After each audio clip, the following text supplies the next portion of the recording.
Alright.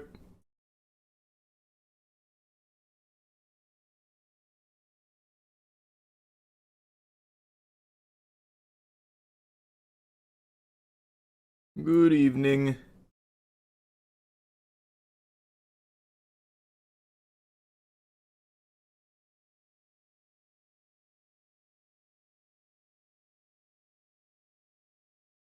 Yeah, I watched the Resident Evil trailer. It looked fine.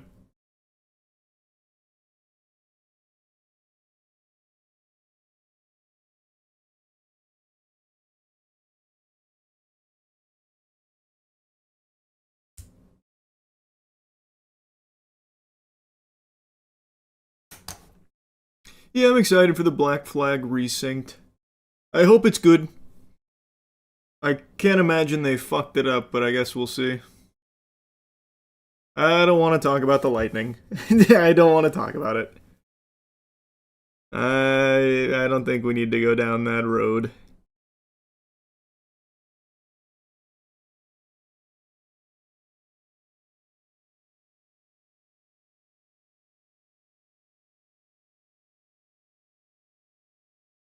No, I haven't seen the Animal Farm movie.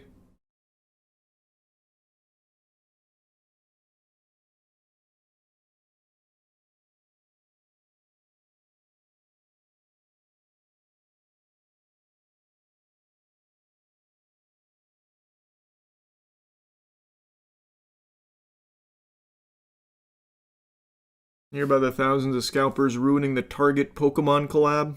Of course, man. That's the state of Pokemon.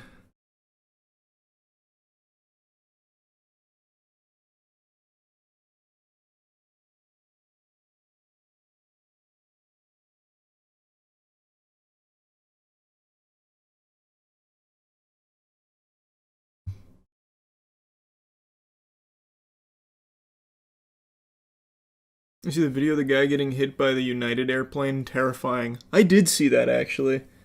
That was nuts.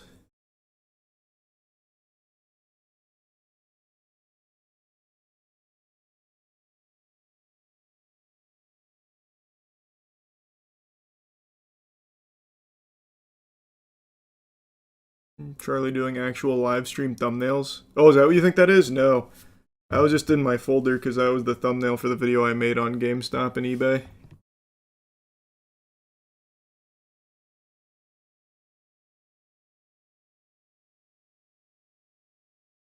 What do you think of the Spirit Airlines situation? I think that shit sucks. I never flew Spirit. I don't fly in general, though. But having affordable air travel, I think, is so important, especially when air travel is dominated by just a couple of companies. So it's sad to see that close.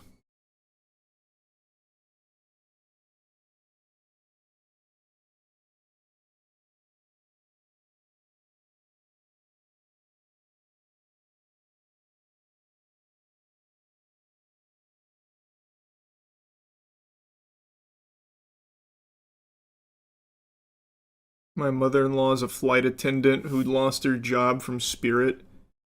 That's terrible. Yeah, how many jobs did they lose? 14,000, I think, right? And that's just direct Spirit employees. That doesn't even count like caterers and stuff, I don't think. I'm pretty sure it's 14,000.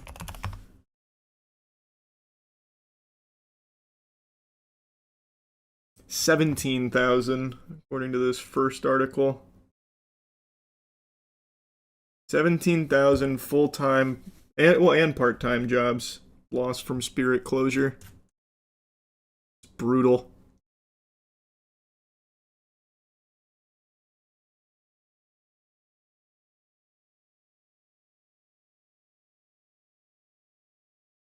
You're gonna play the latest colossal flop, Aphelion. It's from the Life is Strange devs, and it peaked at 219 players. I've never even heard of it. Aphelion?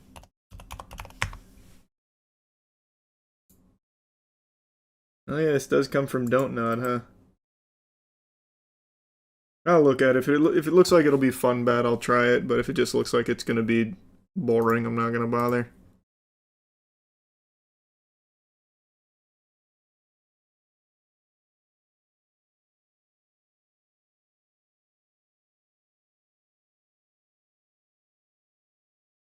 They also have the best record of zero crashes. Spirit?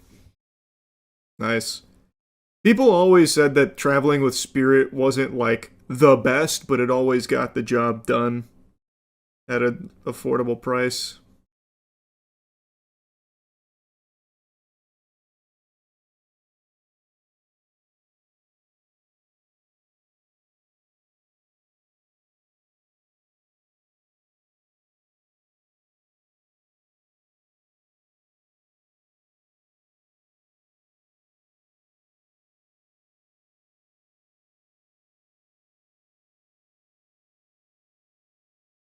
Spirit was like the Waffle House of airlines. Always fights and shit going on there.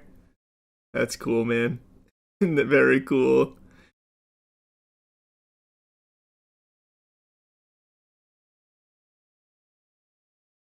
When I had to fly on Spirit, it was probably the most uncomfortable experience of my life. It got the job done. Got the job done, though, didn't it?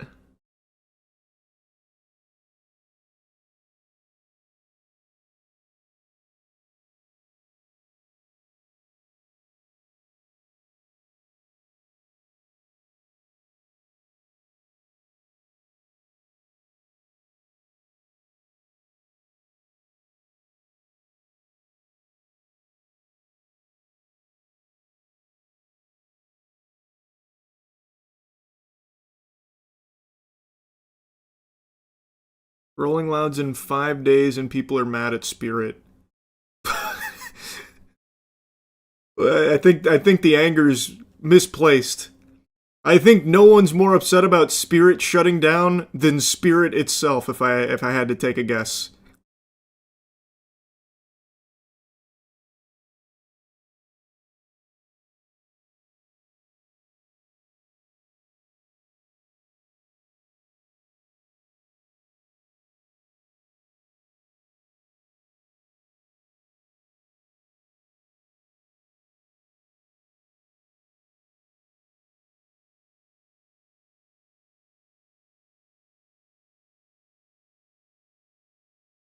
I swear Spirit will come back to life in like 7 months. I doubt it. I would be very surprised. But I guess we'll see. Maybe.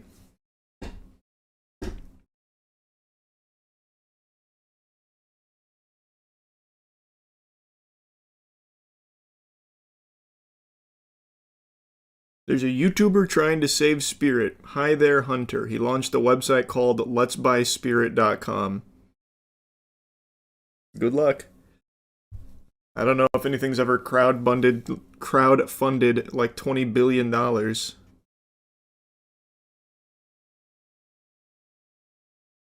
When you have flown, what did you take? United?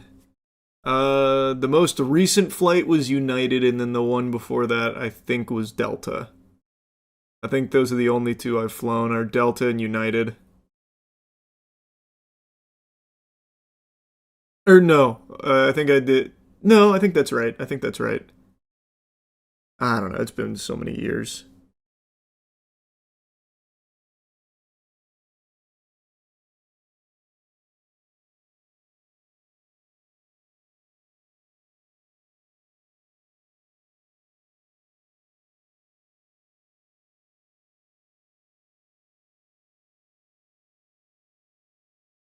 So far, he's raised 88 million. What? I don't believe that for a second.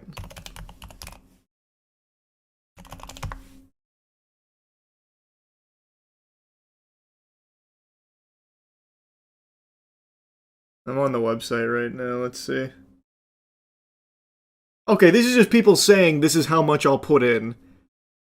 So I can go in right now and say I will commit $200 million to this idea. This is imaginary. It even says right there, unverified total pledged.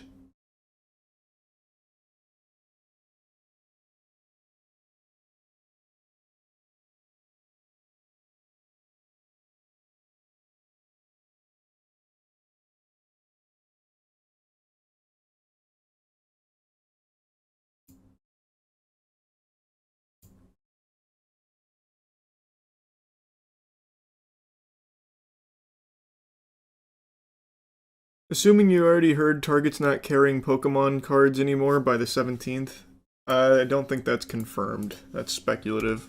Did they confirm it?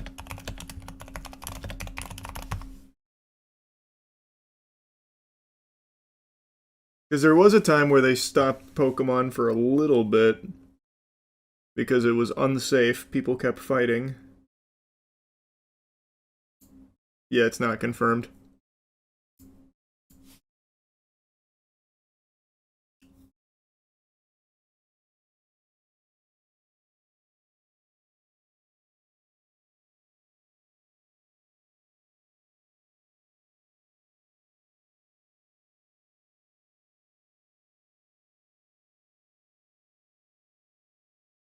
You see the whole controversy with Dan? Oh, yeah, the One Ring controversy with Dan? I did. That was so sad. What a shame. What a shame.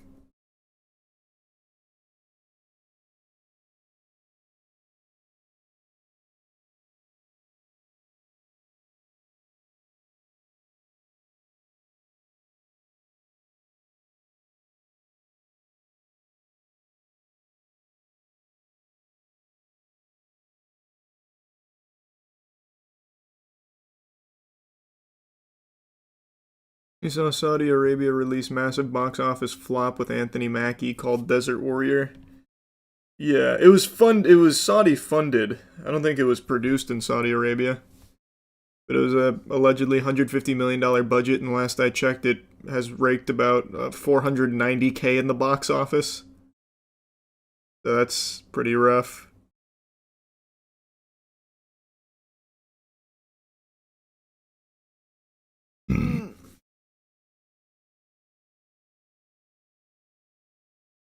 It was produced. They were hoping it was going to revive the Saudi film industry. Ah. I still need to watch it. I was gonna go try and watch it the other day and then didn't get around to it. I saw Hokum instead, which was very good. I liked Hokum. I made a whole review on that yesterday. A surprisingly enjoyable movie.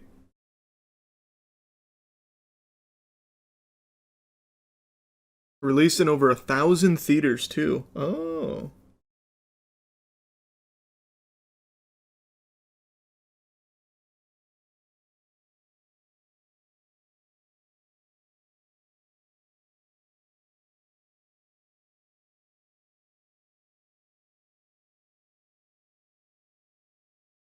IGN would disagree. They gave Hokum a 4. What? No way. What is up with IGN? Oh my god. They did give it a 4. What is up with IGN reviews recently? It has to be out of spite. It has to be out of spite. What did they give Kevin? I bet this got a 9. If they reviewed it. I don't know if they did. They did not review Kevin. I bet that would have got a 9. It's Big Mouth. It's basically just Big Mouth. This can't be real. A 4 to Hokum? Finally something like a little bit different in horror and it gets a 4 from IGN? It doesn't even throw that much at the wall. It's very simple. It's a murder mystery with a little horror. What? It's not even like complicated, convoluted, artsy. It's like pretty simple and fun. Same reviewer gave The New Mummy a 7. Ugh. Wow.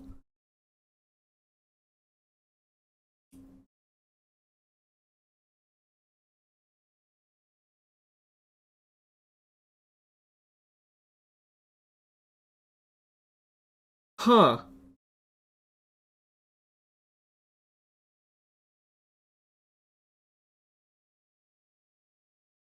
What an interesting review.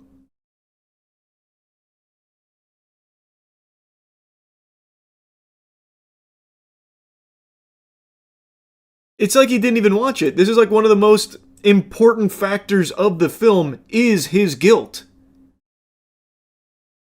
That is like one of the most important components of this movie. What are you talking about? It doesn't have anything to do with the rest of the film. It has to do with the entirety of the film. I don't think he watched it.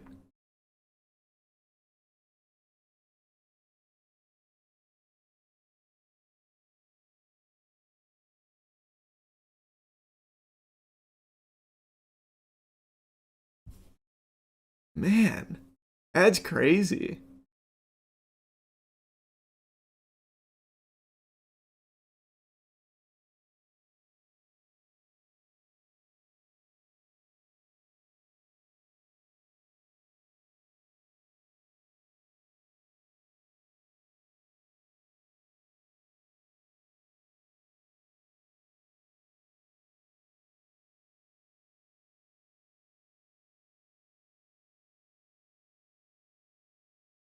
This just genuinely feels like they didn't watch the movie.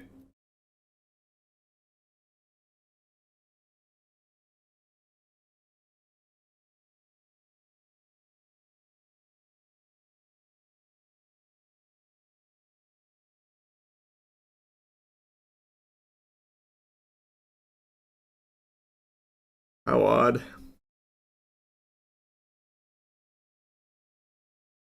This is the same guy who gave Invincible season 3 finale a 4. No shot. That one had me livid then too.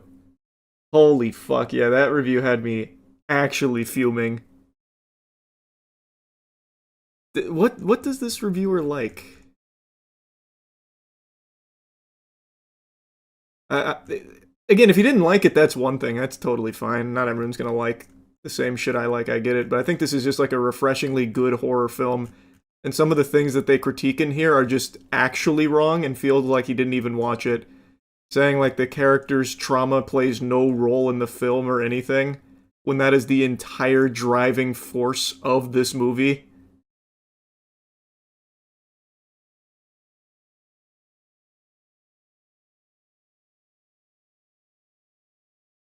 What do you give episode 8?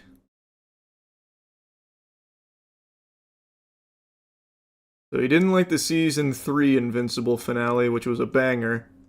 Ah, but he liked the season 5 finale. Or before finale, excuse me. Very cool. Ah, seemed to really enjoy season 4. And then Lee Cronin's Mummy got a 7, which is kind of crazy. That movie is actual trash. Well, I guess I wouldn't go that far. It's not. It's just you're watching Evil Dead Rise again.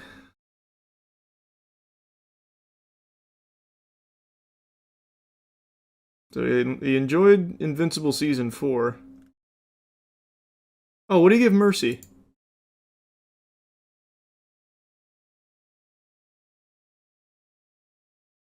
Okay, good. That makes sense. So you're telling me he thinks Hokum is as bad as Mercy? He puts Mercy and Hokum in the same tier. In what world?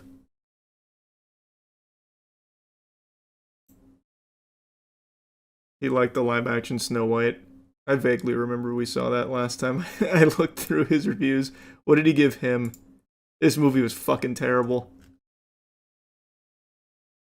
Okay, so he thinks him, Hokum, and Mercy are in the same tier. Why is Hokum there? I just don't think he watched it. I genuinely don't think he watched the movie, based on what I was reading from his review. Ain't no way.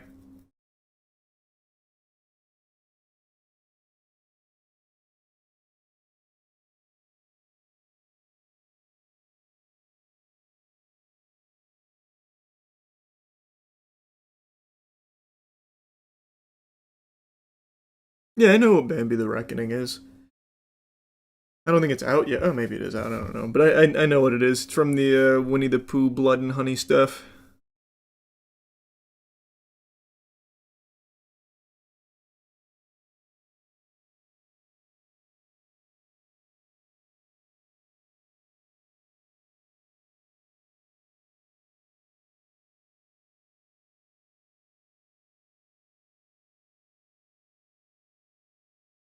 Maybe play Fable once it's out.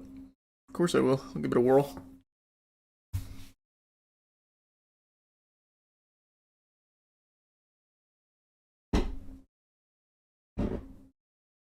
God damn it.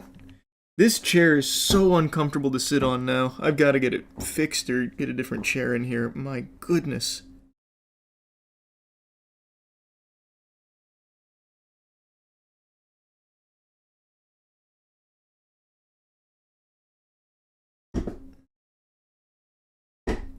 God. Try. There is so many like spikes on this chair now because the cushioning is gone, so now it's just whatever like wiring is left and it all jolts out like fucking stalagmites. Or stalactites, whichever ones are on the ground pointing up. Right into my ass.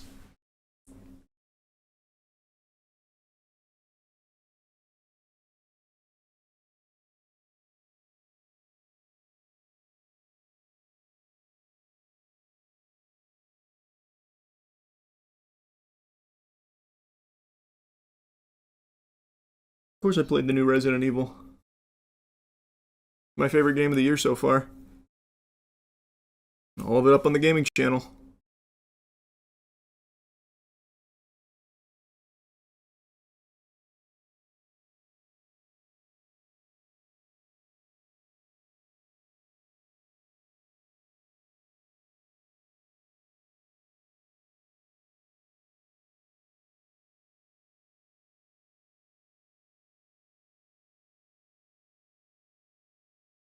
You saw the recent Minecraft YouTuber scandal? Huge YouTuber named Marlo got exposed for using cheats and pretending to be a girl using an AI voice and a paid actress. I actually just watched the Dolan Darkus video on that. It was pretty cool. That was pretty awesome, yeah.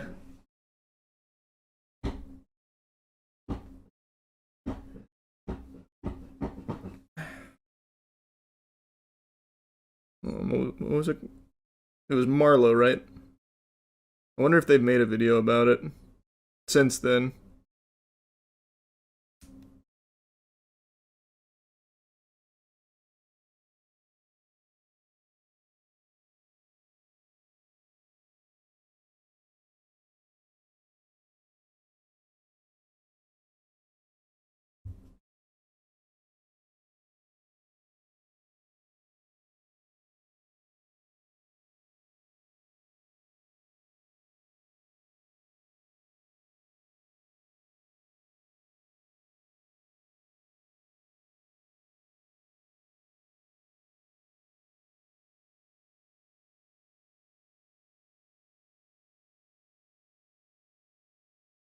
No, I'm not getting a Herman Miller.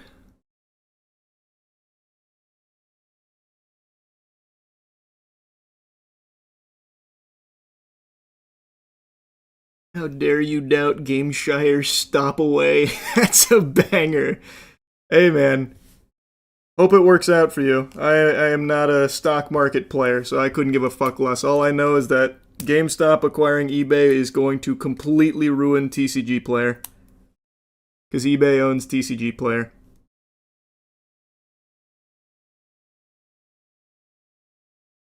GameStop itself is a dog shit business. I know no one that's put money into it has ever stepped foot in there in the last 10 years, because why would you? Unless you're a Funko Pop zombie. But if you want to hype it up for your portfolio, I get that. That makes sense.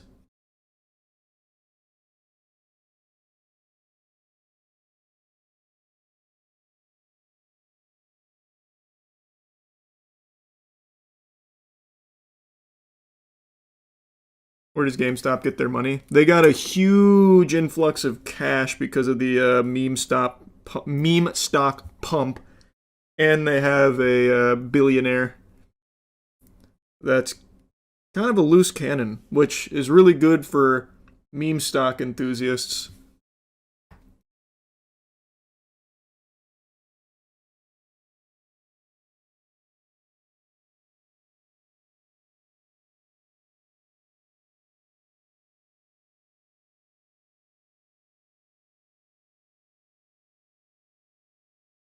So yeah, they're offering 56 billion to eBay.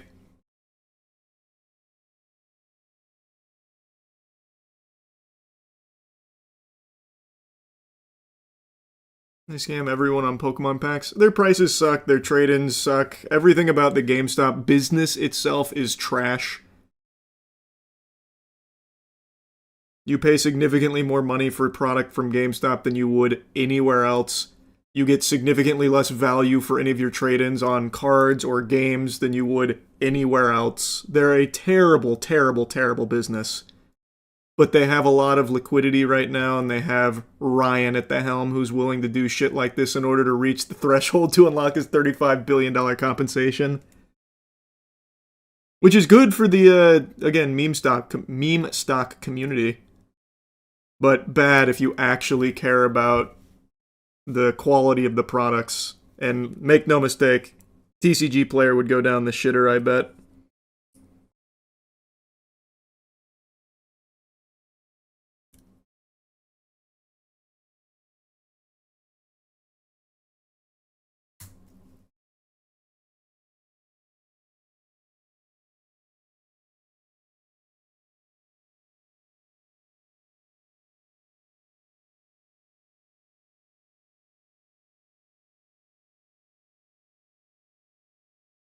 One good thing is the grading. No, no, it's not. No, they're actually really shit at that too. The PSA grading service through TCG Player? You should look into that a little bit more.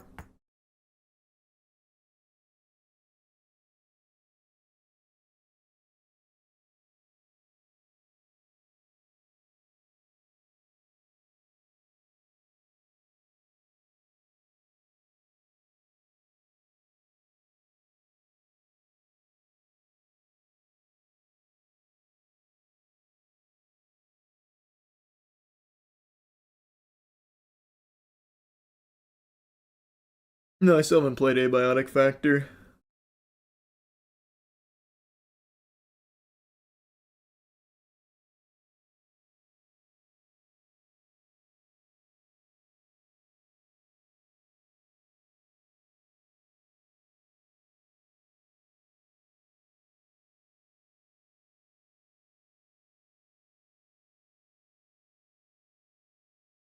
I thought the Resident Evil trailer was enjoyable. I'm optimistic the movie will be good.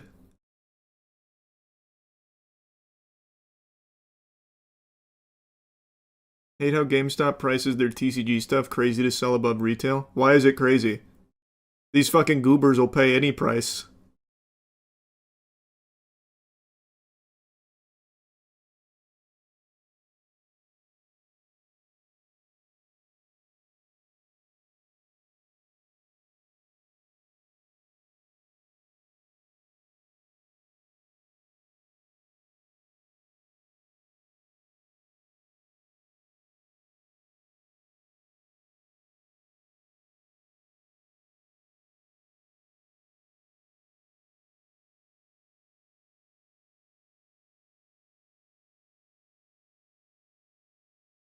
I saw the rumors about the Dark Souls trilogy remake. I did not see those rumors, but I highly doubt that's happening.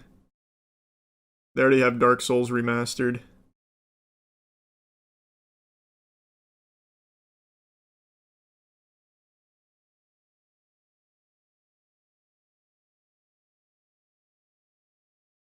If you do want to get more games for your physical collection, actually buy from the GameStop Retro store. I didn't even check their retro prices. The retro games I've been buying are just coming from local family-owned businesses. And it's going to stay that way, even if GameStop has better prices. I'd rather support local businesses, but let me look at their prices for retro games. They started doing that recently. Let's see.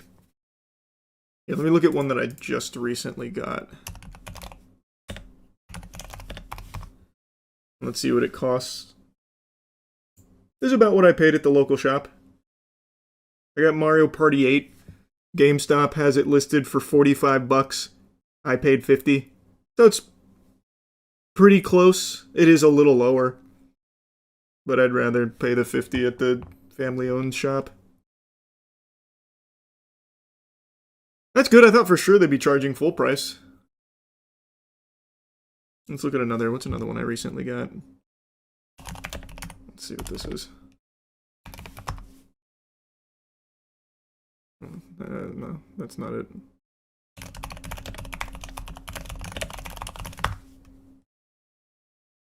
This is a little more expensive than what I paid. So Resident Evil Umbrella Chronicles I bought for $10. GameStop has it for $15.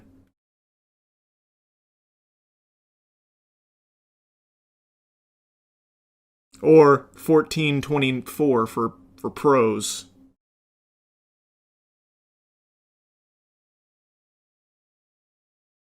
But it's not like ludicrous prices, which is rare for GameStop, so that's good.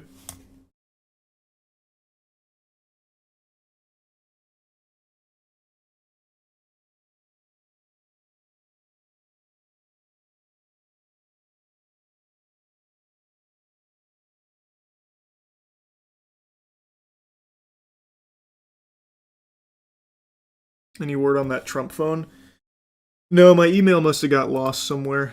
I'm sure they're working on sending me the shipping information. The lady on the phone said it'd be in the next couple days, so it's fine. It's the weekend. Happens.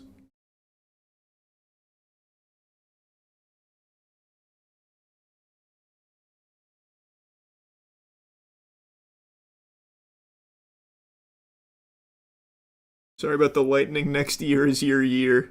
Thanks, man. You have no idea what kind of business GameStop is becoming. Why even speak on something you're completely ignorant about? Brother, your name is Multi-Cool Dude. All you do is just browse Wall Street bets. What do you mean? Are you in the shareholders meeting with Ryan? You don't know what it's becoming either. It's just a bad business. It's been a failing business for years. It's done nothing to change that. Every decision it's made is bad. It just got really lucky with being a fucking meme stock that they were able to capitalize on. And now they have Ryan at the helm gluttonously looking to consume in order to reach his compensation package milestone. What are you talking about? You read Reddit comments.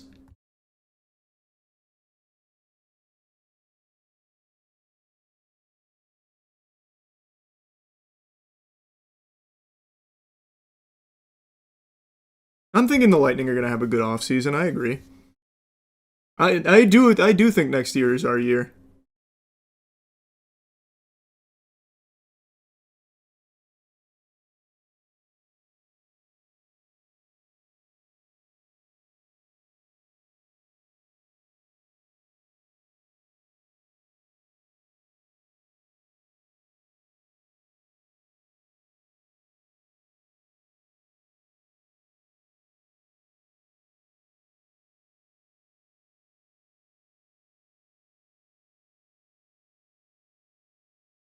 No, not today. We're having a girl. Big news. Congrats, J-Mac. That's awesome, man. Huge congrats.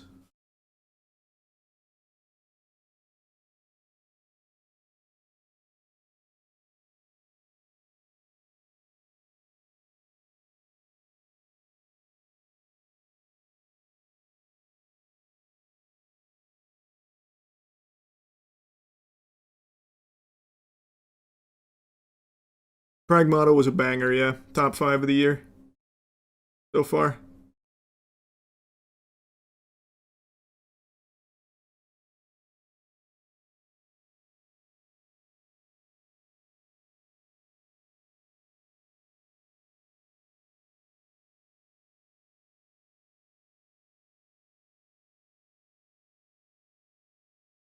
Do you think GameStop will actually succeed at this buyout? Because let's be real, an $11 billion company buying a $56 billion one, even though I have $9 billion cash on hand, makes 0 sense. That's not how it works.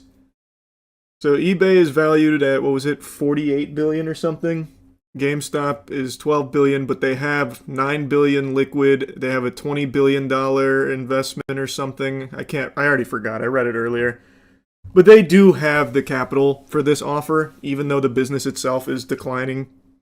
And people always point to like profitable like the profitability that they finally achieved. They didn't achieve that through being a more successful business. They achieved that by shutting down oodles of stores and laying off employees and getting rid of product. Their Funko Pop adventure failed. Their collectible figurine adventure failed. Their fucking memorabilia adventure failed. Their game selling and trading has failed. The only thing that hasn't is TCGs, because TCGs blew up across the board. They are a failing business. The profitability is just from aggressive cost cutting. So stop getting that shit twisted, first of all.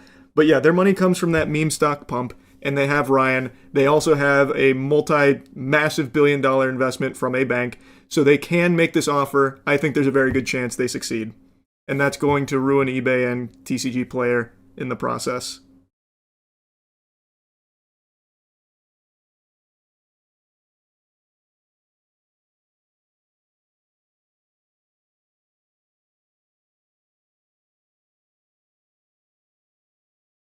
Now, if you can make a lot of money off this, then all power to you. That I have no problem with. But at least just be honest about it. Stop being delusional, saying like GameStop is a great business. You don't shop there, and I know you don't because nobody fucking shops there.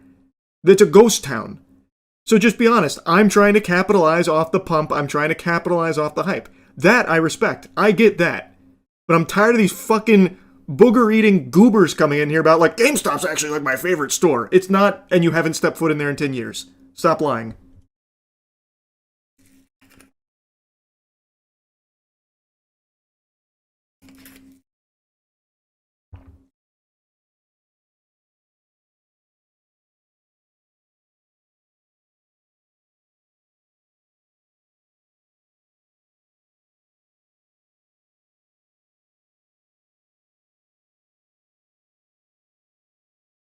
Last time I was in GameStop, a homeless man was asking an employee to use the bathroom. That's kind of sweet, though. Do you think eBay will actually take the deal? That'd be very silly. I think they absolutely will. I personally think that they will. People seem to forget eBay was struggling for a little while, too. They've also had a pretty convenient turnaround as well, with online shopping going the way in eBay's favor. So I think they are going to view this as a very positive and enticing offer. Unsolicited, but I think they're going to be pretty excited about it. That's my personal view of it. I think they probably will end up taking it.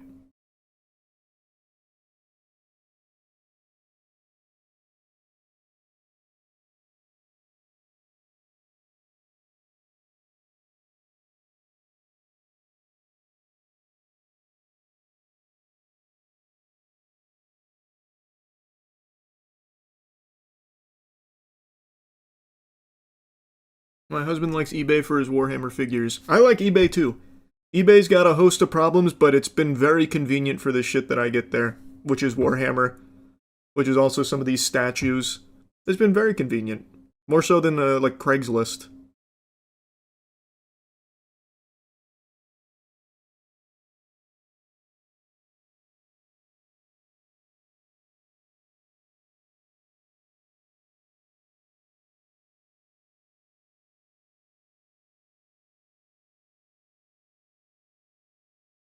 Why is Craigslist catching a stray? I've never had a good experience with Craigslist. It's always been trash. Actual trash. I'm not a big Craigslist fan. If that's true, I think some crazy shit will happen to every TCG soon. Oh, for sure. And like I said, I think it would actually tank it. I think it'd be terrible for TCG Player in particular. But that's the way she goes sometimes.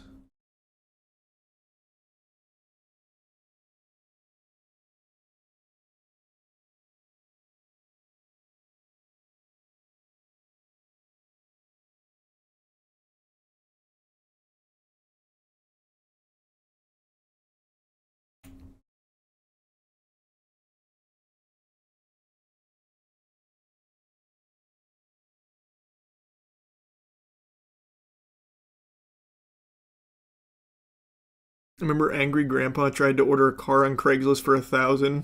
You probably already know how that turned out. As long as he survived, that's all that matters. That's always the big thing with Craigslist. You never know.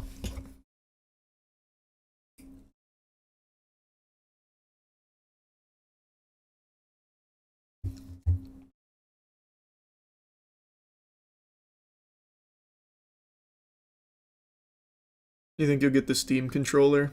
Probably not.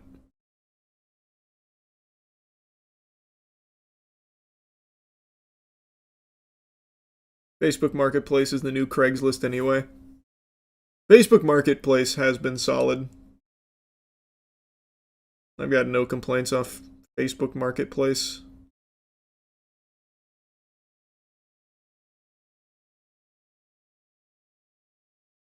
Mm.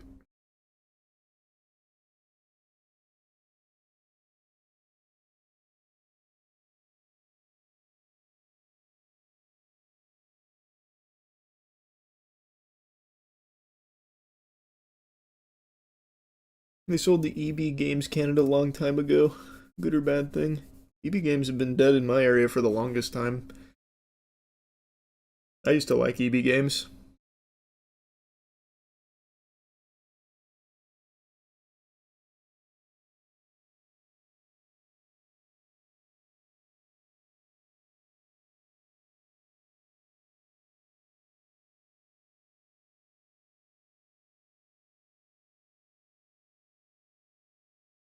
You hear they started placing security outside Scientology buildings because of the Scientology raids? They've always had security, though. Unless you mean like police officers or something, but they have their own little Scientology scouts. They've always had that. They're just not very effective.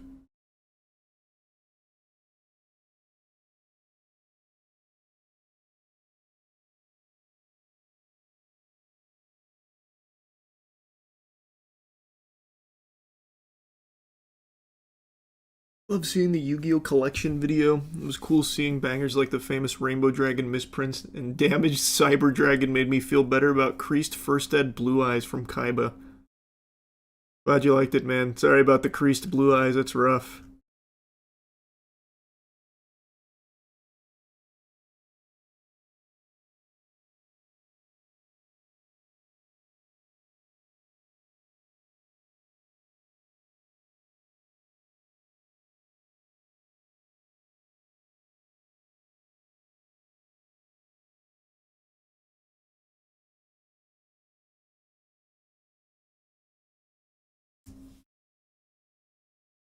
Is either trying to get rid of cornfields to reduce gasoline production since we depend on corn for cars? What? Can't say I heard a peep about that. I don't even know what you're talking about there. No. I did see a lot of farms are struggling though, which is a real shame.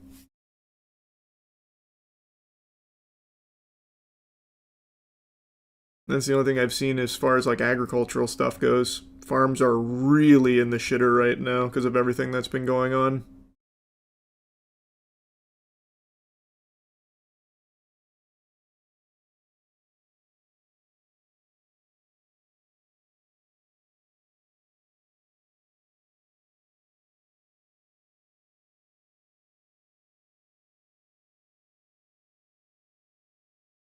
Farms are the new blockbuster. It's over. The fuck? You better hope not. Then you're gonna have a food shortage. What's actually gonna happen though is family-owned farms, small farms, are just going to get fucking blasted out, and it's all going to be taken over by corporate farms. That's the actual end game.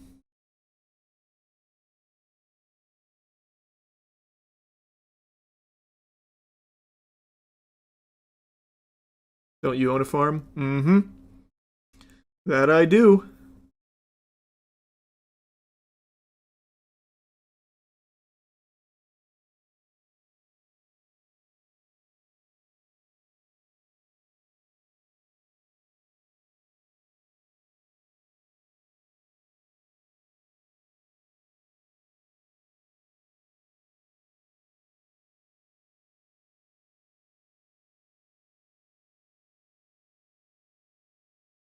Oh, glad you're liking it, Cheesy.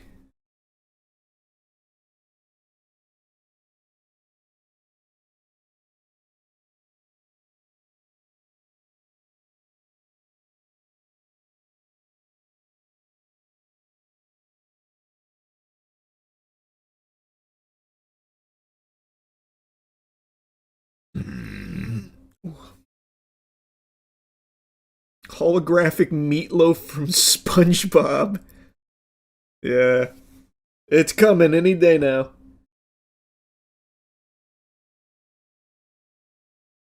Legit though, I think it is really fucking sad with the state of farming right now. I was just reading about that earlier today. I think it's going to be a lot of big importing that's going to be on the docket and a lot of corporate takeovers in the agricultural sector. None of it good.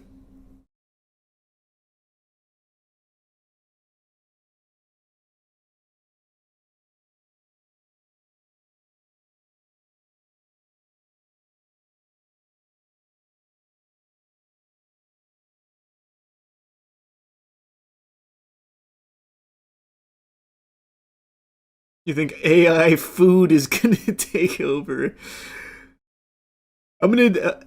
I know you're making a joke, but you know what? I'll give you a real take on something that I think is trying to make waves. The lab produced food, the lab grown meat, and all of that. That's an actual thing. So they basically clone meat, grow meat in a lab.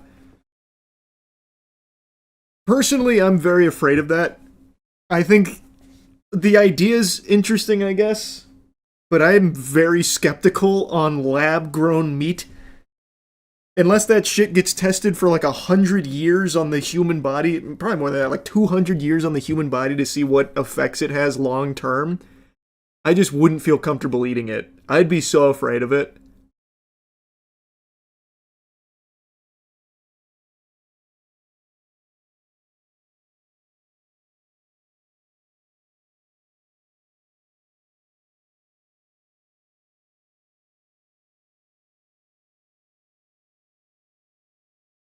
It's unnerving but fascinating concept at the same time. That's what I said. It's an interesting idea, but I wouldn't trust it. I definitely wouldn't trust it.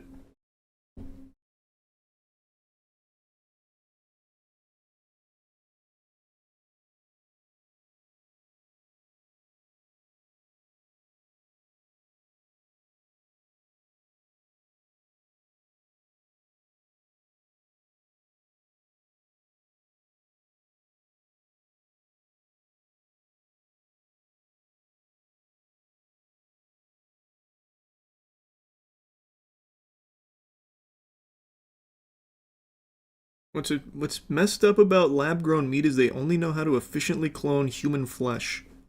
I don't know anything about that. I haven't seen that. I've only seen about like the what was it, lab grown pork, or was it a lab grown sirloin that was recently in the news? I can't remember now. Definitely wasn't human flesh though. Can't say I saw that.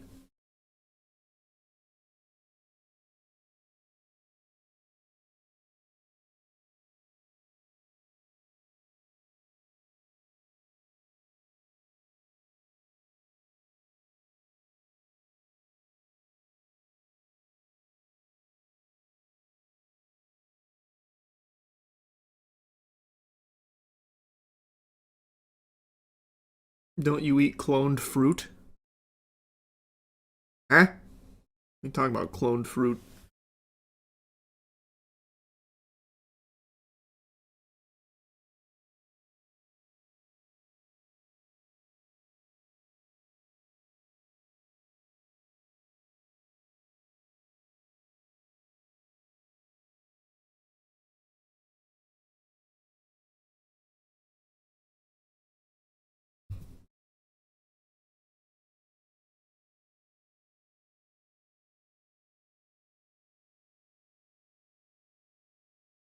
I think you mean stuff like avocados where they got to get the perfect seed or it tastes horrible.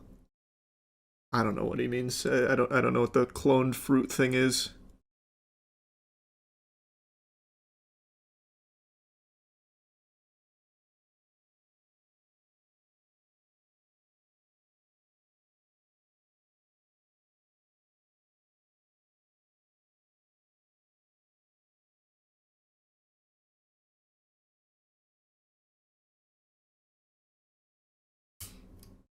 Like bananas. Well, I know about bananas. Like the bananas we eat aren't like actual bananas or like the original bananas or anything. I know that. That's not cloned though. That's still grown fruit. Like it's still grown. That doesn't just get made in a lab.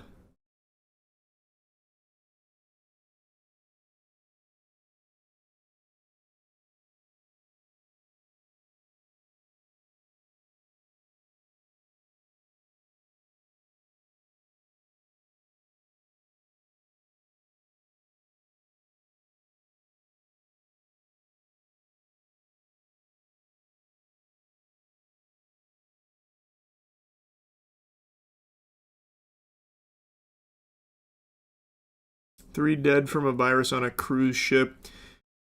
Yeah, what is it? It is a hantavirus or something, right? Awful.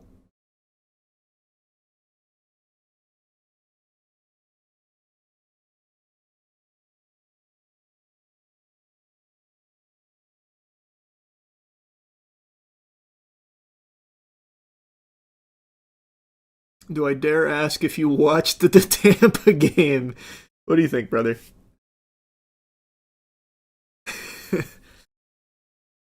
Next year's our year. What can I say?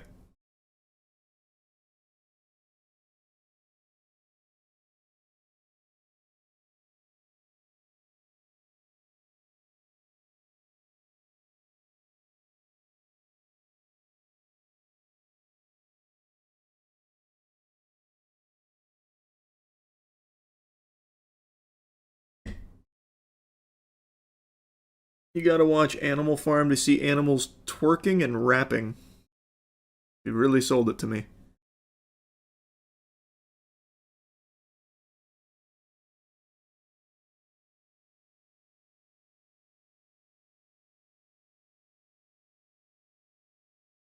Thoughts on seed oils? Not a fan. Not a big fan.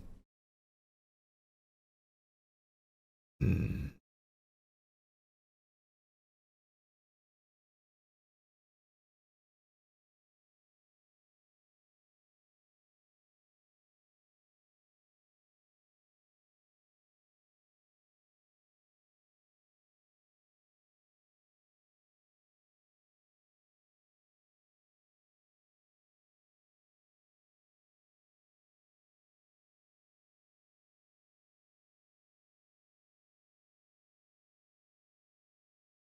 You think you should play GTA 4 with RTX? No, when I do get around to replaying GTA 4, it's just gonna be OG.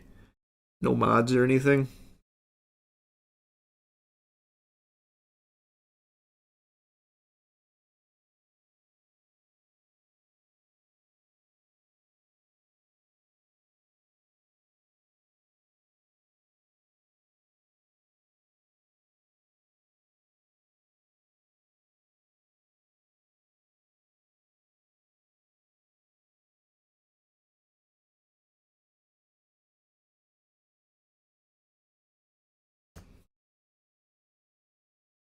What do you think when we announced at Summer Games Fest? I have no idea.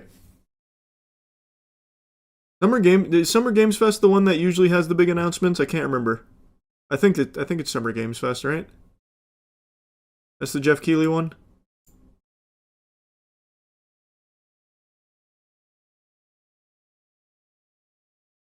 That RE9 was revealed there.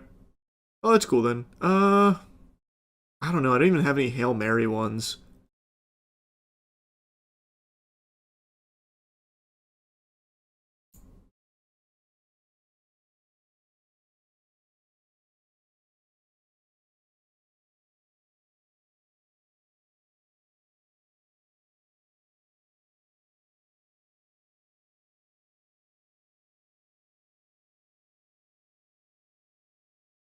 Do you think Lakers could beat OKC?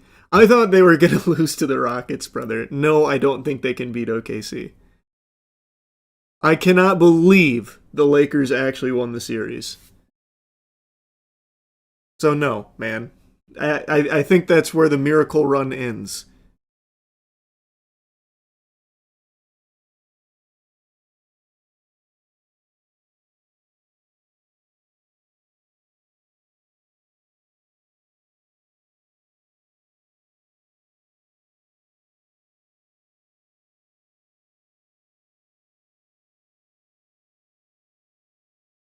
Maybe Luca comes back, pulls off a miracle. It's not happening. There's just no way. Braun playing his ass off though. I mean, he is. I mean, he's been playing well. He's been playing very well. It is extremely impressive they won that series. You saw Celtics blew a 3-1 lead. Of course I saw that.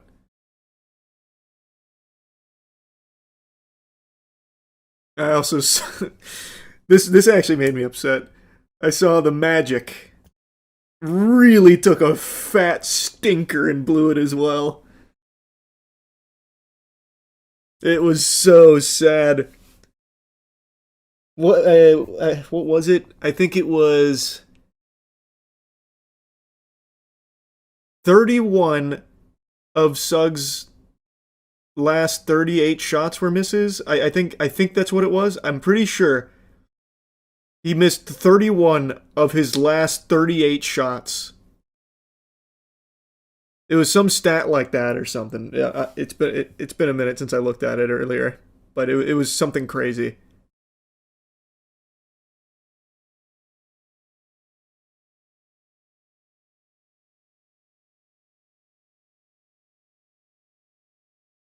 They missed like 26 shots in a row. Oh, I know. I'm not even talking about that one in particular. Everyone saw that. They that was something like biblical there. You will never see ass like that again. That was like divine ass. You won't find professional ball that bad ever again, I don't think. It'll probably just come up with Orlando Magic. No, maybe not. Oh, here. Yeah.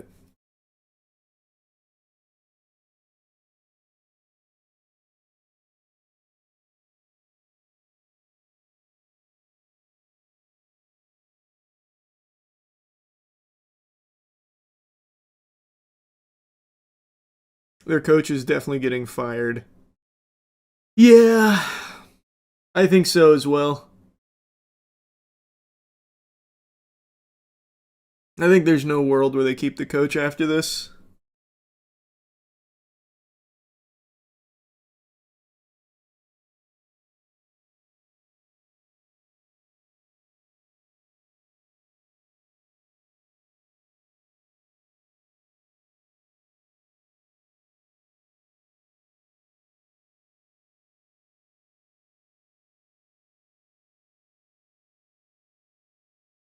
As a team, the Magic went 20 for 76 from the start of third quarter in Game 6 to end of Game 7. Oh my god. 20 for 76 across the... Oh no. Also, look up Jalen Suggs' playoff stats this year. Well, I only saw, like I said, that he missed 31 of his last 38 shots. I'm not even gonna do that. It's just awful. It's just sad to look at. He has a max contract, right?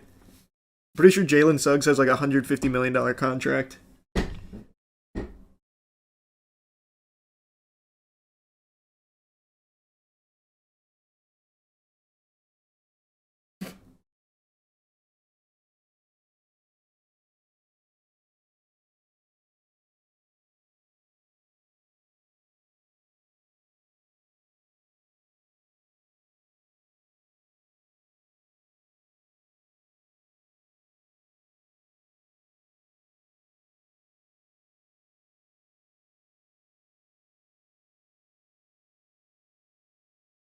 Yeah, I've been having a lot of fun on Siege. I've been really enjoying it.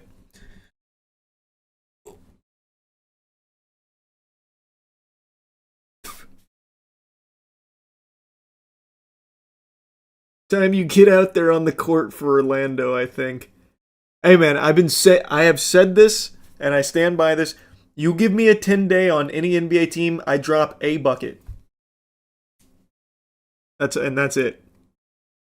I am confident I will splash just once.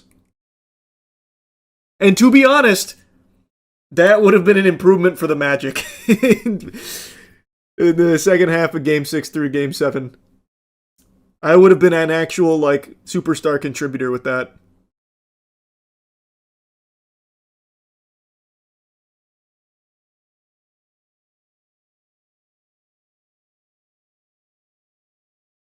God, that'd actually be the hardest thing to watch in my life. Why? Me proving you wrong about about getting a single bucket? I can do it. Like I said, no NBA player would ever even bother closing out on me. If I'm on the court, there is no actual player worth their salt that's gonna fucking close out on me. It'd be silly to.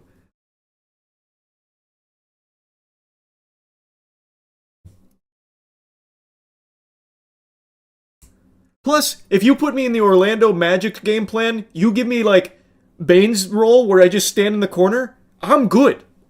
Like I'm actually good. I can do that. I can run that play where I just fucking sit in the cuck corner forever, doing nothing. And I'm good to at least make one. I am very confident in my shooting ability to make one out of like maybe throw up 10 or so. I'm a good shooter, but the pressure being in the NBA and stuff, like it would definitely throw me off.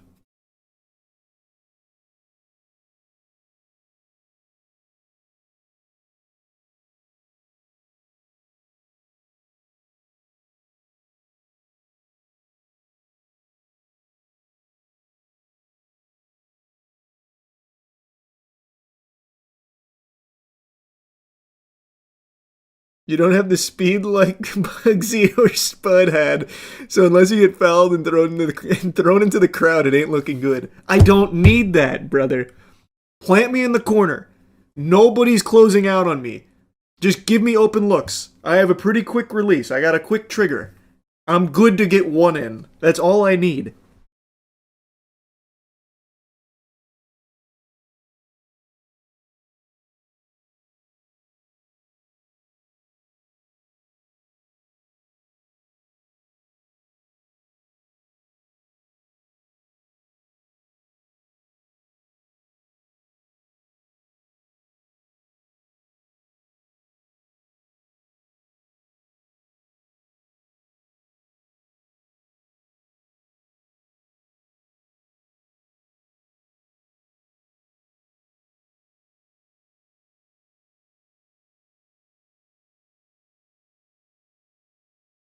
Do you think you could do anything on the bolts? Brother, I can't skate. So yes, I feel pretty good. You put me on the ice, I'm good for I'm good for a goal. Oh, fucking blast blast one in there.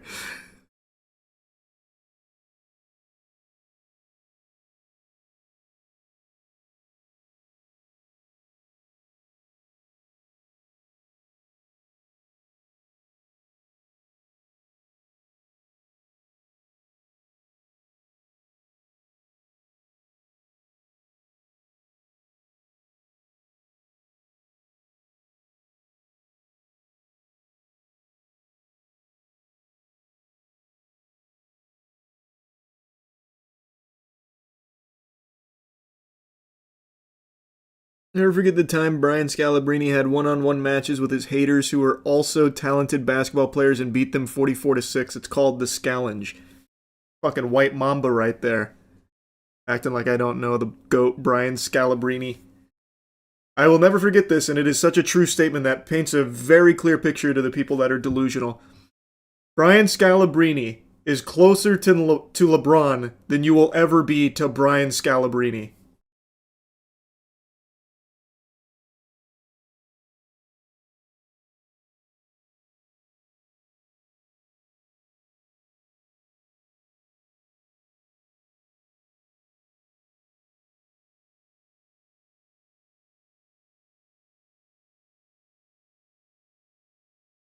Yeah, I've been watching a little of the Invincible verses.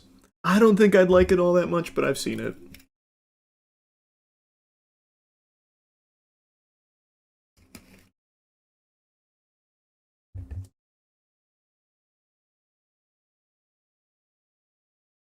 When I was a jestful lad, they used to let me bring them water during playtime. That's awesome, man.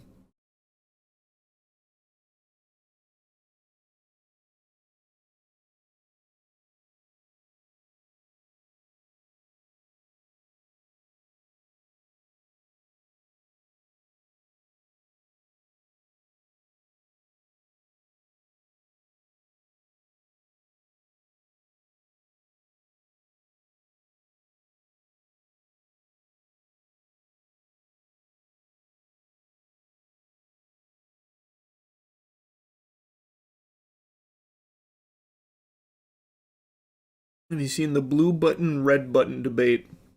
No, what is it? What's the debate?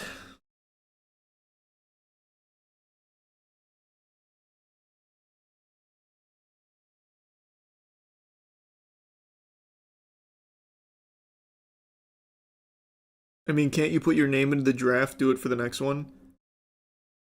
I don't think you can just put your name into the draft, man. I don't think anyone can enter the draft. There's like a whole process.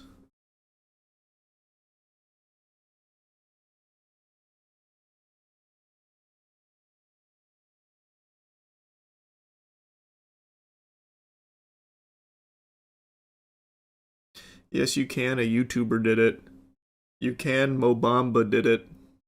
Oh. That's news to me. What's the point, though? That's not going to do anything. Actually, that's a fucking banger video. We should all enter the NBA draft and have, like, big draft parties. I'm gonna write that down. That's a banger. I didn't know that.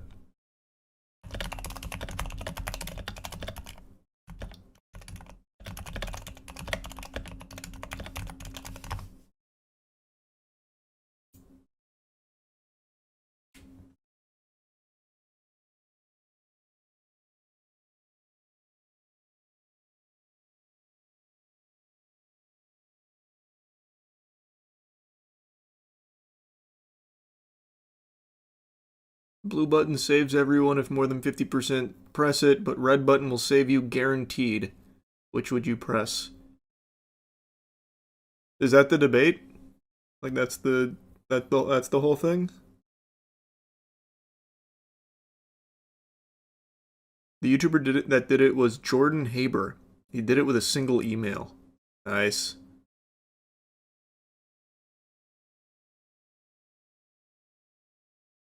I had no idea it was that easy.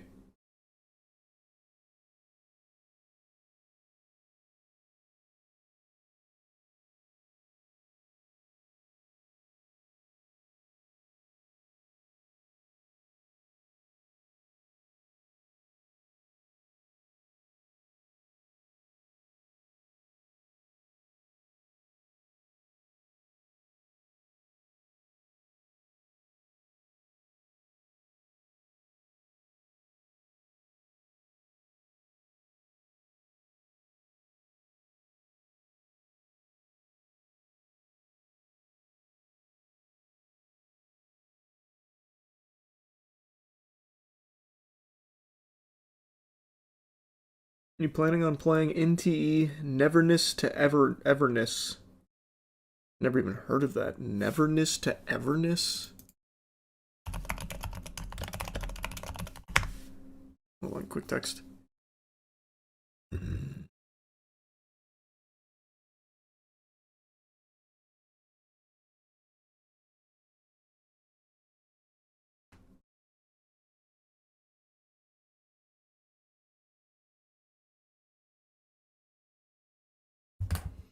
Is this a gacha game? Looks like a gacha game.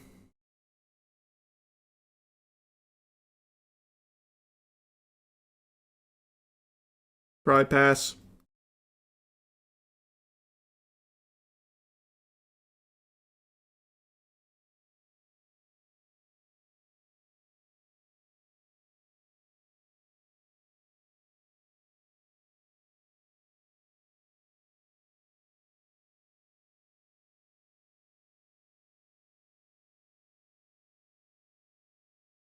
How's the Imagine Dragons game doing?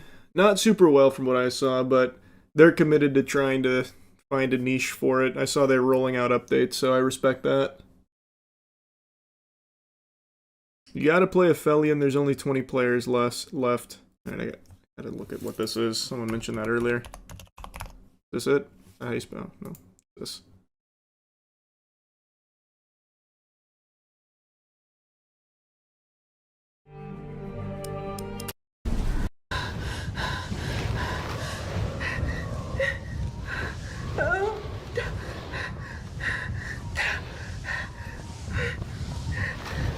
A long slide.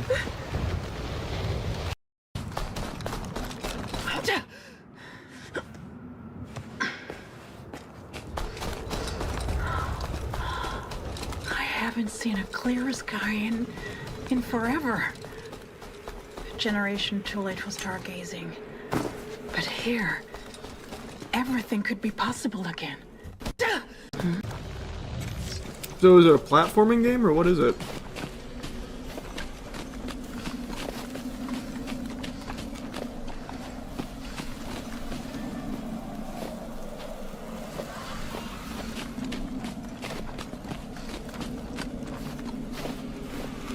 This game has the same budget as Expedition 33. It's also funded by the European Space Agency.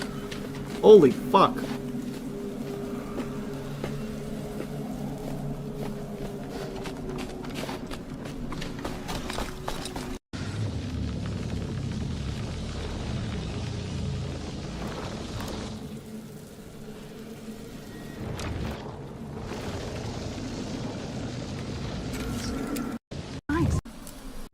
Eyes reacting to a magnetic field like that.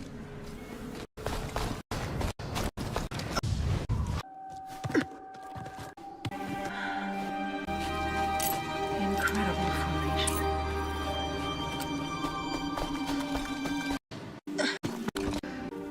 Yeah, this doesn't really look like it'd be fun bad or anything. What do you do, though? Stephanie might actually become This looks like a boss arena. But for now, No, it wasn't.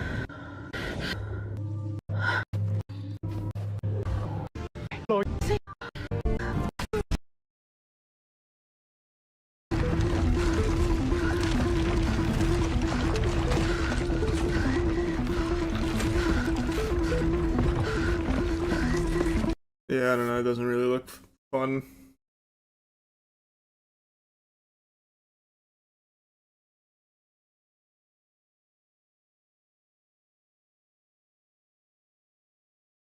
It's the first I've heard of it. This comes from Don't Nod. Usually Don't Nod games have like a very, for the most part, successful advertising campaign. I haven't heard a fucking peep about this.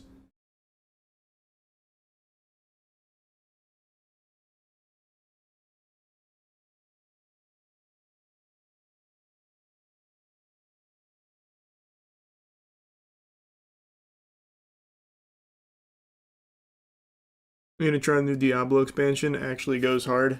Probably not. Glad to hear it's good though.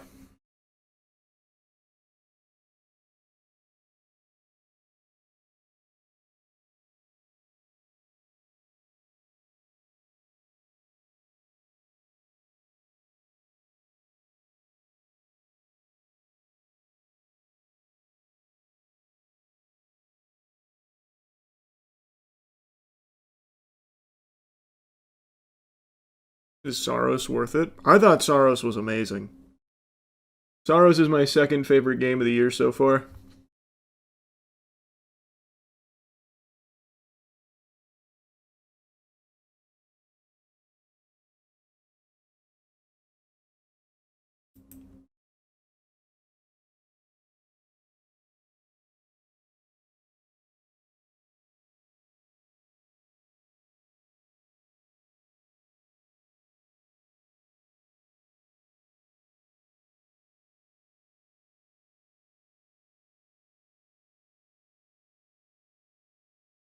Don't Nod's had a lot of flops lately. Remember Banishers?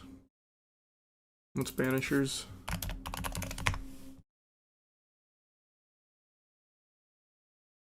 I vaguely remember this.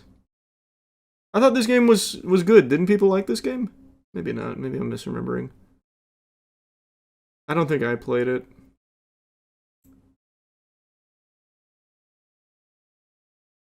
Banishers had a really good story, but the game was meh. Maybe that's what it was.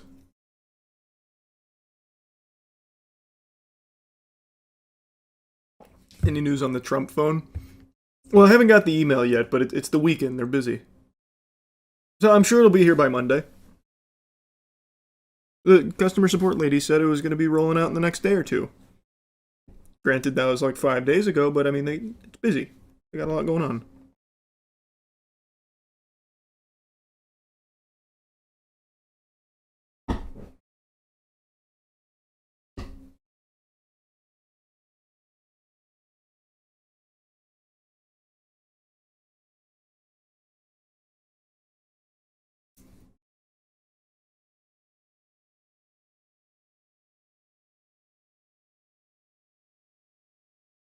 Check the weather, brother. They may be closed that day. Yeah, no, something's just out of their hands, unfortunately.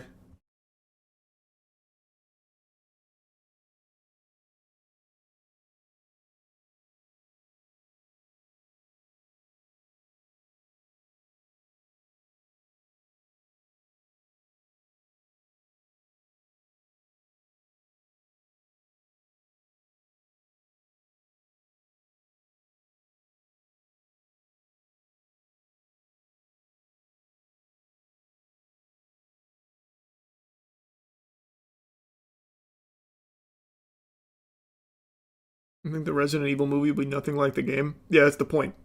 He said that. Which I think is probably the right call. Especially for something like Resident Evil.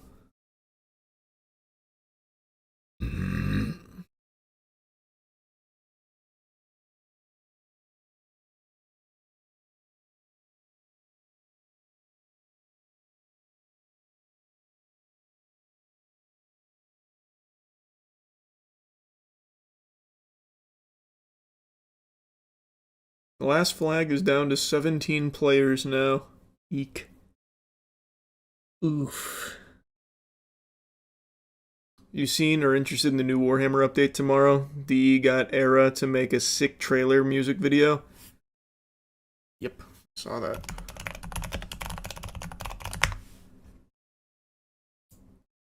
It is a really cool trailer. Era did not make this song for them, though. This is just a song from Era. Era's a great band.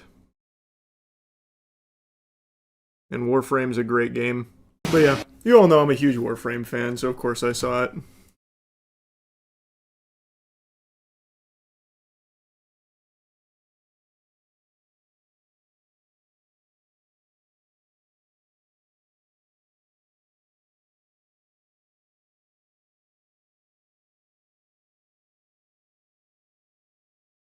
Love the line animation. They have a very cool style. 13-year-old game, by the way. I know, it's been around for a while. And it only gets better. I love Warframe.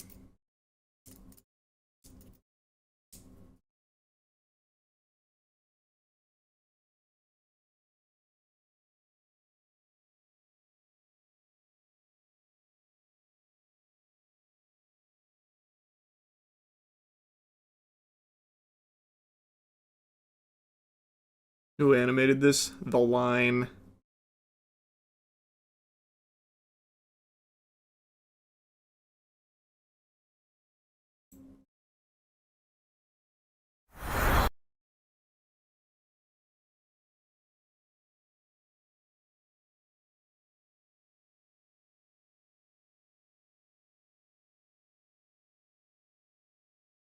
What are your thoughts on playing through all Metro games? Oh, I will. I already said that. I definitely will.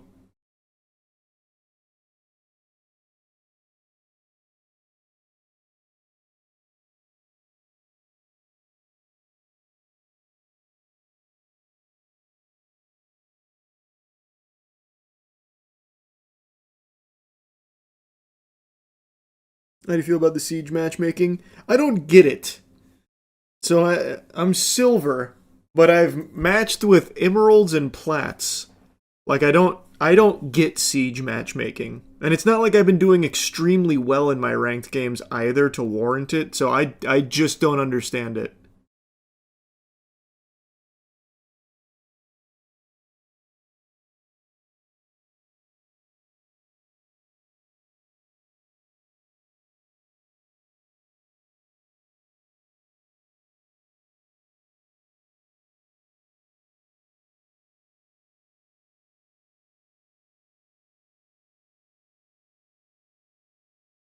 Matchmaking will change in 3 weeks anyway.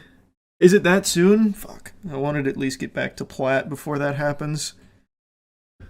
Ugh.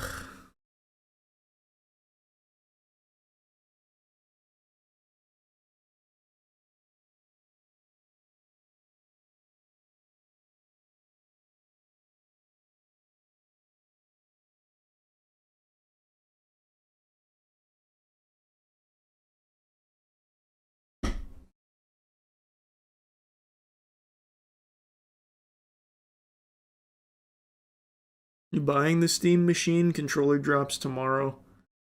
We'll see.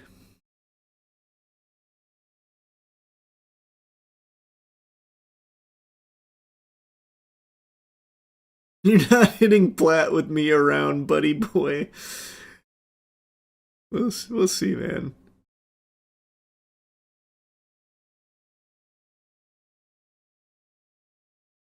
Have you seen any of Jinxie's League games? A little bit. He's starting to get there.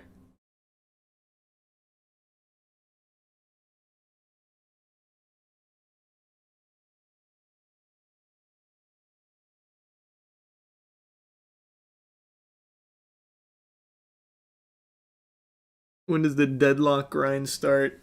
I don't know.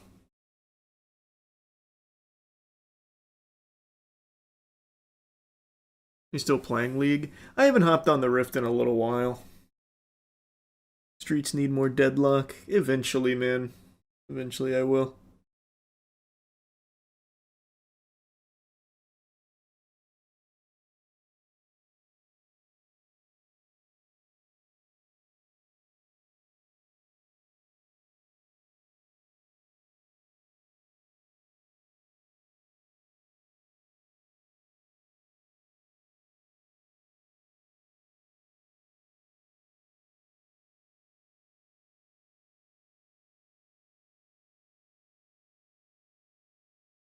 You play Star Wars game for May 4th?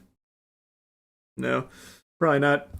I think tomorrow I'm gonna do bad games, then start Sly 3 after that.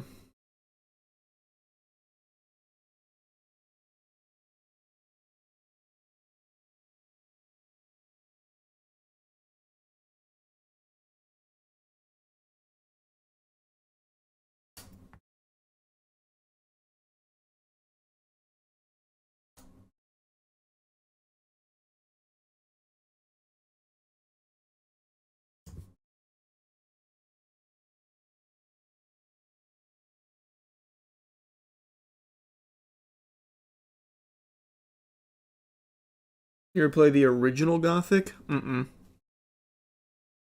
I tried speed running one of the Gothic games once, though.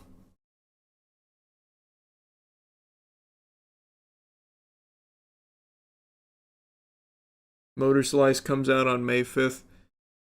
That was a good one. I enjoyed the demo for that. It was a little janky, but it was still good. I'll probably give that a whirl when it comes out.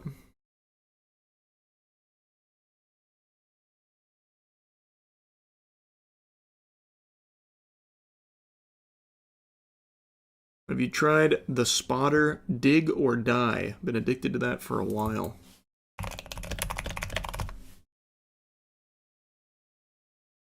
Can't say I've heard of this one. Today we are playing The Spotter.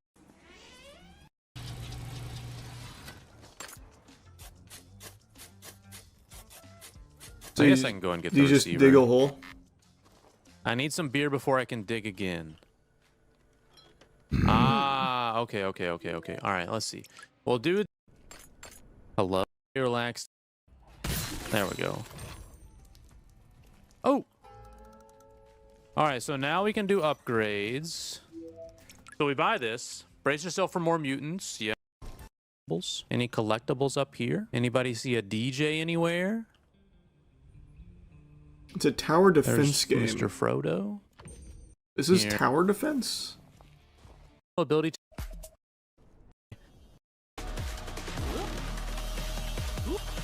There we go. Now what? Oh, hello. Let's open this.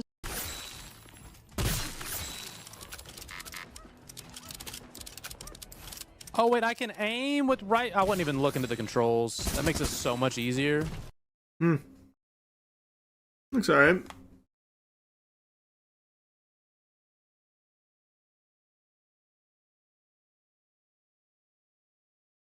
You're gonna play Directive 8020 by Supermassive when it releases May 12th? That name sounds so familiar. What is Directive 8020? This is the Dark Pictures one, right? But I don't remember this setting at all. Consequence and player-driven storytelling. And in a landscape where many games compete on a number of marketing bullet points, narrative foundation. which appears to be built around themes of isolation. Obvious. What makes I always like the Dark Pictures games, but yeah, I don't remember anything about Directive 8020.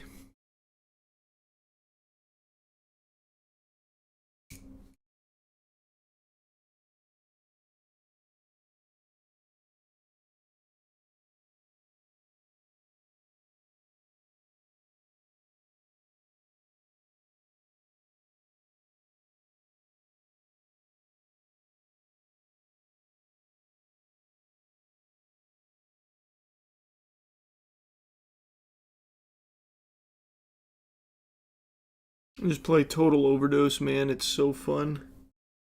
Haven't I played that?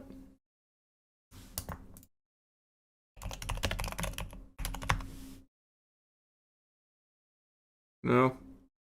No, I haven't. This is an OG game. You can unlock depending on the score that you achieve. And to rack up these points, you have to have some flashy kills under your belt, or as Ramiro likes to call them, spicy move. The gunplay is like your typical run and gun style third-person shooter. You get a pretty healthy variety of weapons, several different pistols, This rifles, looks fun. shotguns, SMGs, and grenade launchers to choose from, as well as throwables like grenades and molotovs, and a vast assortment of melee weapons. This feels like it'll live nicely on the gaming channel.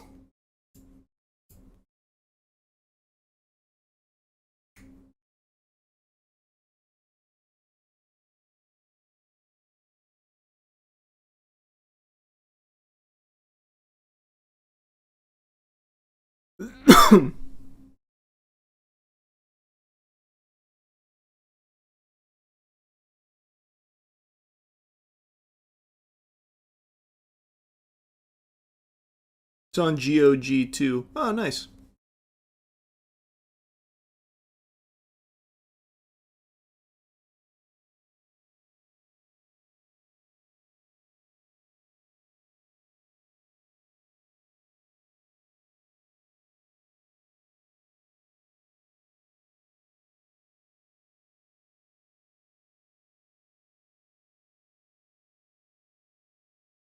Check out Titanic Honor and Glory. It's been in development for nearly 14 years.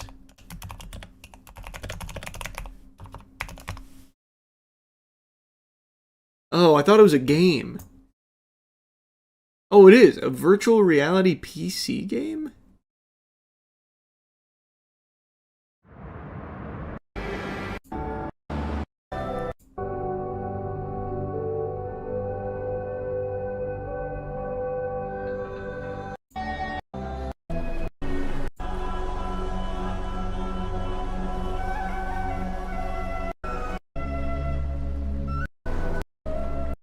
I mean, it's pretty looking. 14 years in development? Holy shit.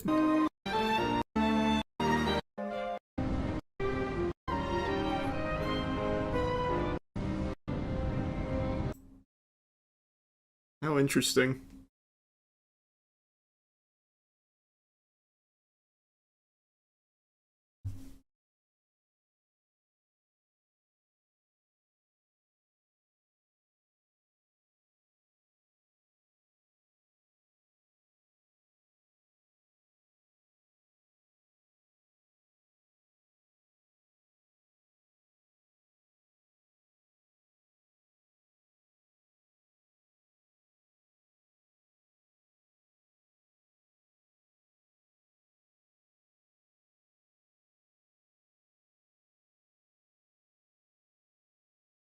I don't think it's a game, more of an experience. Yeah, it looks like it's more of a reenactment thing.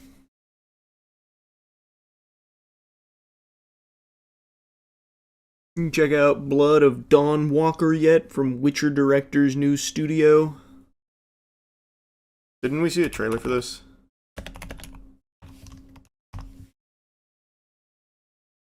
No. This is pretty new.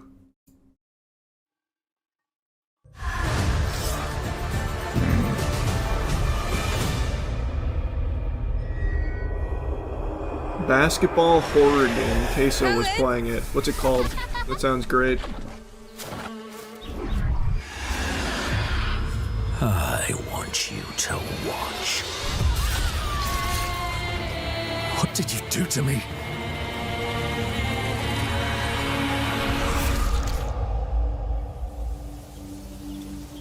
Where are they?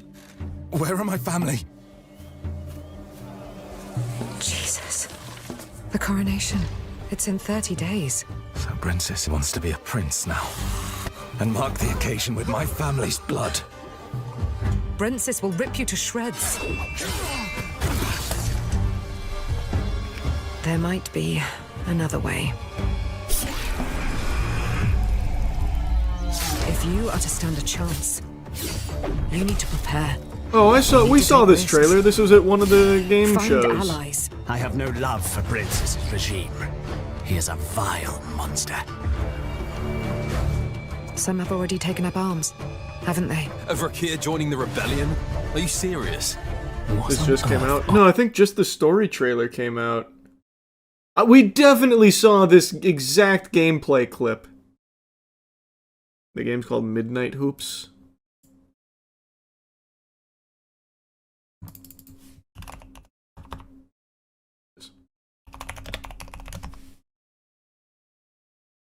Are you? It's as if the Vrakir in you is dormant during the day and awakens with nightfall. You're not the only one wanting to see Brentsis turn to ash. We're in for a rough time.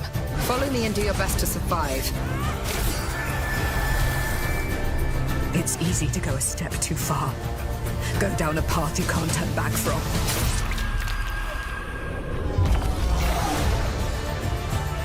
I think it's high time you tell me what the hell is going on.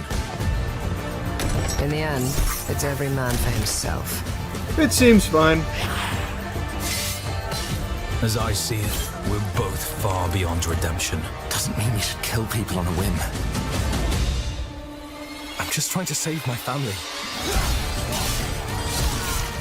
Good. Bad. Fairy tales people tell themselves to preserve their sanity.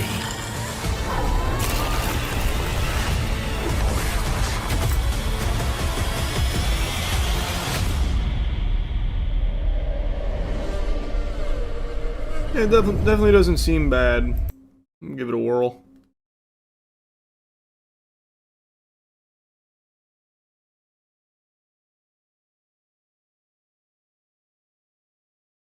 See, I knew it.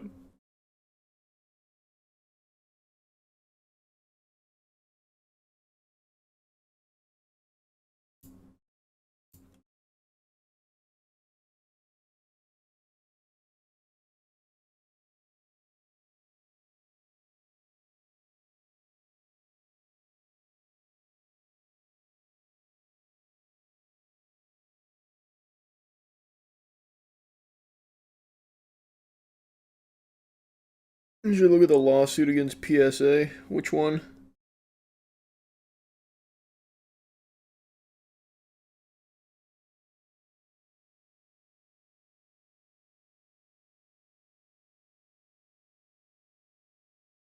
Whew.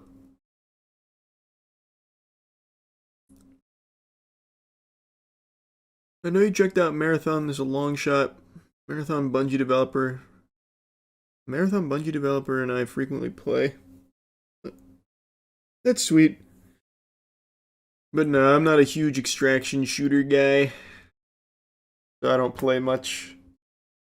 That's cool though. It's very sweet.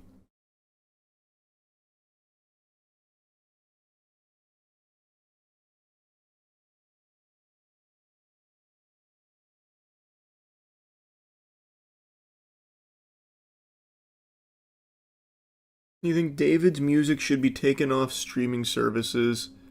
No. I don't think so. I think the money should go elsewhere outside of David's estate, but no. They've already set the precedent that they don't remove music based on the real world artist stuff. Like Lost Prophets music is still everywhere. Even though that guy was an actual baby raper, R. Kelly's music is still everywhere. It'd be odd if they just started doing that specifically for David.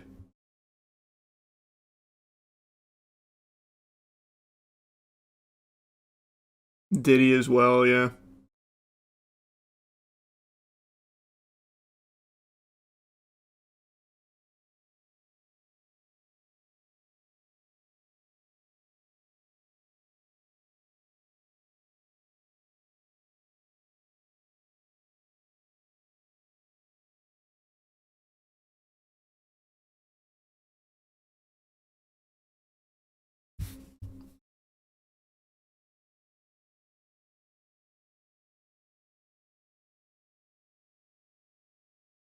The tracks just won't ever hit the same now.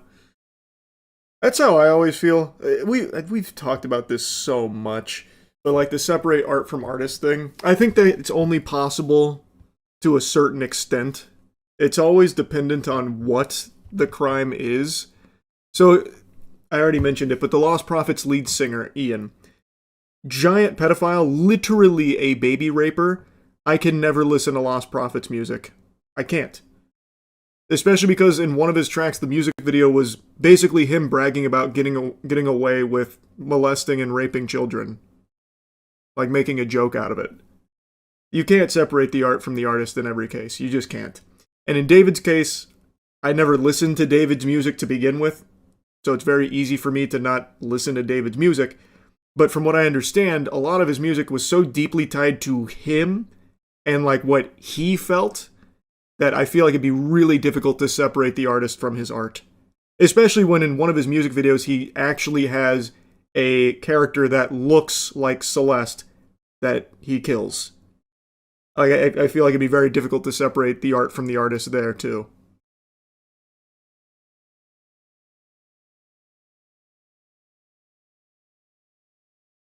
But I don't listen to David. I never listen to David's music to begin with, so...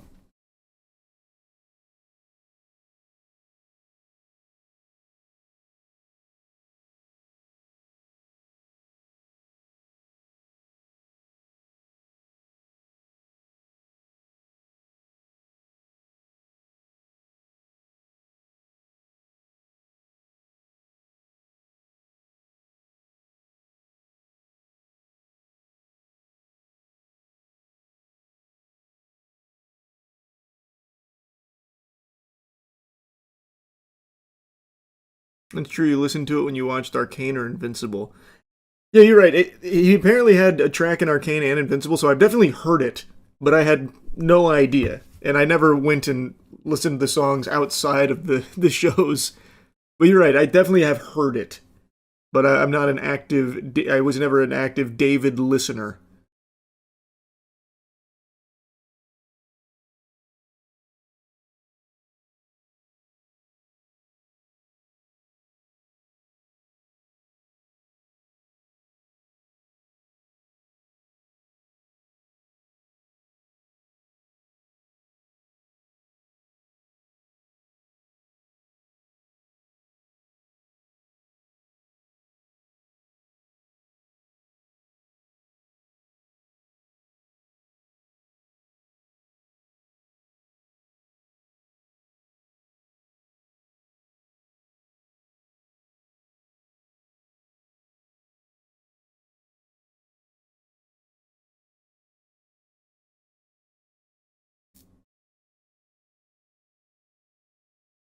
Kind of crazy how useless PSA is.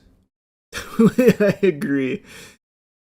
Hope the lawsuit shuts them down. It won't. I don't even think... I think PSA will win the lawsuit. PSA is massive. But yeah, I am not a PSA enjoyer.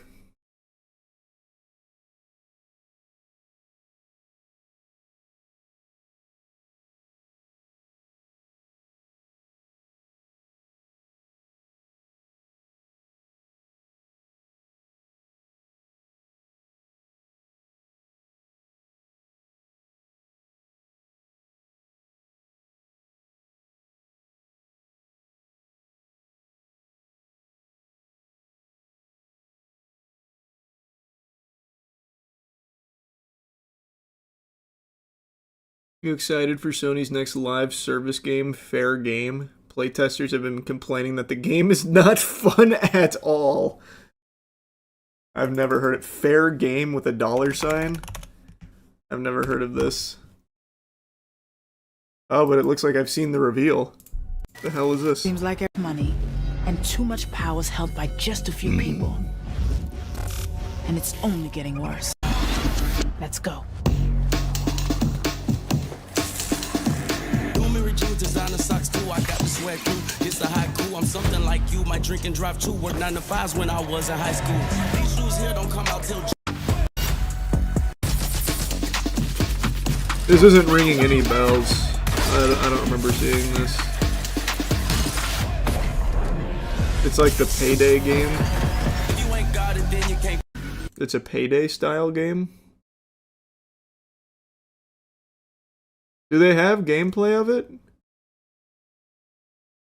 The Jeff Key station is right now. You know, I for the Show me some gameplay. Game that are set and make polls indicate that the Oh, okay. They don't have any gameplay, so this is just from playtesters then? That's what came out? One of the game's flagship game modes, named Cargo Heist, basically an extraction shooter with an objective. Think Marathon with a contract for those who have played. Break in, drill, extract. Ugh. Not my genre.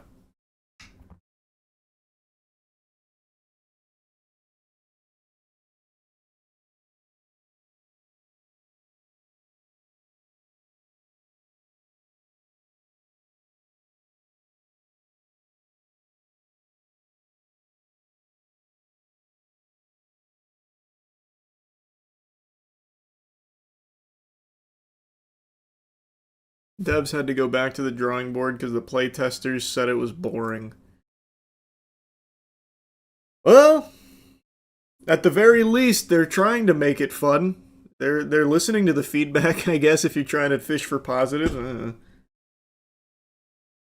going to be so happy when all of Jim Ryan's online multiplayer slop is done from when he's worked there.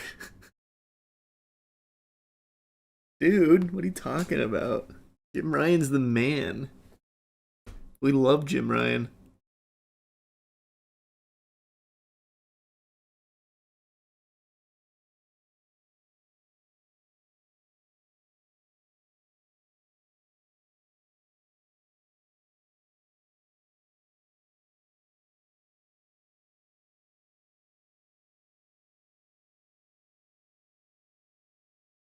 At some point, will Plague Seeker be getting a movie as well? I'd like to. That's the goal. That would be great. Fuck.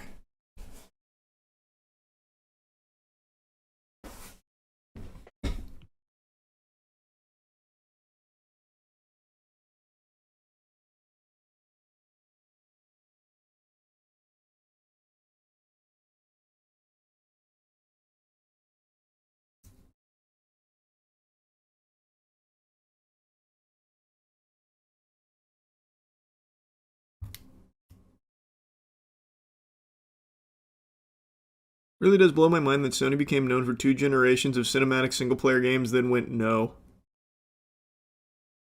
They saw where the real money was at. Endless live service flop slop. They're doing better than ever. Jim Ryan knew best.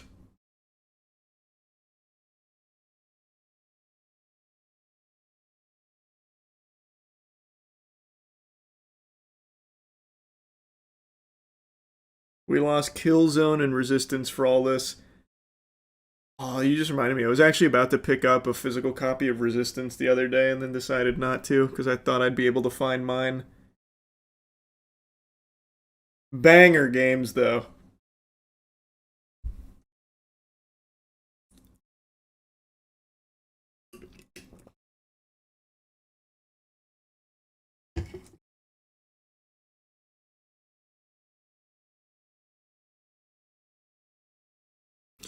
Former head of PlayStation Yoshida recently said that the reason he got fired was because he refused to listen to Jim Ryan because his instructions were ridiculous. He's right.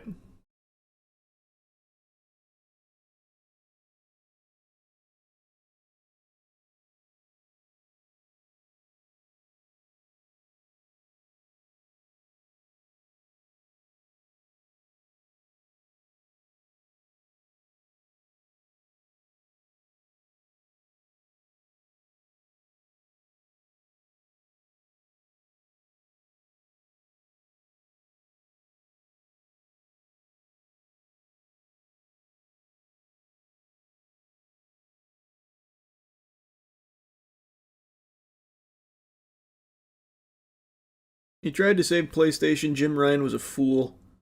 Almost as bad as Don Matrick was for Xbox. Jim Ryan is a fool.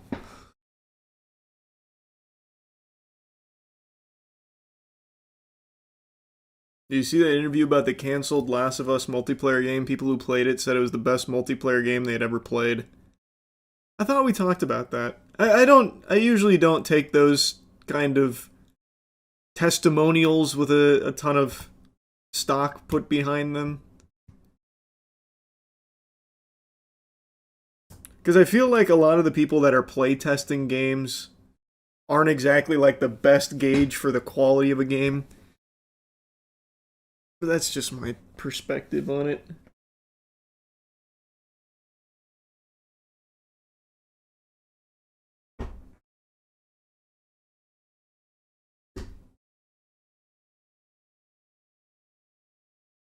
You ever played the original Last of Us multiplayer? Had crazy sauce. It was fun. Yeah, it was good. I definitely didn't dislike it. It was fine. I didn't play a ton of it, but it was fine.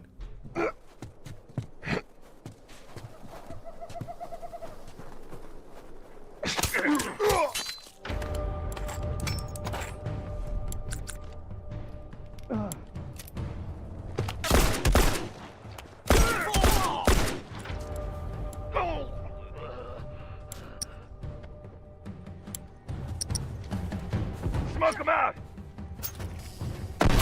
Damn, this guy's cooking. Nice!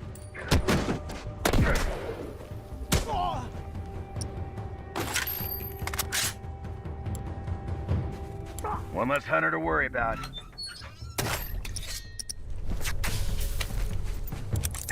One less straggler to worry about.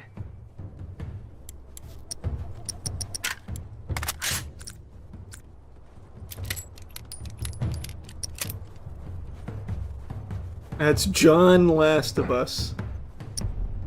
Yeah, this guy is good.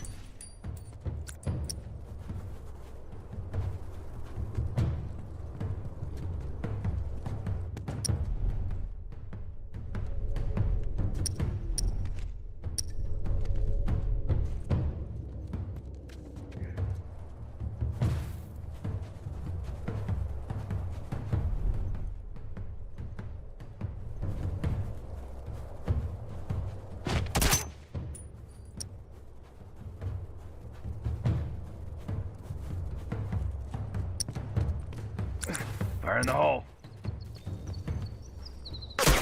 Oh!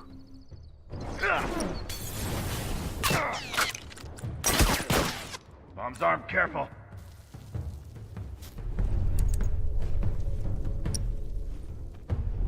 Why is he playing so afraid? Fuck, headed their way! One down! Nice.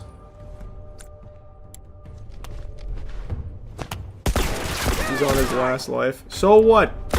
Be a man. Smokes away! No one's back from that. Ice!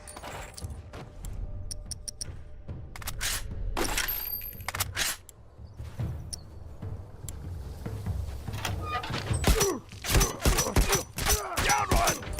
Scratch one. The 1v20 video is still so legendary. Is it? I mean, that is a very popular video. I didn't even notice. Yeah.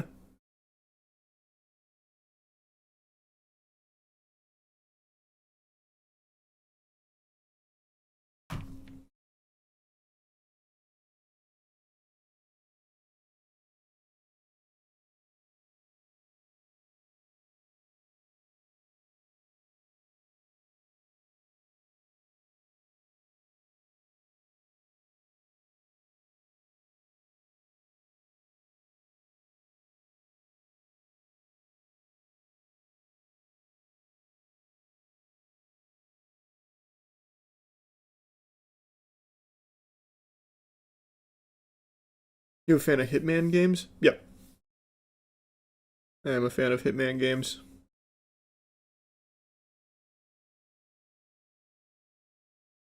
Do you like Wimby? I do like Wimby. I'm a Wimby glazer.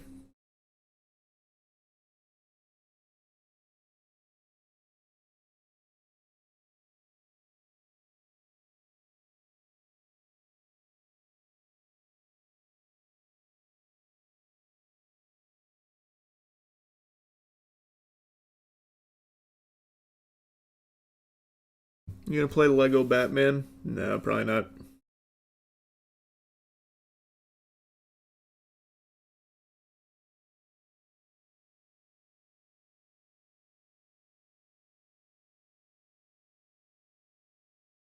I kind of miss every game ever having arbitrary multiplayer modes, especially when they end up being bangers like Last of Us or Assassin's Creed. I did not like the Assassin's Creed multiplayer that much. But yeah, Last of Us was good. I also miss that. Just tack on a multiplayer. There were some fun ones. There were some really creative ones.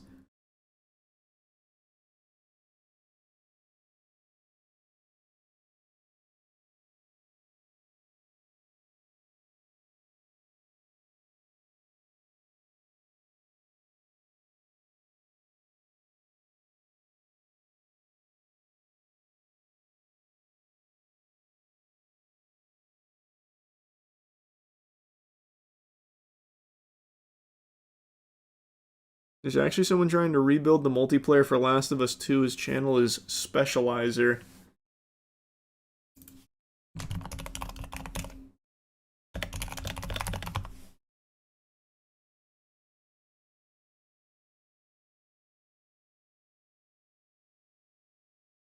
Channel didn't come up. Oh, here it is. When you move around, go prone, or aim, your player state changes. We need to find the state name for when you enter your backpack. And as you can see here, it's called inventory.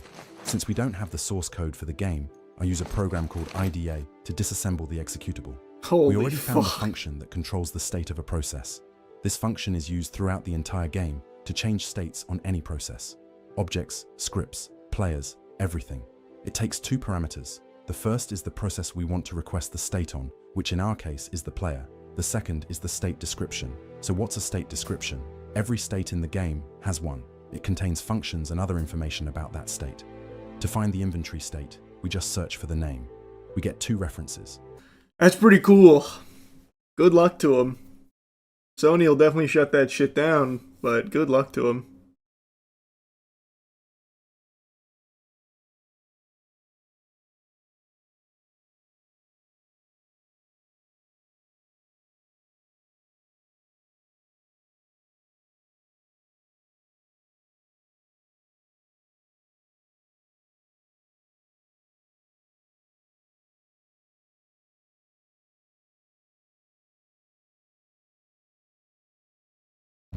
Type of shit always blows my mind. Like, what am I even looking at?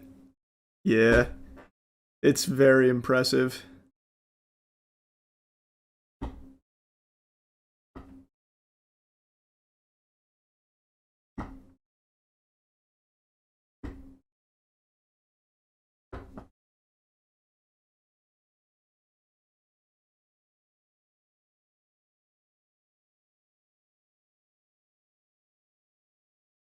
John Woo's Stranglehold slapped.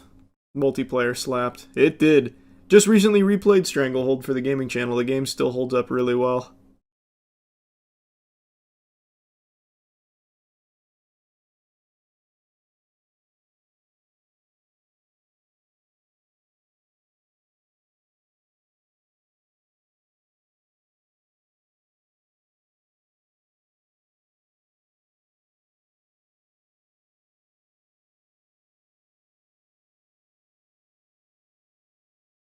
Scalpers ruined the Pokemon Target collab.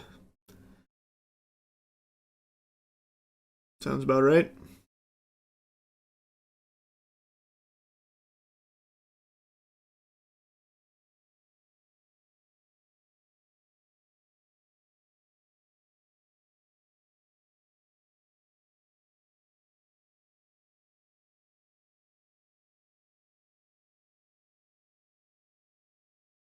I saw scalpers are going after Pokemon Pop-Tarts now because they're back in stock. They are. They are indeed doing that. Mm-hmm.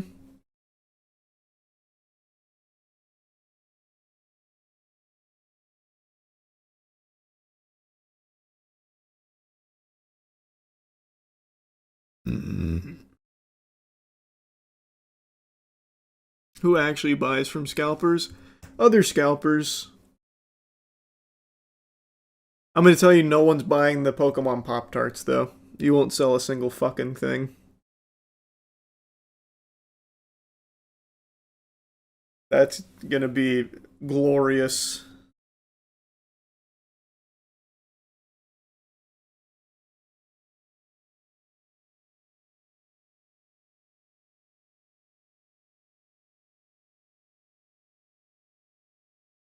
Someone in my city was scalping Pokemon goldfish crackers for $15 a bag. Anyone who made that purchase should have been beaten on the spot.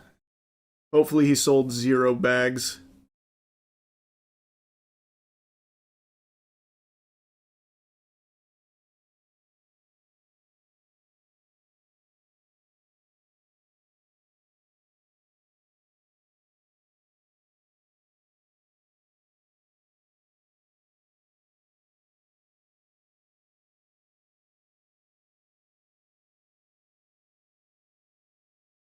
Haven't seen people scalping food since the McDonald's Szechuan sauce. Classic.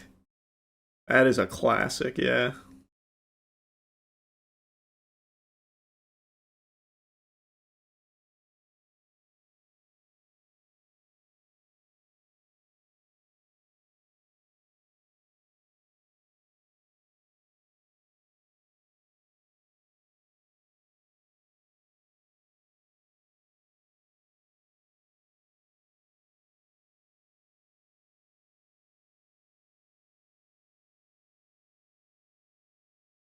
Also, scalping food is crazy but makes sense.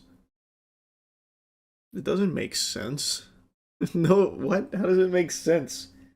Who the fuck is going to be paying a premium just to get Pop-Tarts with a Pokemon image on the front other than another scalper who thinks it's going to appreciate for some reason? No actual person's going to be buying that.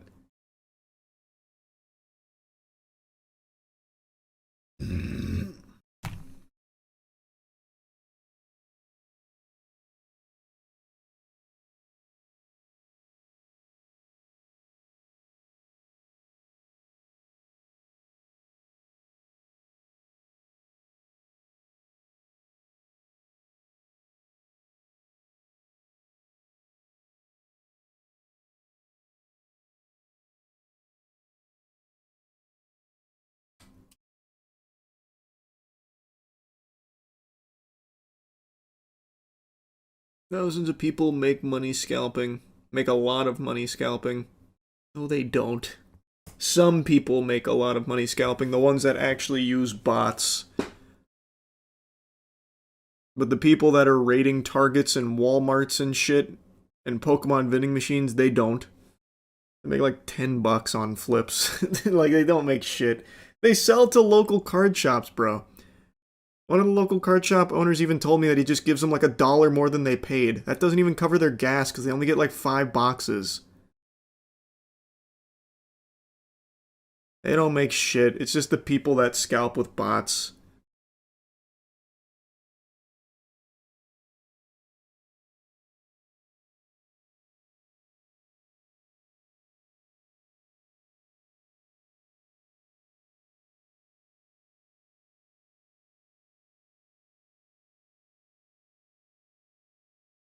You asked one guy who directly deals with scalpers. I am confident every card shop is doing the same thing to these scalpers, just giving them like $1 or $2 more than what they paid for. Because why would they pay more for it? Why would they give them like a premium on scalped trash? It wouldn't make any sense for the local card shops.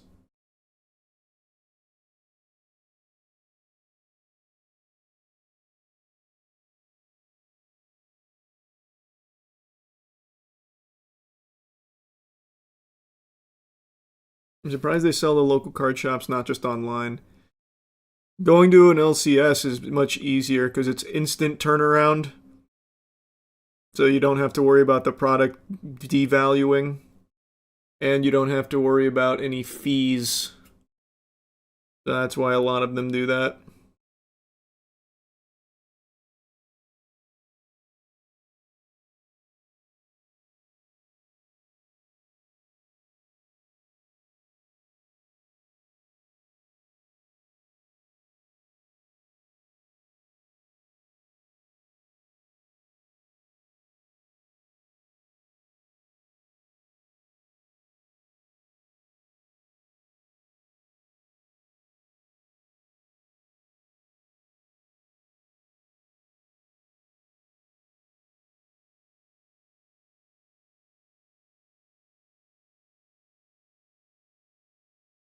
I don't think I've ever heard of anyone actually playing the TCG. For Pokemon, a lot of people play it. It's a decent card game, but the people buying the cards now don't play it. They just try and make money off it. They just sell it to other scalpers. I'm assuming the others just use Facebook Marketplace since they don't have fees. Yep. For the most part.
Have you seen Mall Shadow Lord? Not yet.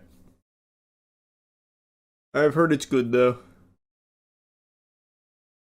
Do you consider legitimate card collectors to be scalpers? No? What? How are they scalping if they're just holding on to cards for their own collection? What?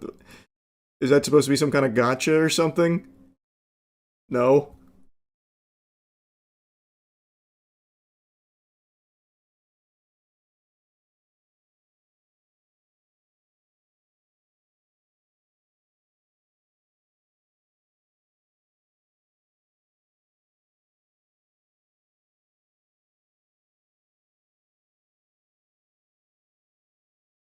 You watched Wolf Walkers. It's peak. Never even heard of it.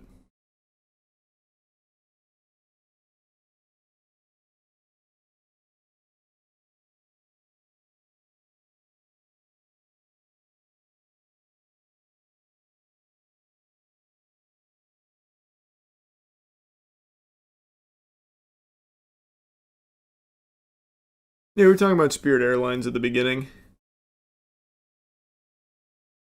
That's no good.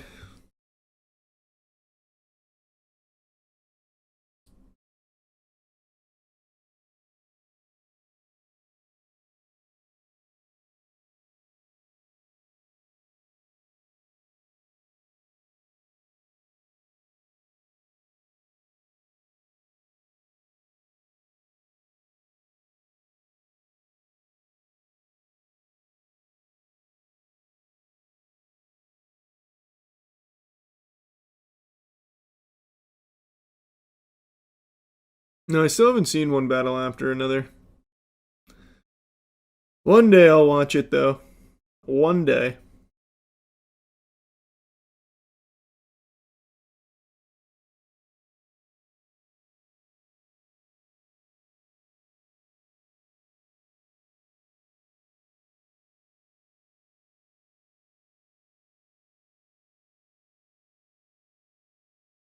Did you see that Midwest safety video? The simple traffic stop turns into citywide chaos. Is that not the one that we watched yesterday?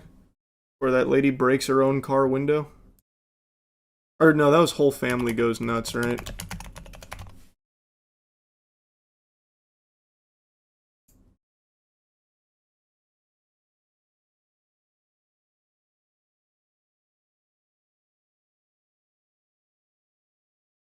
Simple traffic stop turns into citywide chaos.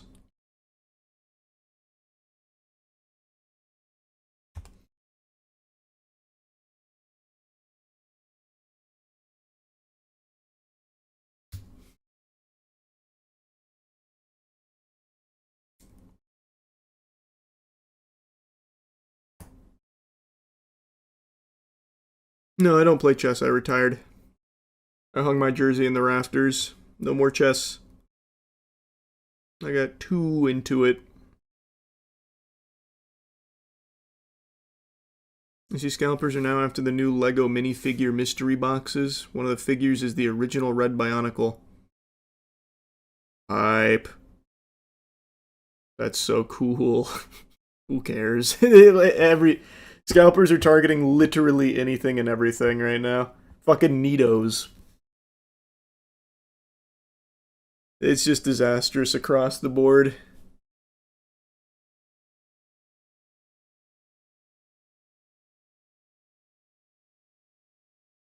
It has a car chase in it.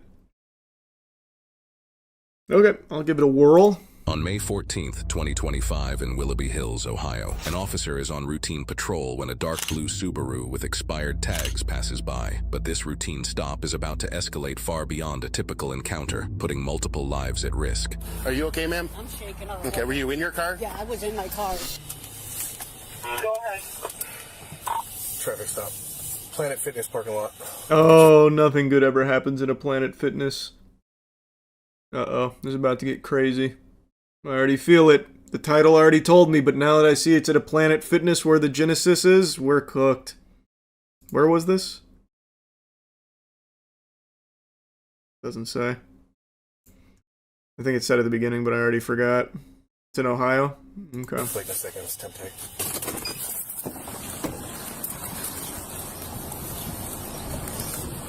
Howdy! I know I'm expired. Yes, sir. Yeah. I'm listening with the cat in the car right now. Okay. You got your ID on you? Yeah, Yeah, it just expired by, what, 3 weeks? Yeah, I mean, we're home. I'm homeless. Been homeless at that time. Yeah, I'm trying, hoping we can shower. Where's that? Planet Fitness. My brother's going to send me a screenshot of his QR code. Hopefully get us in there to shower. All right, I appreciate it. Do you have your insurance with you, Mr. Montgomery? You got your ID with you, ma'am? No, my ID got stolen. What's your social? What's that? Probably the cat. Oh. What's your social, ma'am? I don't know by heart, but I can get my... This seems so polite right now. How does it go tits up? Where I'm speaking with you, Mr. Montgomery? No, man. Okay. I don't have no weapon. I mean, well, a pocket knife. The cat's not going to jump out, is it? Yeah, he will. Can't find your social right now. We'll just go with your name and date of birth. Stacy Montgomery. I'll be back with you in a minute.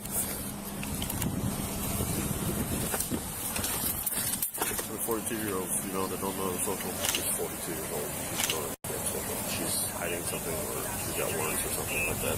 Hey, just keep an eye on them. All right, male driver's the listed owner. Still working. That's not the most unbelievable thing in the world, not knowing your social by heart. I could definitely see that. I'm sure there's plenty of people that don't. I don't think that's that suspicious. Did you find her or no? No. So she got the social? She found it? Timu baby no money. I'm going to look. I'm going to try a different way of finding her. You able to find that social? He does kind of look like him. There's a cat in the car. Is that going to be a problem? I don't know who she is yet, so I'm still working on it. Why don't you keep looking for your social, see if you can find that, okay? So we can get yours.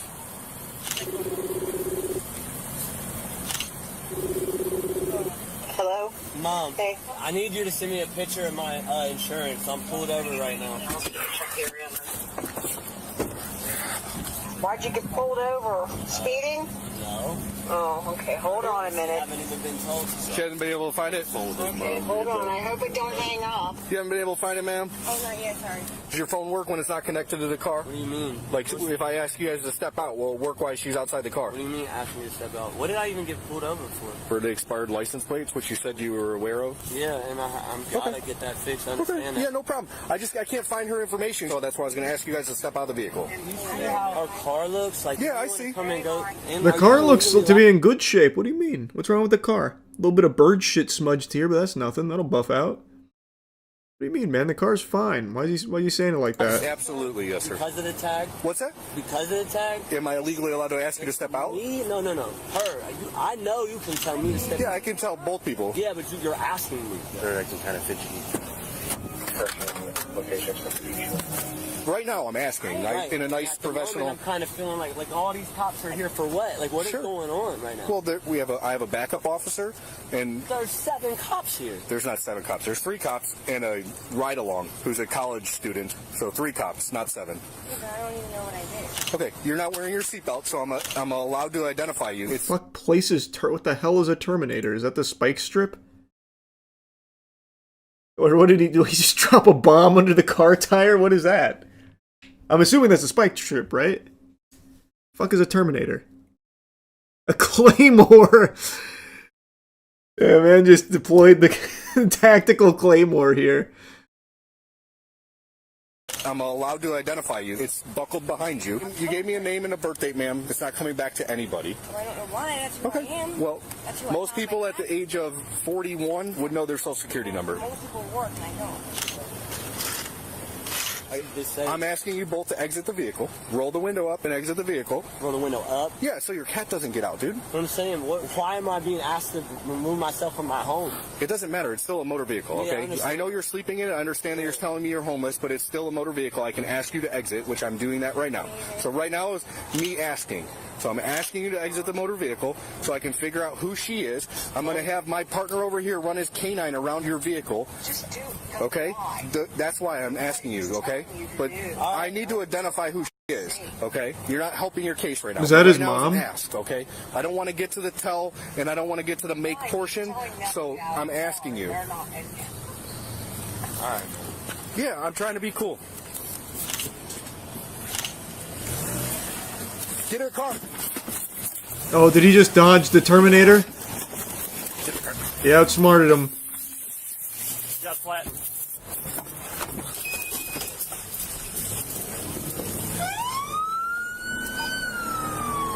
Well, look, that vehicle's taking off. Bye-bye, Planet Fitness. It's running on flats. It went over the Terminator. We're gonna have to swing Squad 2 around. I think I heard the lunk alarm go off in the Planet Fitness. Throw him in cuffs. It's going towards Lakeshore.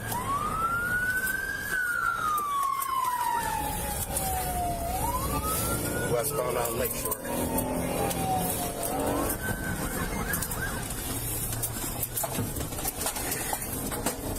Come on, get from there. Going through the construction zone. HQ, can you find me the biggest man in the Planet Fitness? I want to get him on the horn. We'll get him involved. Holy Jesus. Good, the officer's really going in. Right through the roadwork.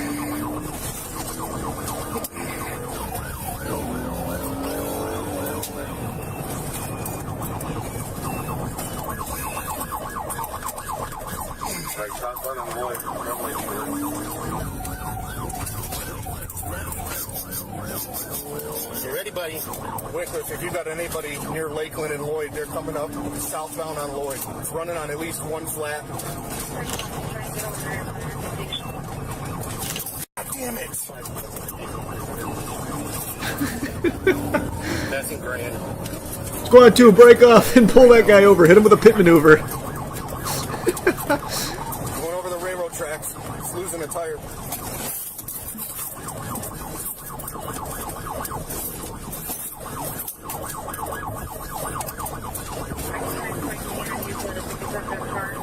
Uh-oh, the Terminator's taking its toll on that tire now.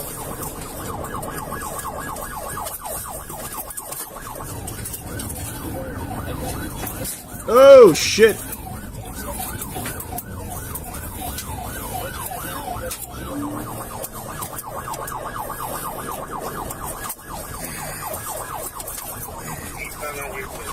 Damn, the officer's growling at him. He's getting feral.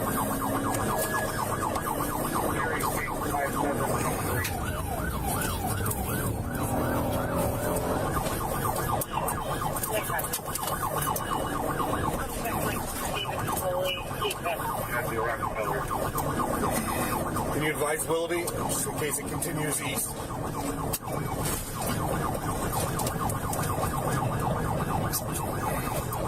Throwing shit out the windows. Throwing something out the window. It was a banana peel. It didn't work. Try the green show.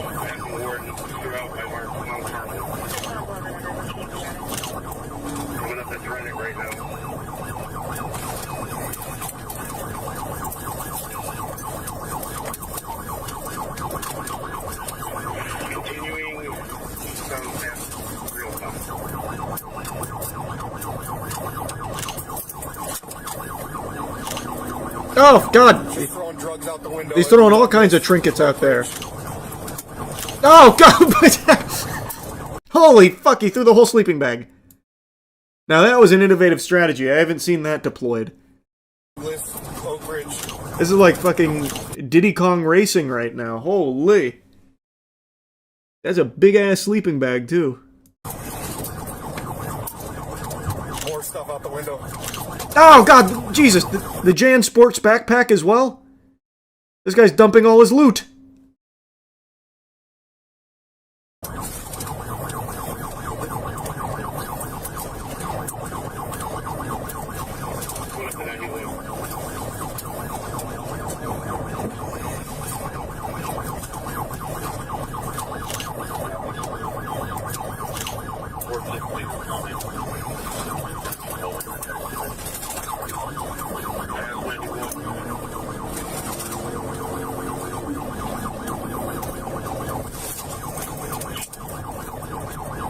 Oh shit, right by the Chick-fil-A.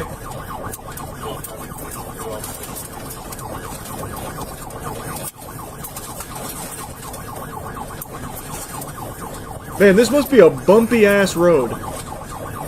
There's a lot of shit jiggling around here in the cop car. Also, what the fuck was this attempt here? This has to be the laziest deployment I've ever seen of a spike strip. Hopefully he's in the right lane going super slow. What happened? Did he like yank it too far back maybe and I just missed it?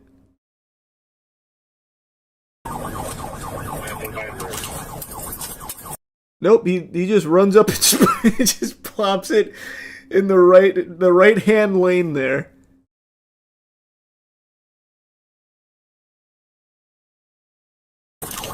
That one never stood a chance.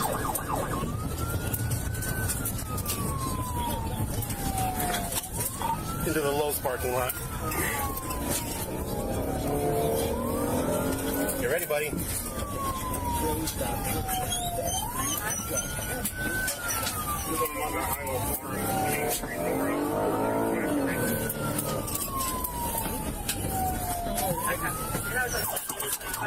Oh! I smell a pit maneuver. Yep. They had a bunch of open space. Oh, fuck, he's still cruising. Oh, there goes the whole tire.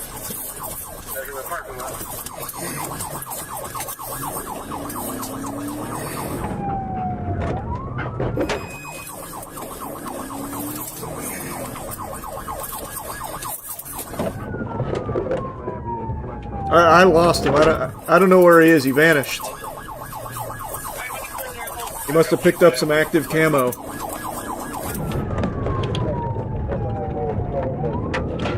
Ryan, I lost it.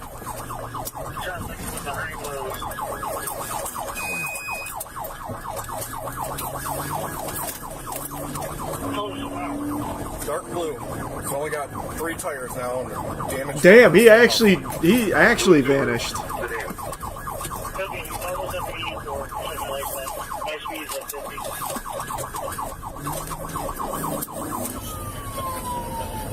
Come on.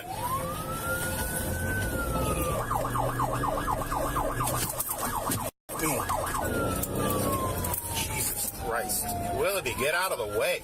I have a female on the phone if I'm going to do it, but went northbound on Rush. Alright, just still northbound Rush. Who's Willoughby? Is that another officer that got beef? Isaac, let me get around you.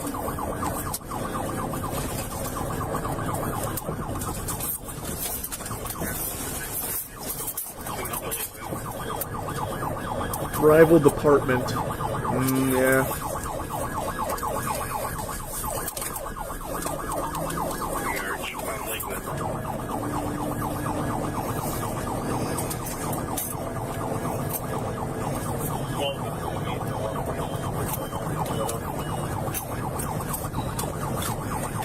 What are they blurring? Both currently smoking meth in the vehicle, I can see it. I thought maybe he was like gearing up to throw a big dildo out there or something. Ah, that's huh. Wow, they're giving it one big hoorah. Right behind him. You ready, buddy? Go get that man. Tactical meth deployment.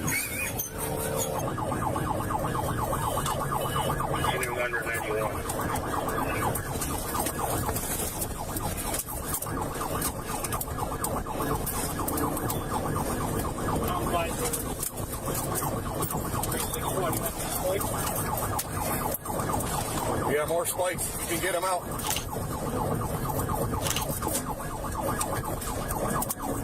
Almost. That was a more spirited attempt, at least. Oh, fuck. Jesus. Okay, now I'm starting to get a little worried that he hit somebody. Does everyone walk away from this okay? Because now he is fucking zooted off his gourd now. So now he can't even stay in the right side. The meth powered him up. Yeah, it's like the goddamn star in Mario Kart.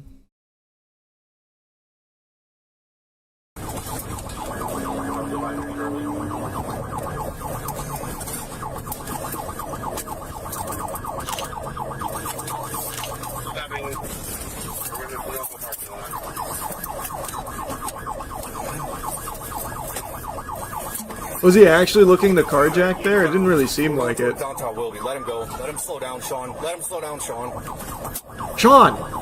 Hit the brakes, bro. Just back it off and turn your lights off so he slows down, and he's doing 70 on one rim. Crossing there, you know. All right, let it go.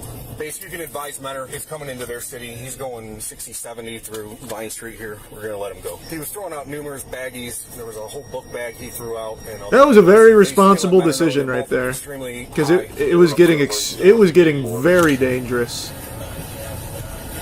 Just drive, dude! Why are you yelling at him? What did he do wrong? He's stressed out. Got a fucking maniac on the loose. You got the methed out marauder just fucking pillaging the city here on the streets. Searching for them, the suspect seized the opportunity to make multiple carjacking attempts. Oh, he actually... What the fuck? Oh my god. Damn, this guy's actually fully unhinged. What the fuck?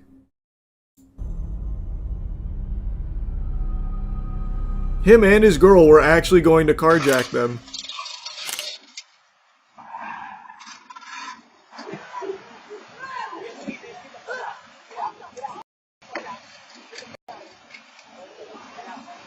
Damn! 911, where's the emergency? I just witnessed a car slam into another one, and now they're getting into another person's car. They're stealing her car. What kind of car are they getting into? It is a white four-door small sedan. I cannot see the make or model. Oh, the title did not lie. This is chaotic throughout the entire city. And it all started over like an expired tag and asking for a social security number that she forgot. It turns out they stumbled across like an actual madman.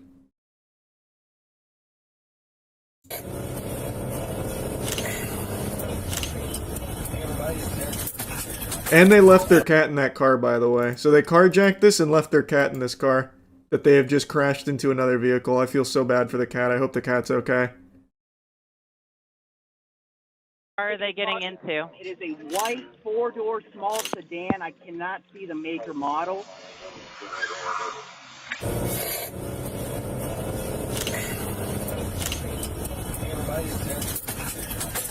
Sean, we just passed it. Looked like it crashed into a house.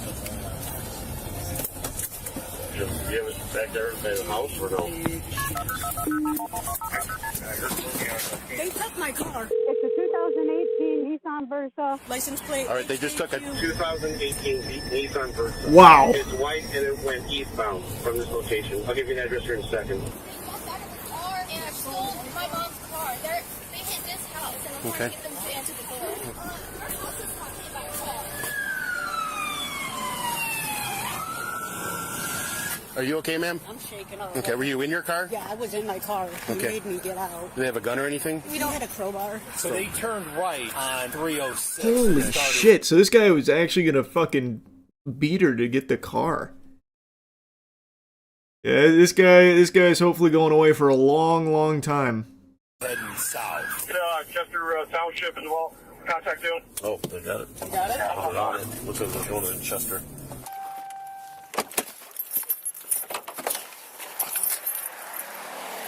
They're all the way at 6 and 306. You want me to keep heading that way just in case they wreck it out? All right, I'll keep heading that way and I'll scan them and I'll see what I run into. All right, we're going on a field trip. Yeah, you write your 15th paper today about how you almost lost your life 16 times in the car. We jumped this bitch twice. What are you What?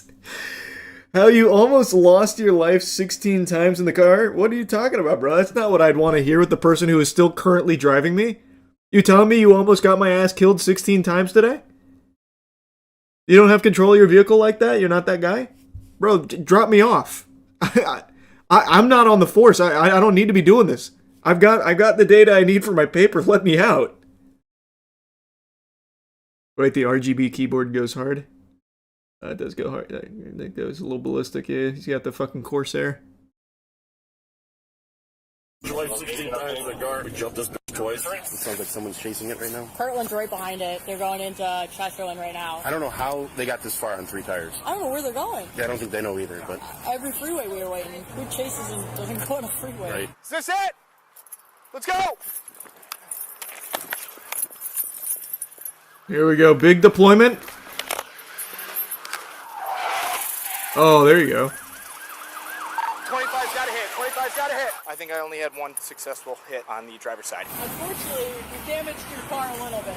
I hate to say it. I'm just. Did they get him or no? Mechanic, so he said it's smoking, so I can't imagine it's going to last too long. Willow doesn't have an ID on the driver. Does have an ID on the driver. We're going to have an egg rock. What? Did the officer... Didn't mean to click there. They hit this house. Damaged too long. The officer, like, swerved out of his way to hit the spikes. Willow doesn't have an ID on the driver. Does have an ID on the driver. What the fuck, man? Why did he do that? The cop literally went out of his way, swerved to hit the spikes. What was the point of that? What did he think it was going to be? Like a speed boost or something? Like video game rules? Like it's F-Zero GX or something?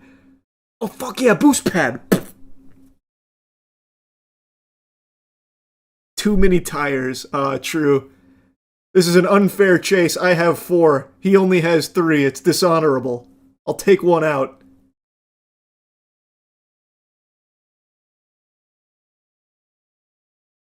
Driver, we're going to have an egg rock. Charge someplace. They just got me with spikes. Oh boy. Oh no. 899, I just got hit with a spike. I'm dropping out. I'm picking up the bags and stuff I found up here. Damn, he got us. This guy's good. Yeah? What'd you find? Okay, you tell me where it's at and I'll come get it, okay? We were just walking. We found a purple knife. It's down there on the sidewalk. I'll show you exactly where it is. Okay, I appreciate it.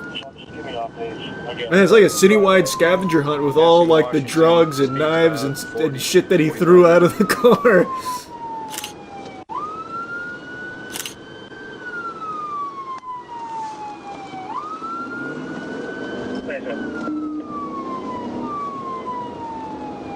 Traffic light, and we're down to about 35. He is going left to center without any traffic in front of him.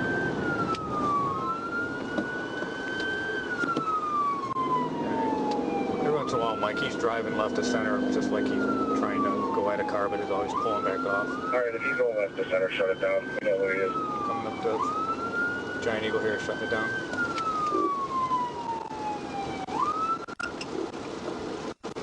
Yeah, he just pulled into Giant Eagle, Mike.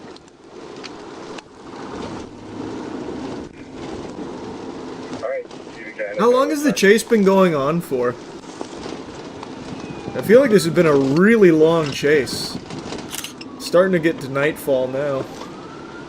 Trying to carjack somebody else, it looks like. Oh, he's actually going for another carjack. Holy shit. sheriff's car now on the lead. He tried to carjack another car, Mike. Alright, keep calling it. They're still chasing him right now as we speak.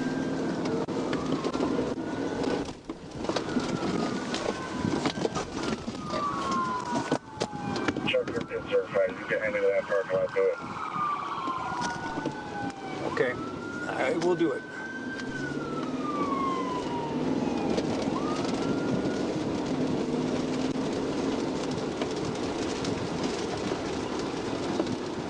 Off-roading. He's trying to carjack another car now at the gas station. Oh my god. Don't get out of the car. This is the most successful carjacks I've ever seen in a chase. This is number 2. And he almost had a number 3 earlier. Holy shit. Don't get out of the car. Oh, fire department 10 round.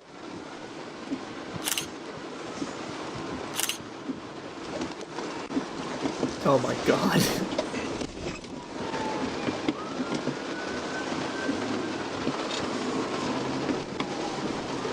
One at gunpoint, one on foot.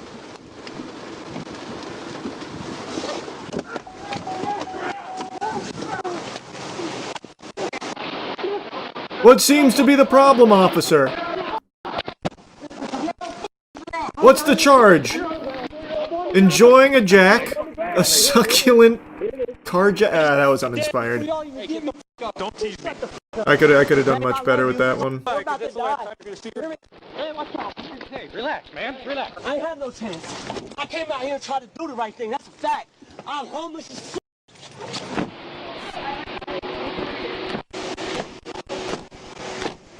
Hey!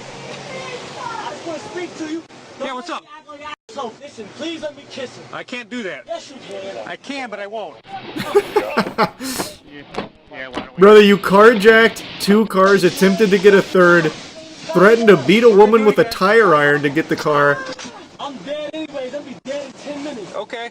Alright, butt in first. Swing your feet. Fine, but shit, it's gonna be what, Willoughby? We would like the car. The female was driving? You alright, ma'am? They don't let me kiss her? No, sir. Why? She's in a different car. Different traffic stop, but then he crashed into a car in our city and carjacked the car. What's your girl's name? Stacy Montgomery, my wife. Okay. Hey, this is so tight. Okay, we're gonna switch it off. Ma'am, sit up. Hello? Sit up, ma'am. I need you to sit up. Matt! Oh, Jesus Christ. Yeah, that's awful. Nah, I can't watch that. They actually just did all the drugs in their car during the chase. Yikes.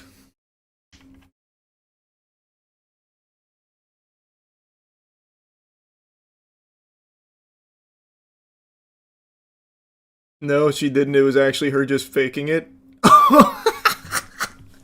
That's a big brain strat. Because they blurred it and shit, and I was like, oh, it must be real. Oh.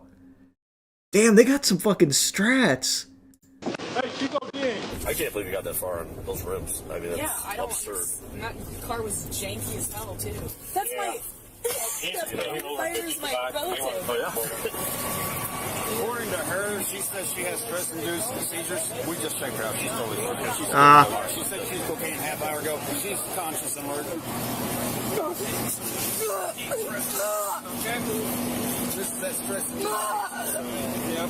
That's jailitis. Yeah. Jailitis, huh? Fake seizures for. So I said I want to do this 40-minute ride back, and she's flopping around that good. So, what were you guys throwing out the side of the window? Any guns? No. So it was just drugs? No. So now it's not drugs? No, it's a drug. I said whatever was in the car. Just random Our fire department. Jesus Christ. She doesn't seem like... I'll be, like I said, I'll be right behind you, too. How you had $8,000, legit money, and nobody want to rent an apartment to you? In the hood. Logistics, that's what it is. Looks the longest pursuit you've done? That one. Really? Jacob Montgomery, 32 years old, faced charges brought by the Willoughby Police Department for multiple felony offenses, including aggravated robbery, grand theft of a motor vehicle, and vehicular vandalism. Separate charges were also filed through the Willowick Police Department, including failure to comply, obstruction, vandalism, tampering with evidence, possession of drugs, and multiple traffic-related offenses. I saw the littering Ohio in Adult there. Parole Authority later confirmed that Montgomery was currently on parole and had an open burglary case through the Ashtabula County Prosecutor's Office. The female passenger, Stacy Camplees, was not on parole, but was also connected to the same open case. Camplees, 42 years old, was identified as a passenger in a vehicle connected to an incident involving aggravated robbery with a weapon, robbery, grand theft of a motor vehicle accident, and vehicle vandalism. She was taken into custody. Why does it say free text? What is that? What is that? Is that a charge, or is that like a placeholder, like boilerplate shit? What is free text?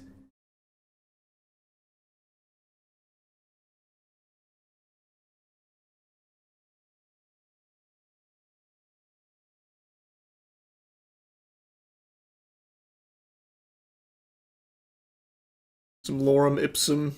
Yeah, I guess. Maybe that is just bottom text, I guess.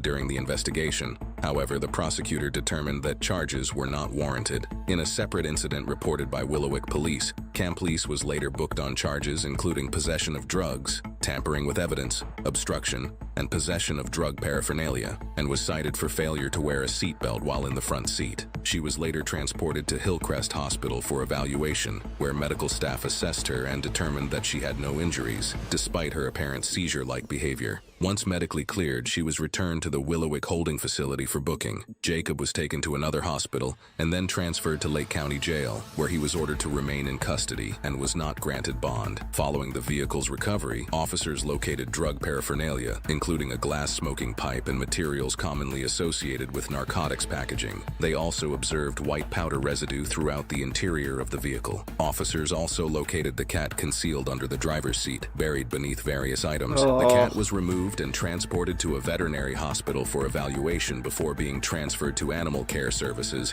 and is not suspected of wrongdoing. For privacy purposes, we are not identifying the cat. That's cute.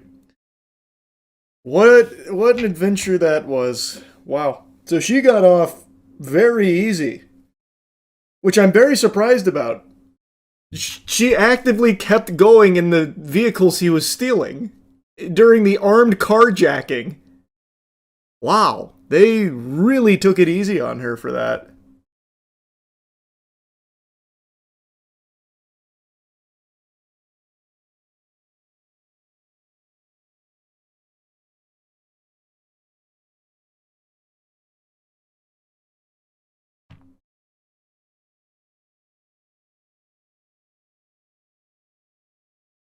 Under duress, maybe?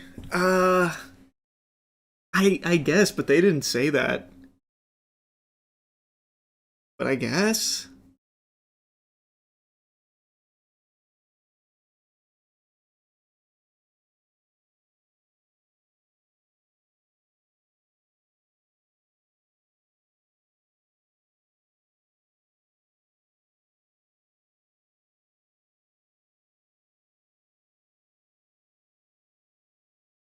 Was this in Florida? No.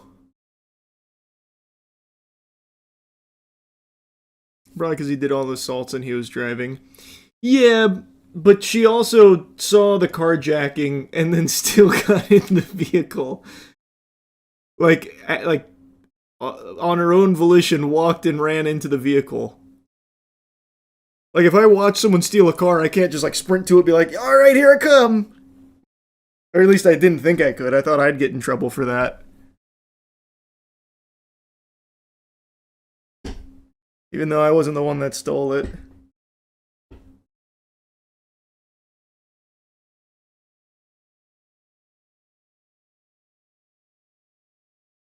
They got Cracksepticeye.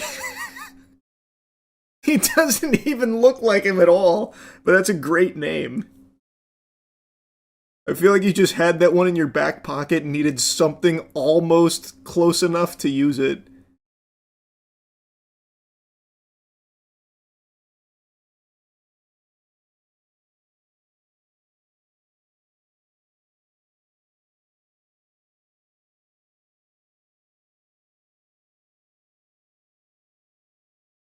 That is a banger name. That is definitely a banger name.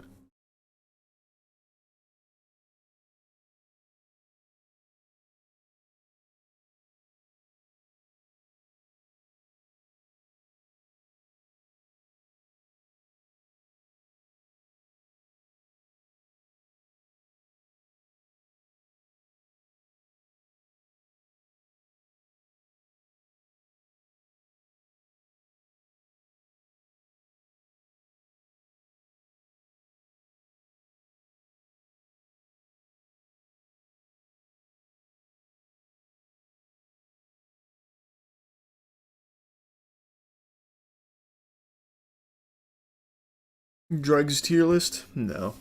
There is a guy who did a drugs tier list, though, a while ago. It was a chemist, if I remember correctly.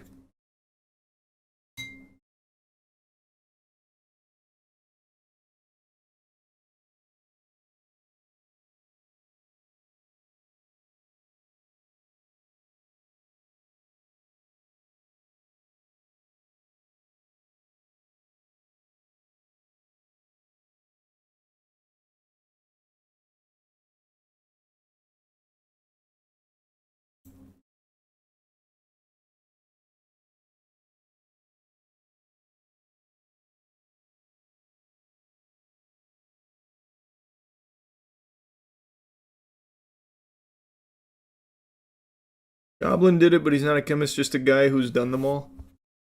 Is that who I'm thinking of? Maybe it is.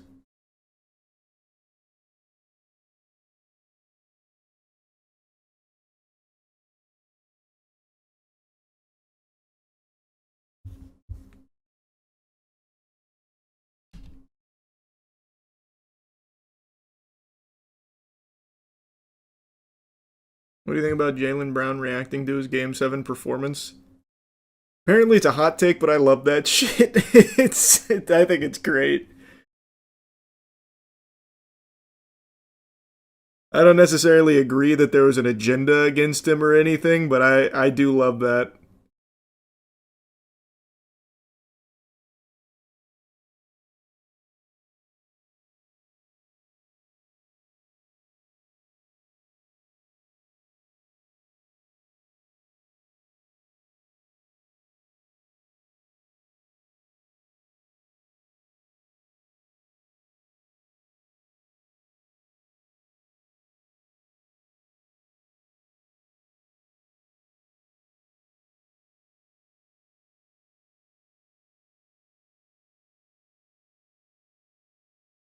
I remember watching a video of old people drinking lean for the first time. Oh yeah, there was the channel that had elderly try drugs or something. I remember that from a long time ago. Who else is saying it though? Legend. Oh, about flopping? Yeah, I saw his clip on stream about flopping ruining the game. I completely agree. But, and I've talked about this a lot, but I will say Jaylen, he has also flopped a time or two. So right message, maybe not the right messenger.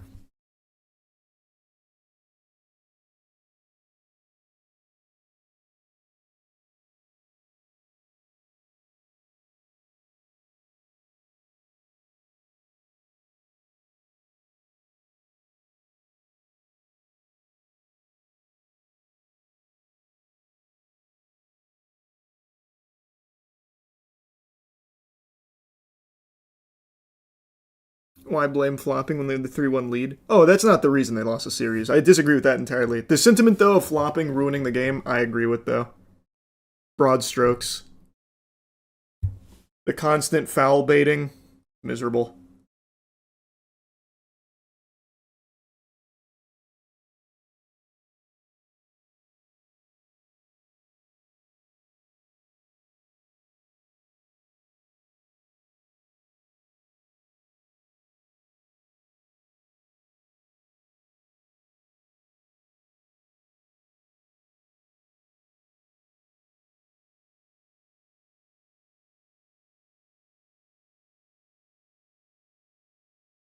You think the Lakers will still make it? Brother, I like I said, I thought they were going to get swept by the Rockets. I am shocked they won the series. I don't think they go any further. I think it's genuinely impossible for them to go any further, but it is crazy they won the series.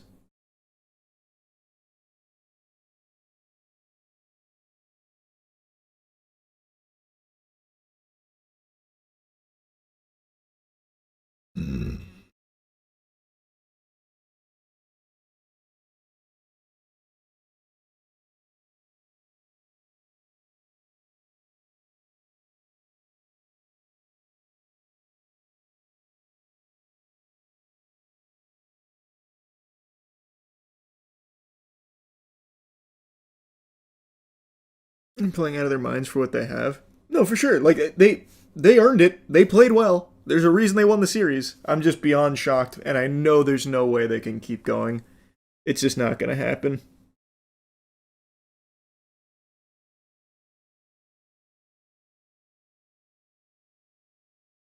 Why was it shocking? They have a good team and good coach. The Rockets are not amazing, especially without KD. It wasn't surprising at all. I disagree, though. I think the Rockets, even without KD, are fine. At least better than the Lakers without Reeves or Luka.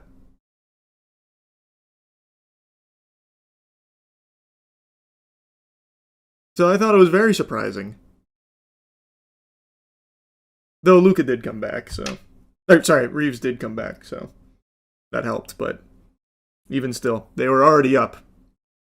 I thought they were getting swept before he ever even had a chance to come back.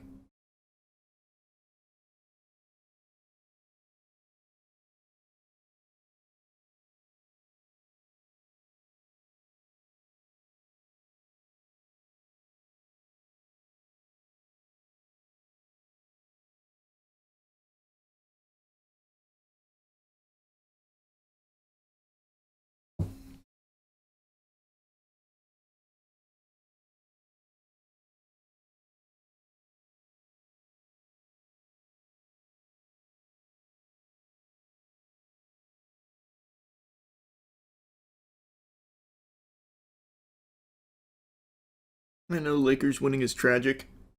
Oh, don't get it twisted. I actually would love to see them somehow make the miracle run. That would be the most unlikely of circumstances. Geriatric LeBron leading the Lakers to a fucking championship would be crazy. No Luka. Reeves is back, so I guess maybe it's like somewhat almost conceivable. I just don't think it's possible.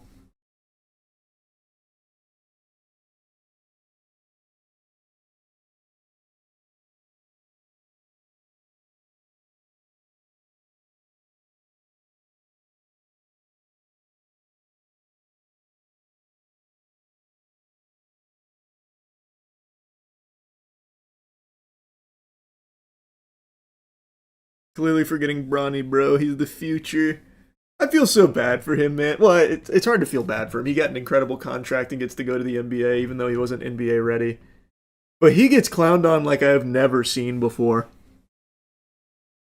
He's in this limbo where he's a little better than most of the players in the G League, but he's not good enough to be on the same caliber as NBA players. So he's in this like really tough limbo. And he just gets fucking torched for it.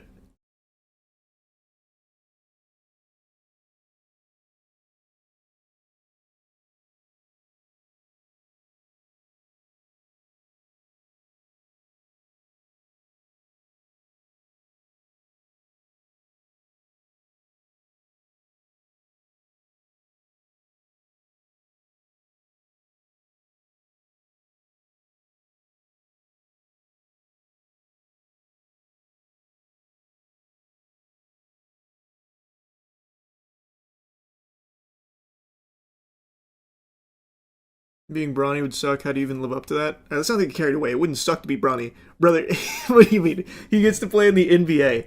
He gets millions of dollars. It would not suck to be Bronny. Yeah, like, yeah, you get made fun of. Oh, well. Look at how successful you still are. It wouldn't suck to be Bronny. I'm just saying, he does get torched in a big fucking way.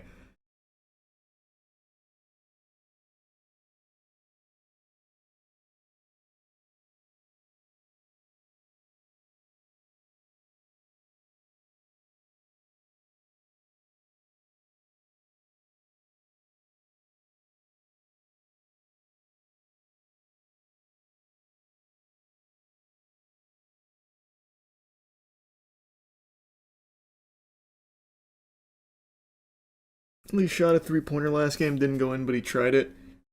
Hey man, we had the father-son oop. He's had a couple moments.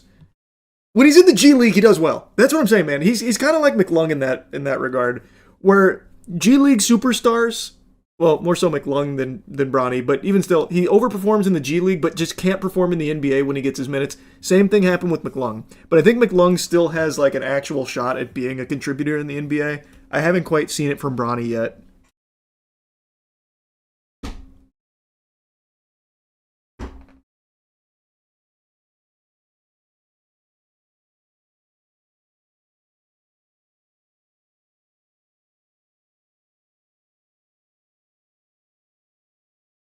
McLung deserves to be in the NBA. His stats are really good. They gave him a shot. He did get pulled up to the NBA, and I thought he did fine. I thought overall McLung's performance when he did get some minutes in the league was solid.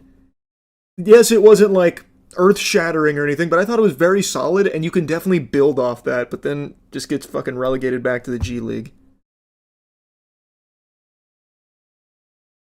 I genuinely think he has the ability to do it.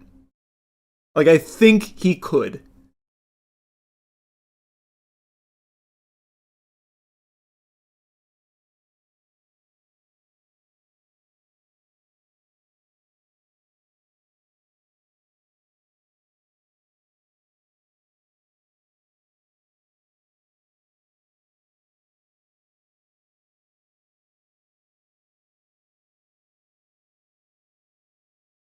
Need to play defense in the NBA. Unfortunately, not all about stats.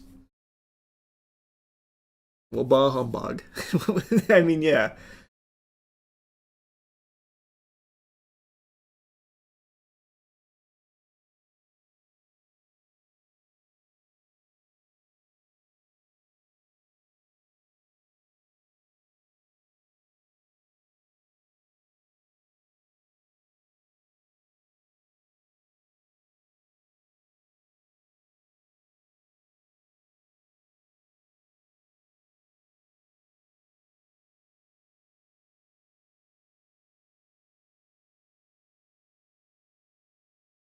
Do you think Jokic is overrated? You insane? No, I don't think that, man. I know things got a little stinky, but I don't think he's overrated.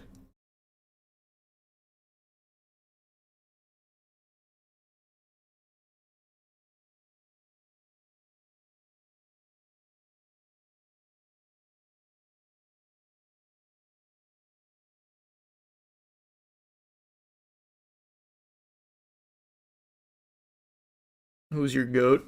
Allen Iverson. AI.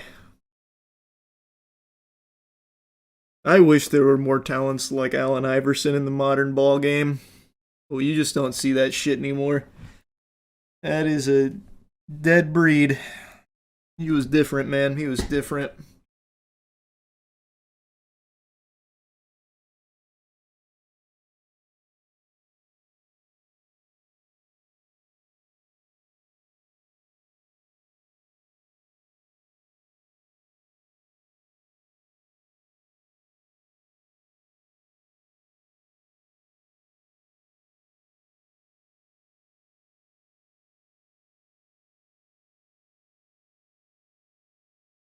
First time in a long time I've heard someone say they love AI.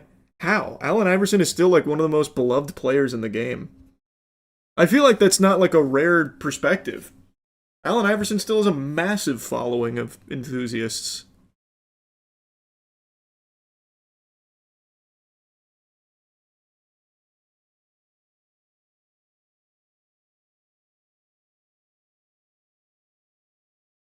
Oh, he was making a pun. Oh, I got too deep into the basketball talk. Whatever. My bad, man.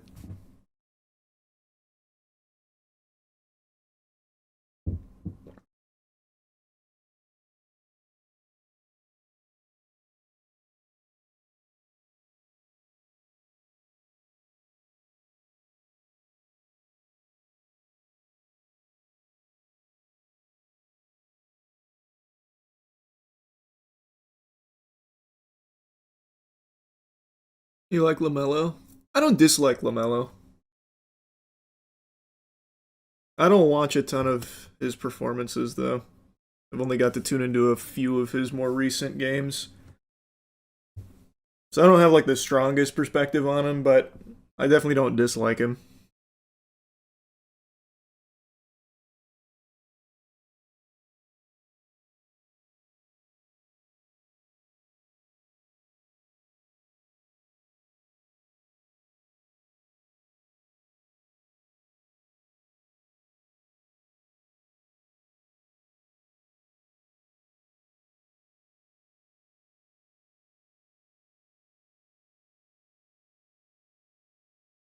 You see the clip of him hitting a 3-point instead of a layup? Yeah, and for some reason, I saw people like ate him alive for it. I thought he made the right call. I'm assuming it'll just come up with this because it was pretty recent. It did not.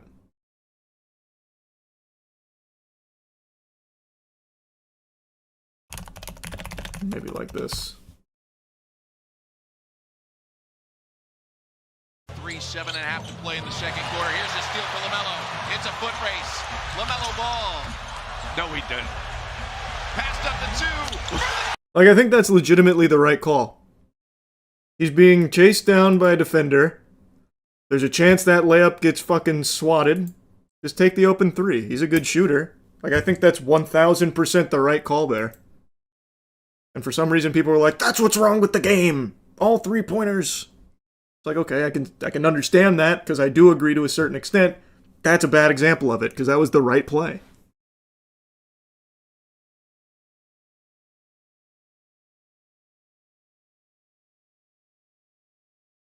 You remember LaMelo's 92-point game? Oh, the high school game where they were triple teaming him and he was still dropping fucking buckets? Yeah, I remember when that blew up online.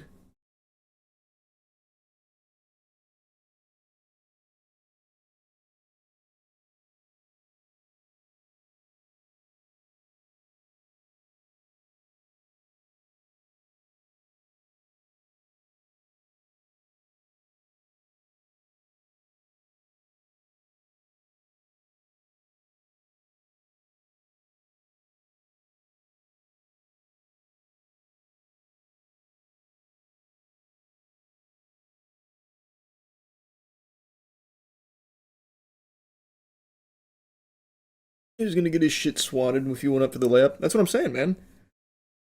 1000%. That's what I'm saying.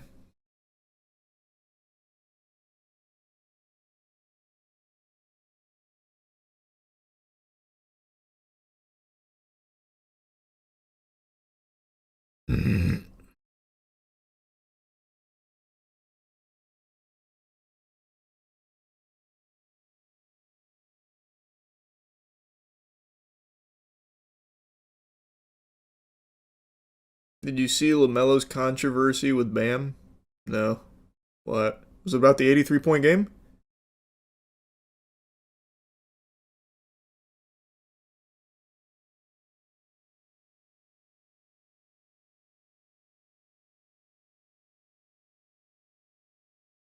Nah, he injured him.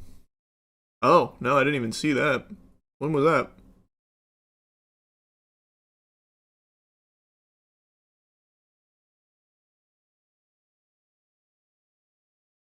It was during the play-ins. Oh, I completely missed that. I don't remember that shit at all.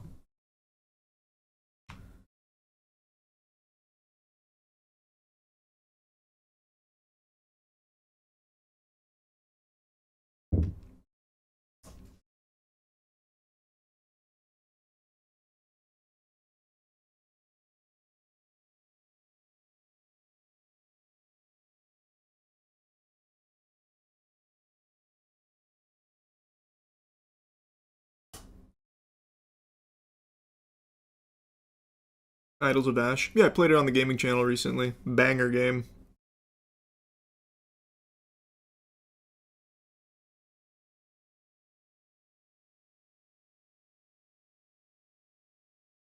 I'm an OKC fan. You still fuck with me? Brother, I don't care if you like the Thunder. That's fine, man. I'm just not a SGA advocate. He's way too talented to foul bait as much as he does. Egregious. It's awful.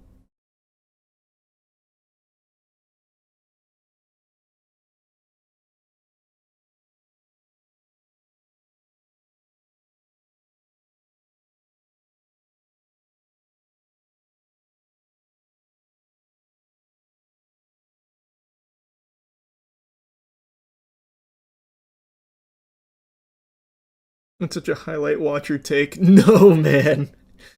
It's not. I understand the stats. He doesn't go to the line as much as someone like... Even Luka. Luka sometimes goes to the line more often. But the way SGA foul baits on literally everything is fucking terrible. I hate it. I hate it. That sounds like a stat watcher take. Actually watching his games are just not fun.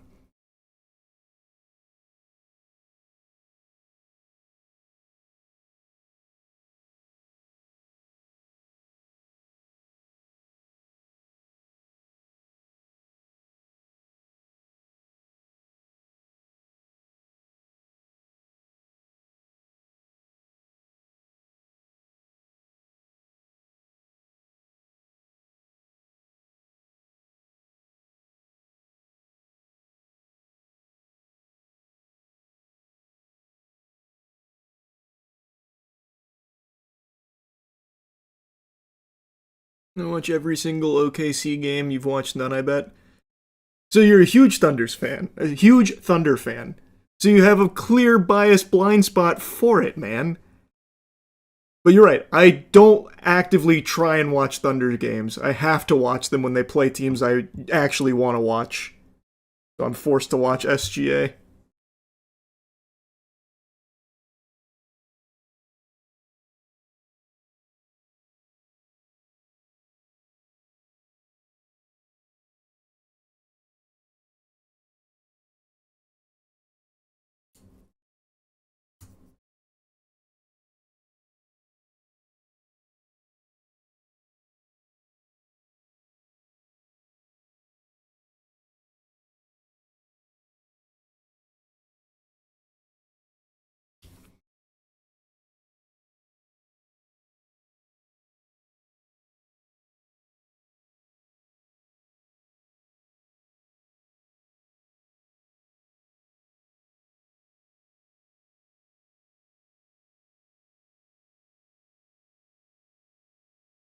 I also watch every Lakers game, and Luka is worse. It's just agreeing to disagree. As I just said, like, even if you look at the stats, Luka does go to the line more. Like, you are correct. But you can also just say, that's bad too, right? You're deflecting that to a whataboutism, but you can just say both are not fun. Like, I still like Luka, but I do agree. Especially in recent times, he's been much more of a flopper, and it's a shame. I wish he wasn't making that part of his bag as much.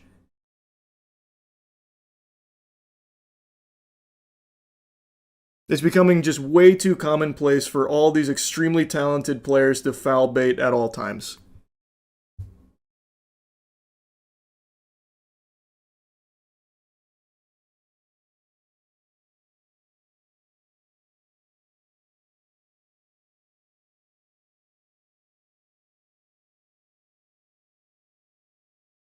I don't watch baseball. I'm not a baseball fan.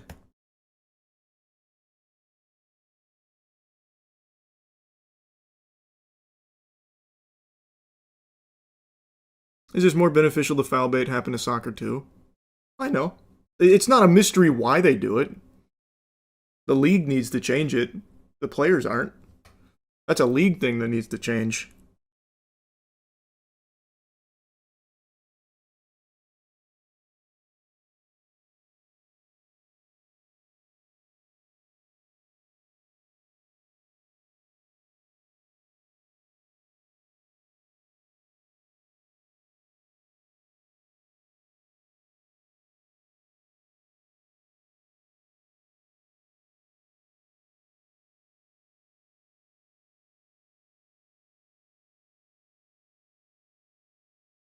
How does it even get changed though? Like you would need proof it's not a foul? There's been a couple of good ideas that have floated around over the last couple of years. There's definitely ways to do it. I don't think it's going to happen. I don't see it happening, but it's not like it's an unsolvable problem.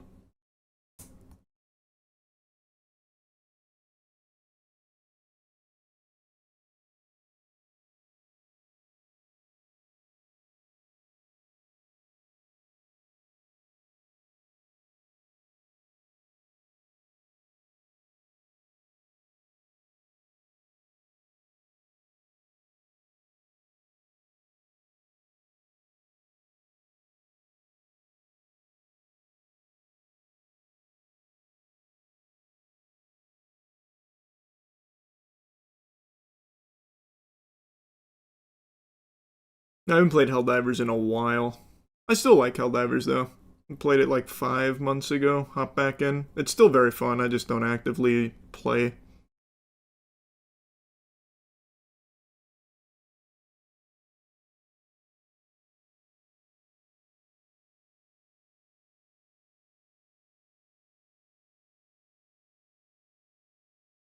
It's a penalty in hockey to embellish.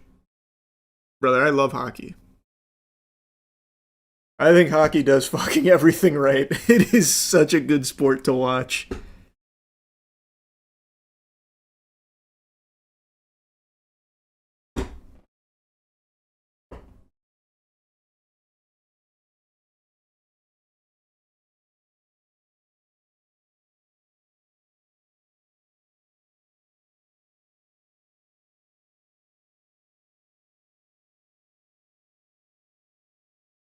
Yeah, that's why no one watches hockey. That's a crime. It's a damn shame. Especially going to hockey games. Like, I went to the Stadium Series game for the Lightning recently. The only bad thing was how fucking cold it was. But that was an incredible game. Every Lightning game I've gone to has been amazing. And then tonight it all went to shit, unfortunately, but it happens.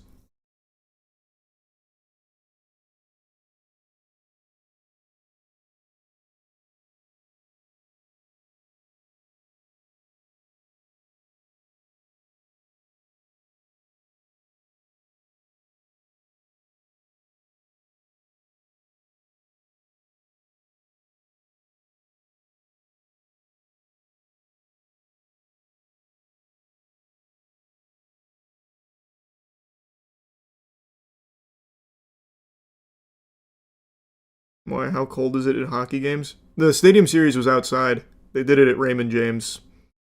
And it was extremely cold. It was like low 30s, which is like fucking freezing temperatures in Tampa.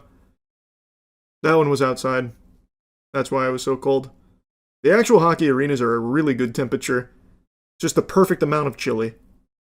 Well, I guess I can only say for Amalie Arena.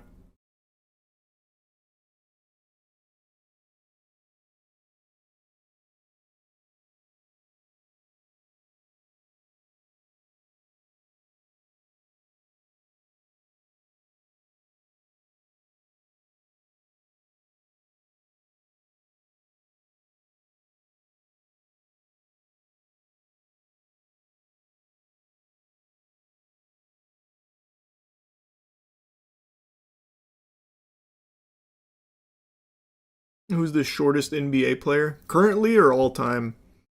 All time would have to be Muggsy, right?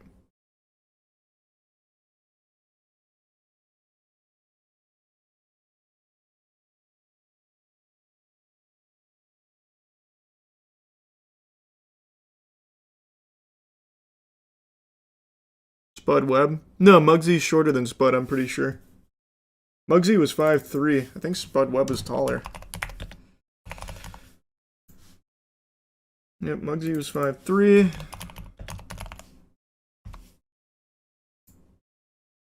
Spud Webb was 5'7". Spud Webb was my height.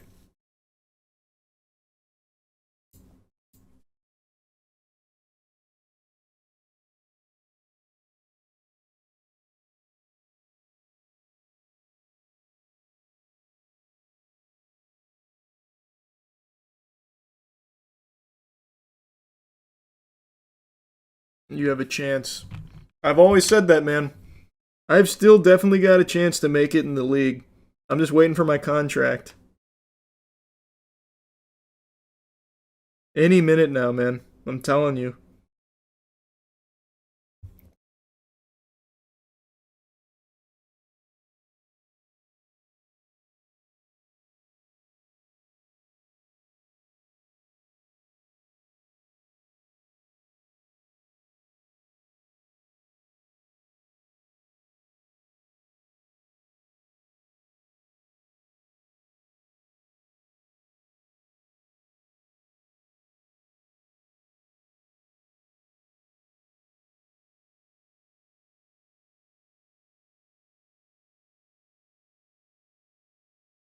Nate Robinson was short too, and he won the dunk contest 3 times.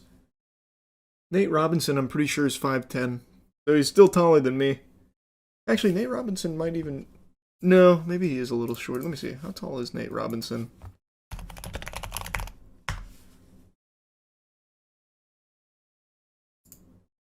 "5'9". So a little bit taller than me.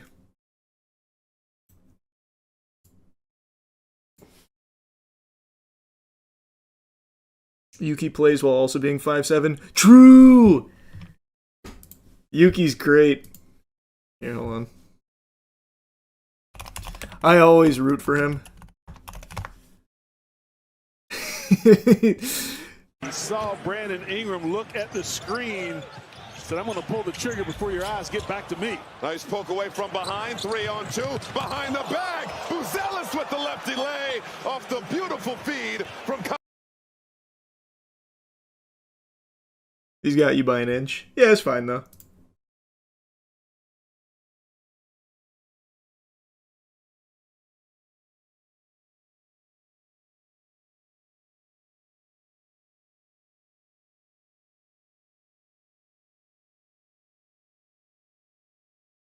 I want Yuki to be good so bad. I think Yuki's good. I don't think he's going to actually have like a strong career or anything in the league. But maybe I'm wrong. Maybe he'll find a nice position as a role player. Maybe he'll come into his own. But I don't think it'll ever be over like just simple role player.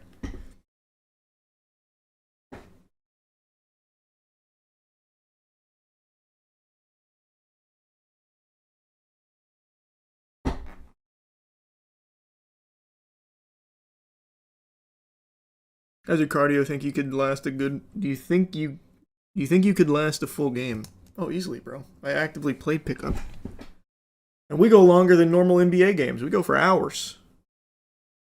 I ain't worried about that.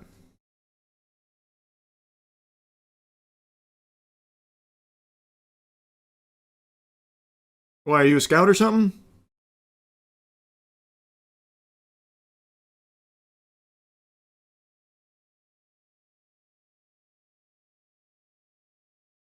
Brother, you vomited during the presidential fitness test. That was after a big meal, and that was before we started getting back into playing basketball actively. That doesn't count.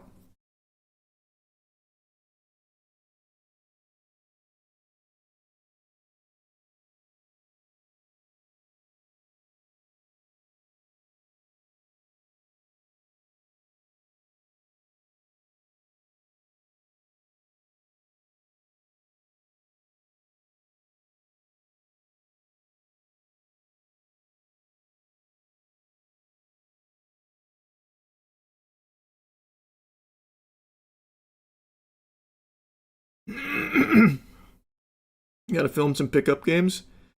I did that once, but it's just such a nuisance. I posted a video from one of our pickup nights.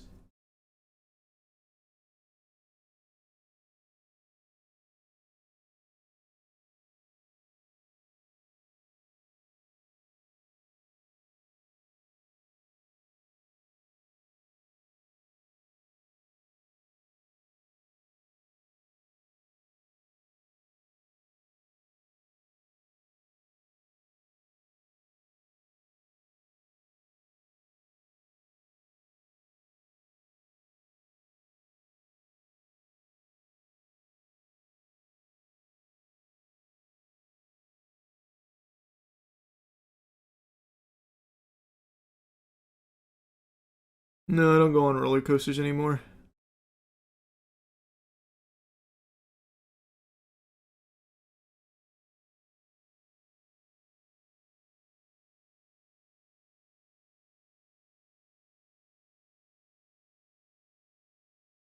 Didn't you say the camera overheats immediately? Yep. That's why it was such a nuisance. Not only that, we had to keep it plugged in the whole time, too.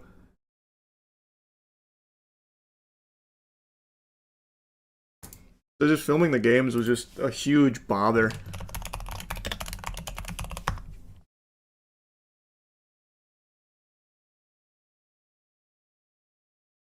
Were you good at basketball in high school?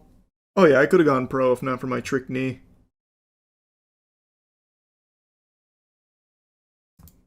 I put up some inspiring numbers.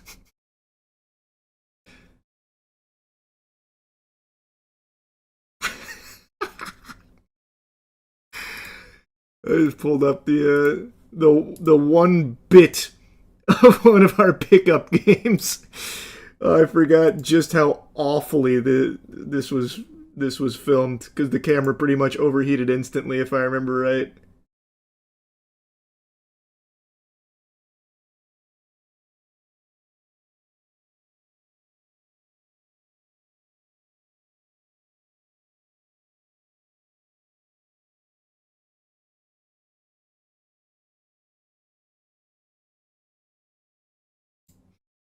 No, we don't talk about the 1v1 with Jinxie. 1-on-1s in basketball aren't real basketball. Ask any actual basketball player.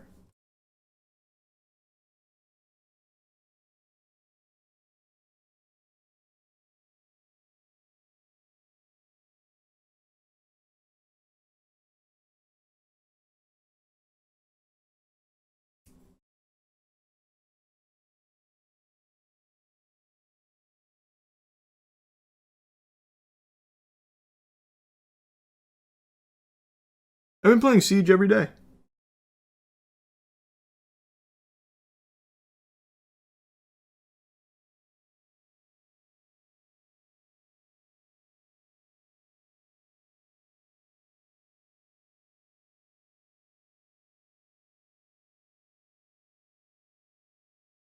Damn, you got a cricket going wild in that video. In the basketball one, yeah. Yeah. I forgot just how sloppy this shit was. That's why there's only one. It was a fucking disaster. God, I love basketball though. I need to get back out there more actively.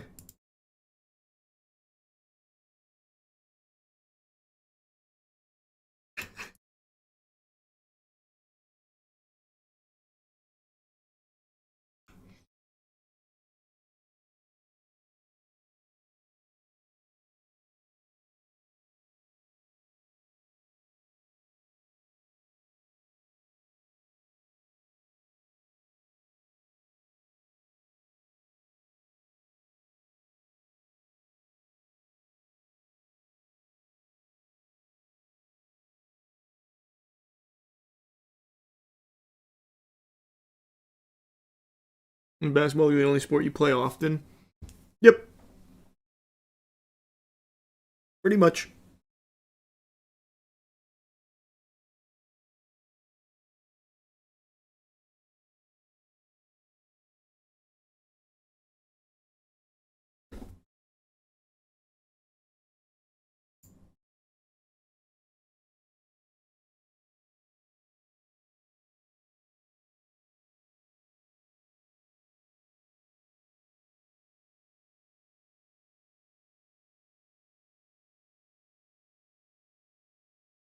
Have we ever tried the Granny 2 speedrun? Probably not.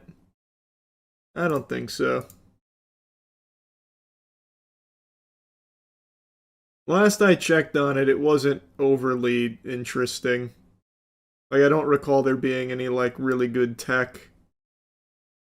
But it's been a while since I checked. Maybe I'm just misremembering.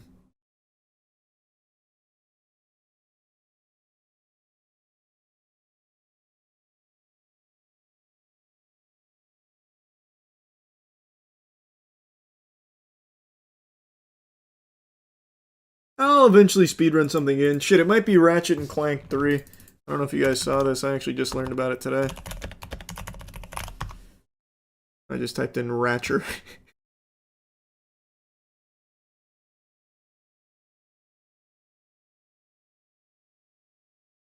Here. An NG Plus in 12 hours. How the fuck does Zem have time and energy to be uplifting? It's because I long since stopped thinking so negatively. You have a lot more energy when you stop, you know, for lack of a better way of putting it, the minute you stop pitying yourself, the better your life gets.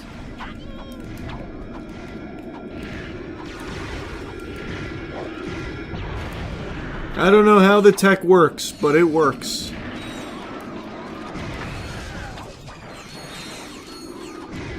And I wouldn't even necessarily say I'm trying to be uplifting. It's just that I'm just being incredibly honest. I try to do what I can to raise the people in my community to be as mentally strong as possible. And being mentally strong means you don't do things for other people's validation. I've found that in life, I'm only ever truly exhausted when I'm out of touch with who I am and what I want. Like, think of it this way. Are you ever, like... Didn't they just find a wrong warp for this game? Now it can be beaten in 1 second? That I haven't heard. Is that real? Is that can't be real, right? Is it this? At one point, Ratchet & Clank Up Your Arsenal was the crown jewel of the series, the most respected, most competitive speedrun in the franchise. Today, its leaderboard is a graveyard. Ask around and you'll hear the same story. One trick killed it.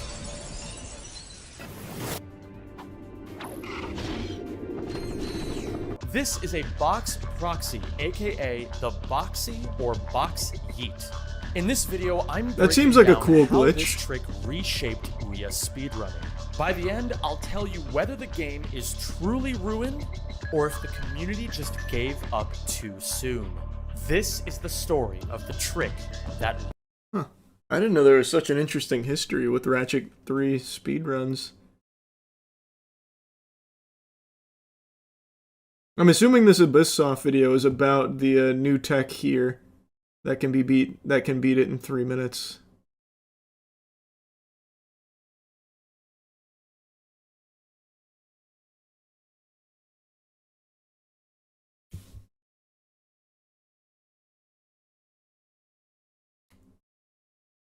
Dexerta has an article on it. Ratchet and Clank Up Your Arsenal beaten in under second.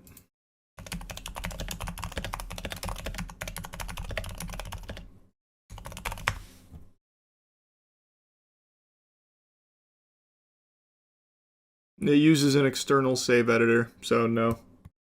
At least according to that.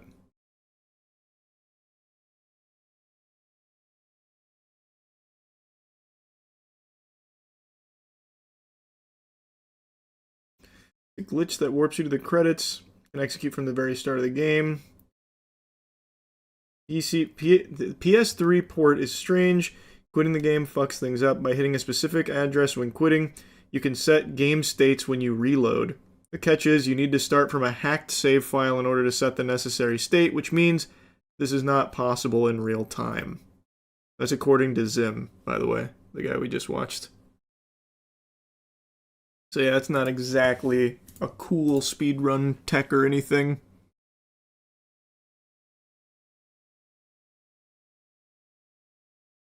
Okay. It's getting late. I think I'm gonna call it a night. Alright, everyone, sleep well. I will see you soon. Have a good rest of your evening. Bye-bye. If you could only see the world through my eyes, you'd be looking most people in their chest. But I'm gonna show you a little something that these eyes have seen today. It's a pretty chaotic video with a woman and a man she was with. Could be husband, could be Tinder date, who really knows? Could be a complete stranger who is trying to impress her. No telling. But they were at an event, and she hit the sauce a little bit too hard. Had a little overdose on the fun potion. A little bit of glug glug glug glug glug. Oh, Reggie! Ree! And started throwing hands with the staff. And it does not end well with her. This story is not a happily ever after for her life. Alright, the managers! Alright! He's just fucking harassing me! Yeah, he's on a distraction! Please leave. Tell me one more time? Did you touch me? I did not touch you. Oh! He's a liar! So the background here is she's a little too drunk and she's starting to hallucinate. She is now accusing someone of harassing her, which apparently did not happen. The guy's even saying that didn't happen. She's got her phone out to record her POV, So you already know she's fucking delusional. It is crazy, astonishing, just how often people that are making complete fools of themselves, just absolute clowns, will be the ones to take out their phone and start recording it as if they're in the right, thinking people will be on their side. So she's got her own POV. Well, it's not even really her POV because she's holding it like up here. It's probably looking like straight at the ground, but she's just off her gourd right now. According to a bartender that was at the center of this fucking pandemonium, couple came in at around 9 p.m. and immediately there were concerns raised about how intoxicated they were. The night was quite chaotic. The couple came in, they were requesting dinner service. Initially, the server verbalized to me that she could tell that her table was not only intoxicated, but perhaps on some other substances, and they were giving her quite a rough time and being quite verbally abrasive with her. Then I do believe after that, the server asked for the manager to intervene. So the manager got summoned to the battlefield here. He enters the rift, runs it down mid, basically just saying, get the fuck out of here, takes their cocktails away, asks them to leave. And when he brought the cocktails back to staff, he said they had enough to drink, we shouldn't serve them anymore. And that's what led to this intense spiral you're about to see from that couple.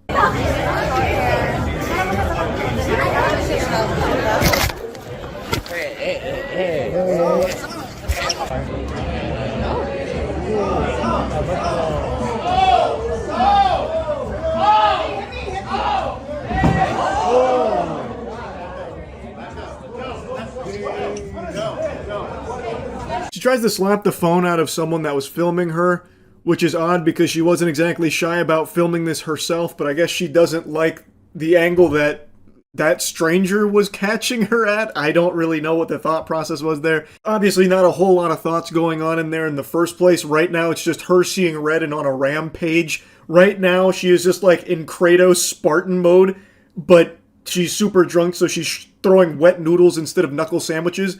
And she gets physical with one of the staff back there, and the boyfriend's trying to like separate her from them. And as he is doing that, she then aggroes somebody else there trying to attack them, and they were not playing games. This was not Weenie Hut Jr. anymore, so she actually got hip tossed. You can see the staff pick her up, well, not fully pick her up, but take her and throw her down straight to the floor, and you hear a big thud. She just got potato sacked. It was almost like a perfect little hip toss there, and she was too drunk to really feel the impact, but I know that shit hurt the next morning. She probably felt like she got hit by 5 different fucking freight trains. Get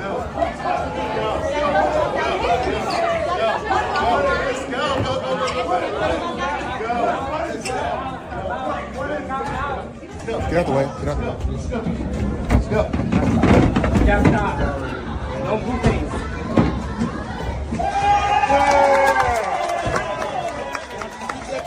Now the goober she's with is trying to get involved, so he's starting to get physical with the staff. You can see him kind of like loosely shoving them a little bit, kind of bumping and grinding on them more than anything. And eventually they both get dragged out of the establishment. The guy was getting absolutely manhandled. He tried to get physical and then ended up just getting like fucking little broed here to headlock. And then she gets taken out in like a pseudo full Nelson, and people are cheering for them getting thrown out. That's how you know you are in the wrong. That's how you know you are a giant asshole, when people are applauding your exit. So they get forced out of the establishment here, but that's not where this is curtains. It doesn't wrap up there. It only escalates because these two are now even more upset and even more combative.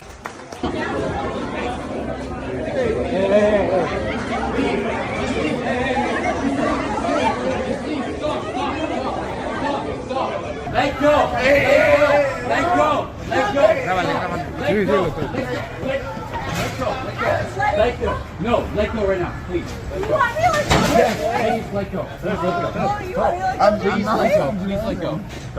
I'm not touching your boy. Okay, stop. No, keep on this. Stop. No. Hey.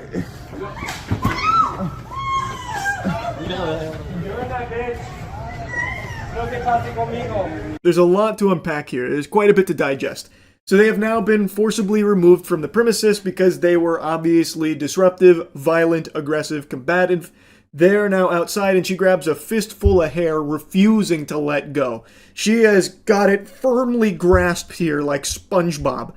And as she does that, her boyfriend or whatever goofball she's with there, whatever his relationship is to her, he is now gripping onto her like this, yanking her back as he is getting pulled back by somebody else. So it's almost like that stereotypical scene in a movie where like someone falls and like 5 people grab each other's arms trying to catch them. It is that, except people desperately trying to get these 2 fucking colossal losers to get out of there. And unfortunately, it's still just not enough. She is a force of nature fueled by pure alcohol in her veins. She's still going Insano style, and this time she's breaking free. She's going off the fucking leash here. It's sicko mode now. Because the employee whose hair was being grabbed her phone, saying, she wraps my hair around her hand and just pulls on it for dear life. It was quite painful, and that she only let go when he took her phone out of her hands and threw the phone to distract her to get her away from the restaurant.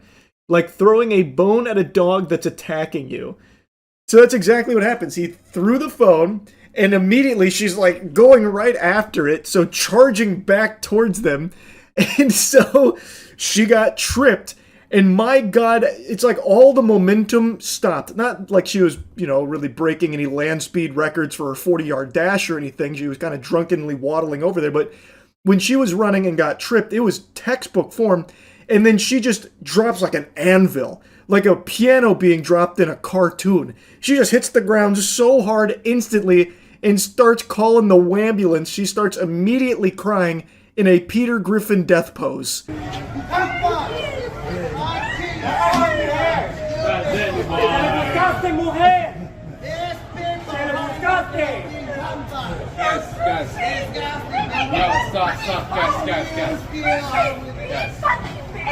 Guys. No, sir. No, stop.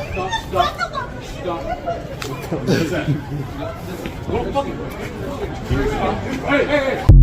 So now that she's been kind of decommissioned here, too many boo-boos for her to continue, she now starts insulting the guy she's with, saying, be a fucking man, trying to goad him into getting his ass kicked as well for a biblical smackdown that would have been placed upon his soul. She's just like, be a fucking man, do something. And you can just kind of see the gears turning in his noodle. You can kind of almost hear his heart breaking, like, oh no, if I don't do something, she's gonna break up with me. But if I do something, I'm going to be broken in half. What a conundrum, no! And then he eventually just decides, fuck it, we'll do it live. So he shoves the guy in the Santa hat, who is much larger than he is. It's a mismatch. He has to know that right there. That's David versus Goliath. But David's a big fucking douchebag here. He has no chance. But he goes for it. Smoke him if you got him, So, no fucking ZD now? So he pushes the guy in the Santa hat. And I swear to God, there might be a longer cut of this, but I bet that guy in the Santa hat could have picked him up like Bane to Batman and broken him over his knee. He had no chance there. But that girl, she was whispering the siren song in his ear. And by whispering, I mean shouting drunkenly, fucking trying her best to make sure he is also bruised, bloodied, and broken. Now that's where the video ends, but the story just keeps on going. This is the holiday gift that keeps on giving here for everyone that's not her and that guy she was with. So apparently after the dust settled and everything, the San Francisco Police Department took her in. This was a very popular clip, so much so that her employer caught wind of this. Her name is Shireen Afkari, and she worked for a popular fitness tracking app named Strava, where she was a senior manager of growth marketing and retention, and has now been released from the company. They made a statement on Instagram saying, "We are aware of an employee who exhibited extremely concerning off-hours behavior. We don't condone violence of any kind, and this does not reflect the standards we expect of our team. This past Monday, we made the decision to end the individual's employment." No word on anything in regards to the guy she was with. I imagine in the director's cut of this footage, if there's a longer version of it, he probably learned his lesson after he tried to pick that fight with the Santa hat guy at the behest of his sweet milady fedora tip. An unsurprising conclusion there. She really did go pretty hard, but surely it was worth it. I bet that was an unforgettable night out that she can't remember at all. Little too hard on the old eggnog this holiday season, I think, for Miss Shireen there. Yikes. Anyway, that's really about it. See ya. It's not often that a game actually surprises me. Usually I'm pretty good at watching a trailer for a game and having a pretty strong sense of if I'm going to like it or not. I always do approach them with open mind and open cheeks. I'm always willing to be, proven wrong on my preconceptions coming in, whether it's positive or negative. If there's something I think I'm going to love but ends up being trash, I'm more than willing to take that on the chin, or vice versa. If there's something I go in expecting abominable dog shit, but then I get served a wonderful, tasty cuisine, I don't just stubbornly stick and cling to what I expected going in. Point is, like your mother's legs, I'm always open. It's very rare, though, for a game to completely blindside me, and that's what just happened with High on Life 2. I fucking hated the first High on Life. I despised it. There was pretty much nothing in that game I liked other than the idea behind the guns, because it reminded me of Oddworld, but everything sucked major ass. It sucked farts through a crazy straw. I couldn't stand playing it. It was janky. It was boring. The writing didn't make me laugh. None of the characters ever shut the fuck up for even a second. It was just unrelenting cringe, and I just felt like the game overall was a snooze fest. I didn't like anything about the first High on Life. And High on Life 2 gets announced, and it looked a little better, but I thought for sure there's no way this was going to win me over. There's no way I was going to like it. But since I play like every game ever made for my gaming channel, I give all of them a fair shake. I, of course, checked out High on Life 2. Much to my delight, the game actually slaps. But it has one unforgivable sin, and if you've seen any of the reviews, you already know what I'm going to mention: the performance. The performance of High on Life 2 for the vast majority of players is unforgivable. It shouldn't have released in this state. For a lot of players, it doesn't even work. And that is completely unacceptable. They should have given this a little bit more time to bake in order to iron out those performance issues that so many players have been having. I've read that they've gotten a little better for some people, but still that doesn't excuse releasing a broken product. So that, of course, is a non-starter for a very good reason for a lot of people. I, however, did not have those performance issues outside of like the occasional stuttering and one or two crashes. So I got lucky in that regard, but I also have a fucking monster of a PC. So I want to give you my thoughts on it, and if you want to see the whole playthrough, it's up on Moist Critical Gaming. Go subscribe. Basically every game ever made I'm playing over there. Anyway, High on Life 2 is such a significant improvement in every possible area over the first one. It is much more fun to play, and I think the main thing that contributes to that is their emphasis on movement. So in High on Life 2, you have a skateboard. You get it very, very early. And the skateboard is fun. It is fast. It gives you movement options. You get air dash. You get grinds and shit. There's a lot that you can do with the skateboard that makes the movement feel very, very fast, which is great. But it's not just that that's an improvement. So let's take it from the top. So I actually cared about the story and the characters in this one, which I would have never expected going into this because I hated every character in the first High on Life. But somehow in this one, it works. They had like a complete overhaul of their approach to writing characters and writing jokes and just the world around High on Life 2, and it works so much better. The way I describe this game is a modern 360 title. Every second I spent playing High on Life 2, I felt like I was in middle school again playing the Xbox 360 with some kind of wacky, zany game. It was really, really creative, especially its boss fights. Like, there is a boss in here that shrinks down to Ant-Man size, and you have to follow him by following his coffee stains that he leaves behind, which isn't the most creative part, but what happens is, when you do take down his health bar, you do, throw him up against the lockers and shake him down for his lunch money. He has a phase 2, but not in the way you think. He infiltrates the game itself. So what he does is he gets inside of your suit, and your suit is your UI, it's your menu. So now you as the player have to fight him in your suit, meaning you fight him throughout your menus. So like he's fucking around with your sliders and stuff, and you have to like fight him with hitting him with the slider. He's messing around with like character dialogue because there's an option to turn it up or off, which that's a great quality of life feature there. And he turns it to ultra, so you immediately just start like, you get panicked because the last thing you want is every character to go back to like High on Life 1 level where they won't shut the fuck up. And he's like exploiting that, and you have to like fight him to stop him from doing that. It is so creative. And then there's so many like mini games in that fight. So like There's a section where you have to like chase him through like your face mask, and the only way to get him is like you have to stab yourself in the eye with knifey. And you're literally stabbing yourself while he's playing basically Donkey Kong. It's really creative is what I'm saying. They actually went kind of whole hog into just, fuck it, we're just going to send the silliest ideas and hopefully people like it. And I really appreciated that. I really like the vibe of just, here's a crazy little wacky boss fight with mechanics that really come out of nowhere and don't make any sense in a lot of cases, but are really fun to engage with like a ton of tiny little mini games within the fight. I really appreciated the creativity of things like that. And like I said, the story is already better. The characters don't talk as much and the writing on them is better, so it's not as nauseating, it's not as eye-rolling. That's not to say everything hits. There's a lot of shits. There's a lot of jokes in here that definitely don't land, but for the most part, it's a lot better. It's a huge improvement in its writing. And another huge improvement is its gameplay. Like, it is much tighter.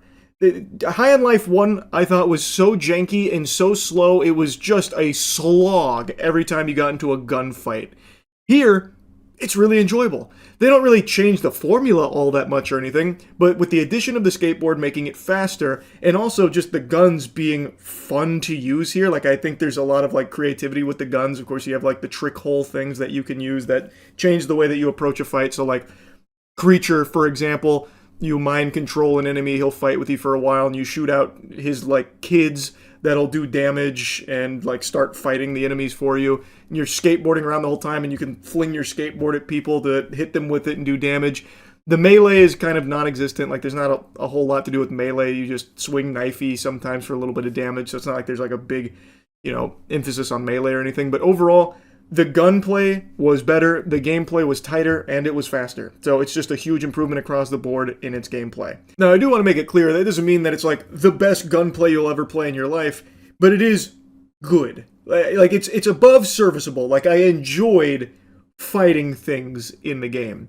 But it's very bare bones, and enemy variety is kind of non-existent, so you're fighting the same enemies a million times over and over and over again. And the upgrades you get for your guns are mainly like ammo count, damage count, and then there are occasionally like a couple of like tweaks to the guns that you can find through upgrades, which are, appreciated.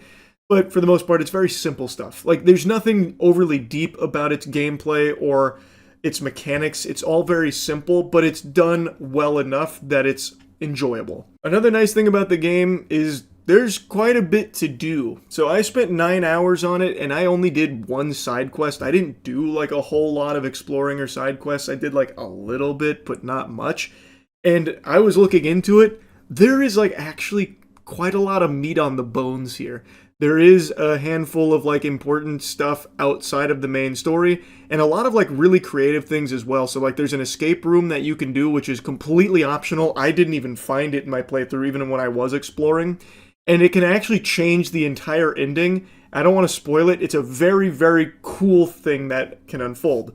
And there's a lot of things like that in High on Life 2. So if you're someone that really likes to get lost in a world and likes to see, some things change as a result of choices you make, High on Life 2 actually has that. Which, again, I would have never fucking expected. The end of the game, a lot of choices I made throughout the game ended up playing a significant role. Again, I don't want to spoil it, because it's very, very creative in how it utilizes your choices at the end.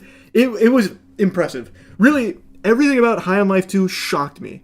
Because, again, I hated the first one, and I had no expectations at all with this one. And I was kind of blown away. Now, not to get like carried away here, the game isn't like, a masterpiece or anything. It's still got plenty of flaws. And like I said, it is a very, very simple game. But I think that's what made me appreciate it so much. It really made me feel like I was playing like a 2009 Xbox 360 game that just unapologetically threw all kinds of quirky fucking ideas at the wall and just threw them all in a pot and, popped this puppy out here. And some of it works, some of it doesn't. And I really enjoyed that. I really, really did. So, yeah, I wanted to just make a review on this one, because this is probably the most surprised I've been with a game in a while. It's not my favorite game of the year or anything. That still goes to Neo 3. But, man, was this delightful. That's really about it. So, yeah. Boy howdy do I have a wacky update for you. If you're standing up, you're gonna want to take a seat. This is big. This will wake your grandma up. I posted a video earlier today giving you the aftermath of the r/art Reddit mod meltdown and how apparently the entire mod team had resigned, basically turning in their badge and gun saying, you know what? We're done here, bucko. All because one greasy ghoul on the moderation team let his ego spiral out of control because of that small crumb of power he was given as a moderator on the subreddit. And he just went ballistic. He lost his mind, lost his marbles, but could never lose his virginity, and it was just pure pandemonium. He got called out, couldn't handle the criticism, and then it seems like the entire mod team disbanded because of it. But I just learned, because I was reading the comments on the video, that Dolan Darkest had posted an update to the story that actually paints a very different, even more pathetic picture than what we thought happened. Because their post just says, we out, you win, we all resign. But what if I told you that's not the whole story? What if I told you that was a big fat lie? The call's coming from inside the house. It turns out that the real scoop here is even more degenerate than you could possibly imagine. Like, I don't even think fanfic writers would have come up with something this embarrassingly pathetic. So, big thanks to Dolan Darkest for uncovering this, because it is unbelievably comical. This is a truly special crash out that undoes 15 years of professional Redditing. It's incredible. And I use the word professional Redditing in jest. That's not really a thing. If anyone calls himself a professional Redditor, that is someone that needs to be locked inside Arkham Asylum ASAP. It turns out the moderator who power tripped and caused all of this in the first place, known as Neo Diogenes, actually had one last power trip. According to one moderator, they had no idea what had happened, as no communication was given when the subreddit was locked down. He undid this lockdown, and then he got kicked as a mod. So this is one of the mods on the team that was unaware they were fighting in a war right now. They didn't know Judgment Day had happened. So they're saying, I woke up to a bunch of people DMing me about a situation I knew nothing about and responding to my comments in completely unrelated subreddits. I contacted admins, tried to contact the mod who had locked the subreddit through various channels, attempted to undo the lock, got my actions undone, then got booted as a mod. Now I see posts from meme subreddits I frequent and give my side. I haven't chosen anything lol. He then went on to explain that there can be unlimited mods, so he wasn't like taking somebody's space by being there and only did what he could to help out with some of the tools and things like that. And it was not like, you know, constant updates what was happening there, which is why he was out of the loop. So Scooby-Doo and the crew pulled up here, and Dolan unmasked the mustache-twirling evil villain, and it turns out it was someone named Neo Diogenes, which, according to a lot of people on Reddit, is someone that has somewhat of a toxic history. I'm not overly familiar with Neo Diogenes and his reign of tyranny and terror. I have no clue. But according to Dolan, that was the mod that was going on this wacky power trip. And this mod here is saying that they actually tried to lift the lockdown, which, you know, trying to get them out of DEF CON, ended up putting their own asshole in the crosshairs of superstar sniper Neo Diogenes, and he enacted revenge. He reinstated lockdown protocol and then booted this mod. The only other active moderator I could find also posted that they didn't leave voluntarily, calling the mod that kicked them stupid, and providing proof they were randomly kicked, saying it was definitely just one mod crashing out. This is another r/art moderator echoing the same sentiment as the previous one about getting kicked randomly. So basically, Neo Diogenes was purging. He was on a fucking crazy crash out, leaving bodies in his wake. I don't have access to any logs anymore, but I can post this as proof that I didn't leave voluntarily. You don't get these messages when you leave a subreddit on your own. I'm not sure which mod did it, but they're fucking stupid in any case, and then they posted the screenshot. The other message Dolan highlights from this mod is about how they believe it is one mod crashing out, which I think is the correct theory here. I think that's pinning the tail on the donkey. And keep in mind, all of this started because the person whose post they removed messaged him asking, are you really going to do this because I provided information? That's what started all of this. Someone just messaged the mod loosely questioning their decision, like with the enforcement of their rules, because it was a bit of a stretch. And that's what started all of this. Someone dared have the gall, the chin, the strong chin, to question Neo Diogenes. Now, during Neo Diogenes' crash out, he actually left a bunch of unhinged, sarcastic messages, deleting them 30 minutes later. Comments such as, "You're right, we look like total shits. It's why we quit. Better to be done with all that because we obviously suck at everything. You won, we quit. Go and live life to the fullest, champ. Like I said, I'm boring." Looking at the message history from Neo Diogenes is just so sad. Yep, it's my fragile ego. For 15 years, all I did was... I'm assuming that says moderate. I don't know why it's censored. Maybe it's a joke. Maybe Dolan's viewing it as like a slur. And Reddit. Sometimes simultaneously. Holy shit, this guy's like an X-Men mutant. He's able to moderate and Reddit at the same time? What the fuck? I didn't know anyone could be so powerful. I was blissfully unaware that superhumans like this existed amongst us mere mortals. Wow, that's crazy talent. God, the tone of his messages is truly insufferable. Just playing the world's smallest violin for his pity party and the wambulance showing up. Yep, that's right. It was a temper tantrum. I've learned my lesson. It's why I'm not going to be a mod again. I'm not cut out for it. Sure, whatever you want to call it. Either way, the result is what you see. You're right. It would have been a good idea in hindsight and all that. You're right, we look like total shits, it's why we quit. Better to be done with all that because we obviously suck at, well, everything. Actually disgusting that he's roping in anyone else on the mod team to his temper tantrum. This was a solo project here from this guy. It was entirely just him alone on the front lines of this battle. The mod team was not backing him from everything I've seen. And now...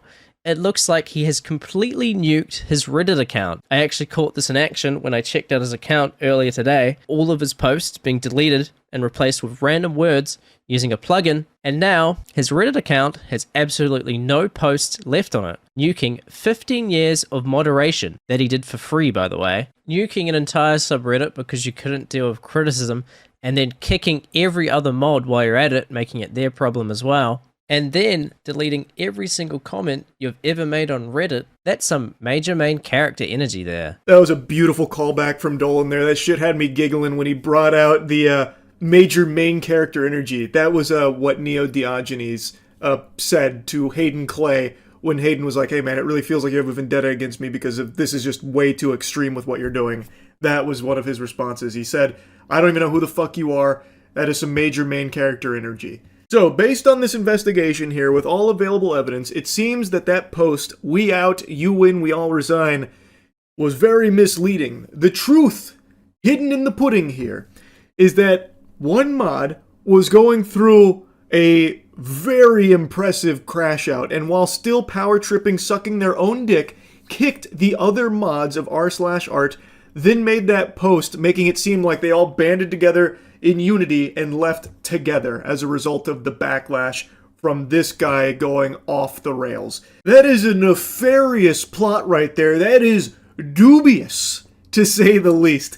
So now all the other mods that seem to not be on his side at all have now been roped into it because of him kicking them, making that post, making it seem as though they were still suckling off his nipples there. Like, hey, we're in this together.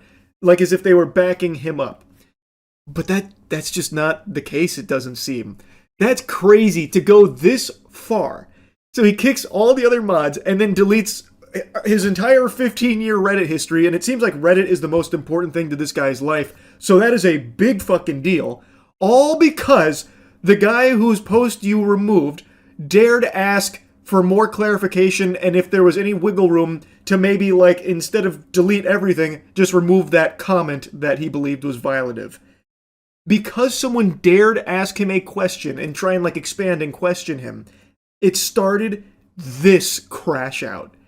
That's unhinged. And I'm not exaggerating either. It was one message that set this guy off. They hadn't talked previously from what I can see. When that poster was moved, he just asked, "Hey, are you really going to remove it because I gave a little extra information?" And immediately he goes into, like, combat stance. He's like, "All right, it's time to get pugilistic. You ready for fisticuffs? I'm gonna maybe delete your entire post history. Would you like that? I could do that if you want." And the guy's like, "Okay, bud, calm down here." And he's like, "Okay, it's gone." Like, that's it. He took the smallest, most trivial nothing burger and blew it up into this. I just kid. Like, it is a very special crash out. And also, my apologies to the mod team. I had no idea that he was using you like puppets in his game here. He was the chess master and you were pawns on his board. I didn't know, and I apologize for, I guess, making the assumption that you were all, fighting together here based on his posts saying that you were, or implying that you were. And I'm going to be super honest with you here, sports fans.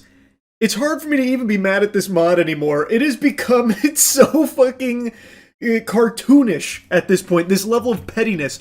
I didn't even know somebody could be so petty. I didn't know that was possible. And from what I can tell, Hayden Clay, as a result of all of this, has gotten a ton of support. So that's really good to see. And it has just been a pretty incredible series of events to watch unfold here over the last 24 hours. Anyway, I had to give you the follow-up here once I watched Dolan Dark's video on it. Unreal. That's about it. See ya. I can't even turn the lights on for this intro here. Many of you know I've been on this quest of trying to prove the paranormal exists while not being a believer in it, even slightly myself. I've gone on 5 ghost hunts prior to the one I'm about to talk about, and nothing's happened. It's been a bunch of fiddlesticks up until this point.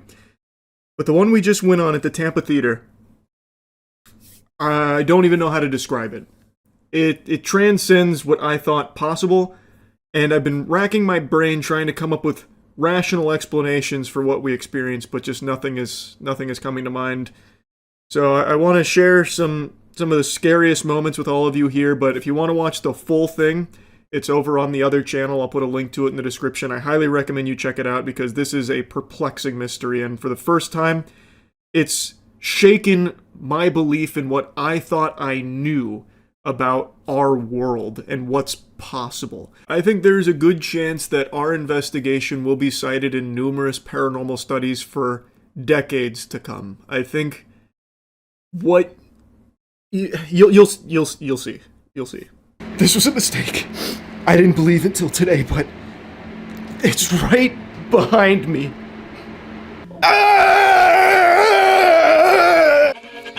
How's it going? I had to get the fuck out. That was... I'm not light as a feather right now. I'm not moving. But there's something going on here. There's something fishy. You guys ever wonder why darkness scares us? Hello.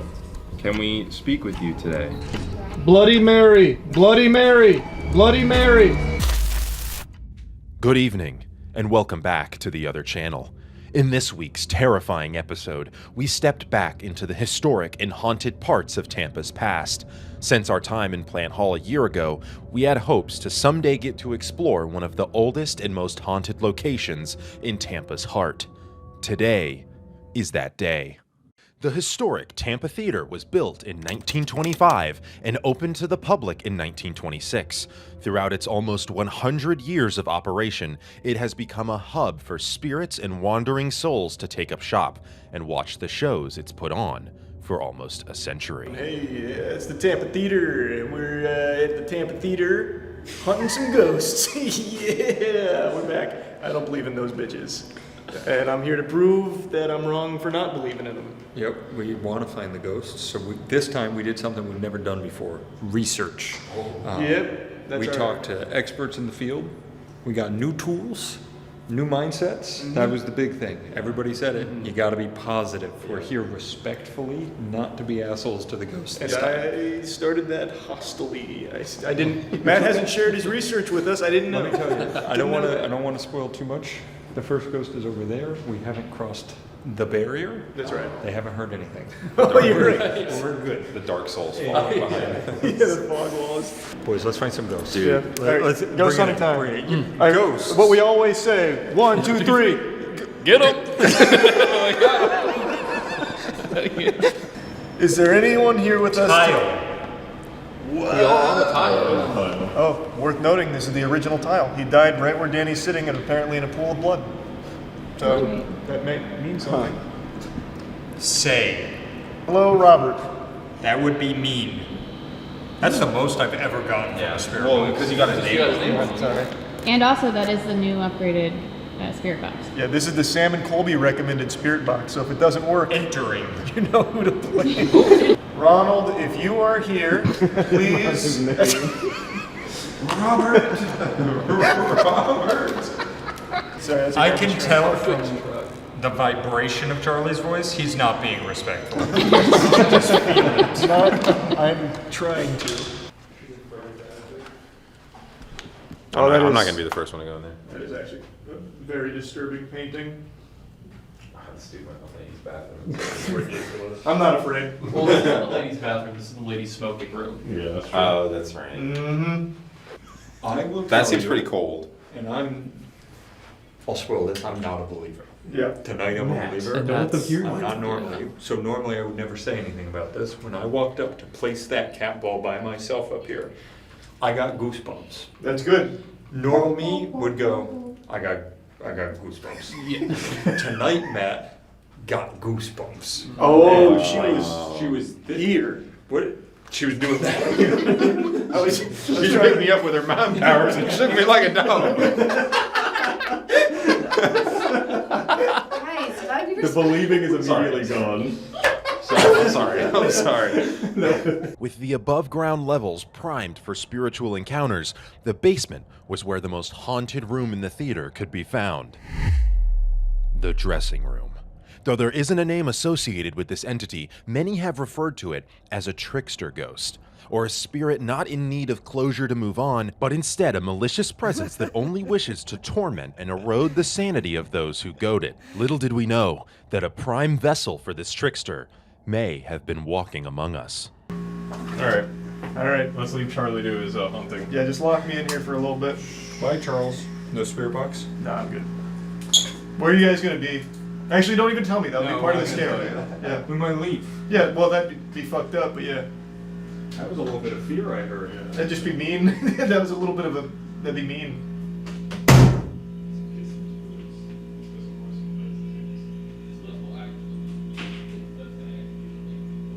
I have no idea where the light switch is here. So, yeah, if there's something here, feel free to touch the cat ball. Oh, you can't really see the cat ball on camera. Well, I guess I could move the camera if you wanted. I started taking creatine again. I don't know if you can tell, but I'm back on creatine. You know it's the most studied supplement? Can you believe that shit? It's good stuff, though. It is some good stuff. Meanwhile, the boys went to the top balcony seats to try and catch a glimpse of our next apparition, Fink Finley. Fink Finley was a projectionist at the theater and was known for his dedication to his job, sometimes being considered by some to live at the theater. His iconic smell of coffee and lilac aftershave can still be smelled occasionally near the door to the projector room, signaling that Fink is still watching over the theater all these years later. No coffee? I don't smell anything. I don't smell it either. My God. I don't have anything. Do you smell coffee? I did. I don't now. What's that? Can someone get this to be us? Alright, wait, just to show the cat ball is working. There we go. Oh, shit. You alright? Did Fink throw something at you? Yeah, he did. What is this? It's a... That's not ours. Why would he leave that here? He is hunting ghosts. Sweet. I can feel you opening up to us, Fink. Oh, yes. I think we should just send Charlie into buildings with a camera and just forget about it for a while, see what happens. You'll have me doing all kinds of impressions. Fink. Donald. Donald, put it down, Donald. Maybe he likes Mickey Mouse. I've been working on that one. Charlie's lost the plot. Donald.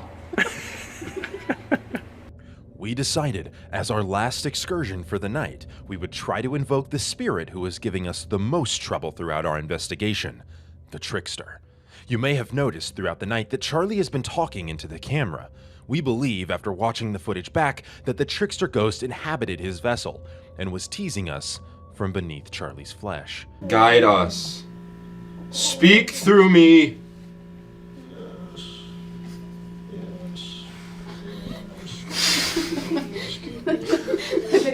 fucking haunting just because Charlie's voice. Oh, my laugh sped it up. I'm sorry. Where are you taking us? It's trying to tell us the year it died. Guide us through the ether. It's going to the 3. Is it 3? I have no I can't see it. I'm just saying shit, really. With the trickster teasing us still through Charlie but giving us nothing to go off of, we switch back to the Estes method. Until suddenly... This hot tub for all of us. I'm here. Oh, that's that good. was real. Shut up. Hey, trickster. Hey. What is your name? What is your name? Speak up. Workers' compensation. Jesus Christ. Clark, if you appear in this mirror right now, I'll actually shit my fucking pants. What is it? You have to say it in 3? This won't go away. That's actually horrifying, Clark. So. Hey, Clark. Touch the antenna here in 3 seconds. 1, 2, The 3. consequences. There's no consequences. There's no consequences. You won't get in trouble. It'll just make a funny beep. Yeah. Really. Here, Trace, want to show him what it does? So Yeah, that he's look. not afraid. That's all it's gonna do. All you gotta do is touch it. It's that easy. I didn't even touch it. Debut. Yep, this is your first. This is your big outing. Let's put the makeup on. You did Hard tell us your launch, name. am I right? Clark. Here I come. Yeah, Oh. you got it, Clark. Touch it. If he touches it right now, I'll believe. It's been. Hola. Hey, Having given up on the dressing room, we decide to stop by our rally point and collect our findings for the night, when suddenly, we can only guess that the trickster leaves Charlie's body in what can only be described as a moment of pure adrenaline and agony.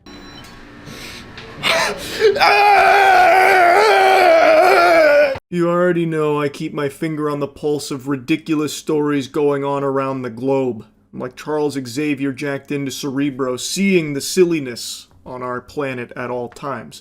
I'm obsessed with it. LeBron, scream if you love wacky news stories. Ah! So the thing is, I just saw something pretty absurd. A couple months ago, an 86-year-old man was fined over $300 for littering because he spit out a leaf that blew into his mouth. This happened in England. Roy Marsh, 86 years old, spit out a leaf that blew into his mouth, which led to a fine.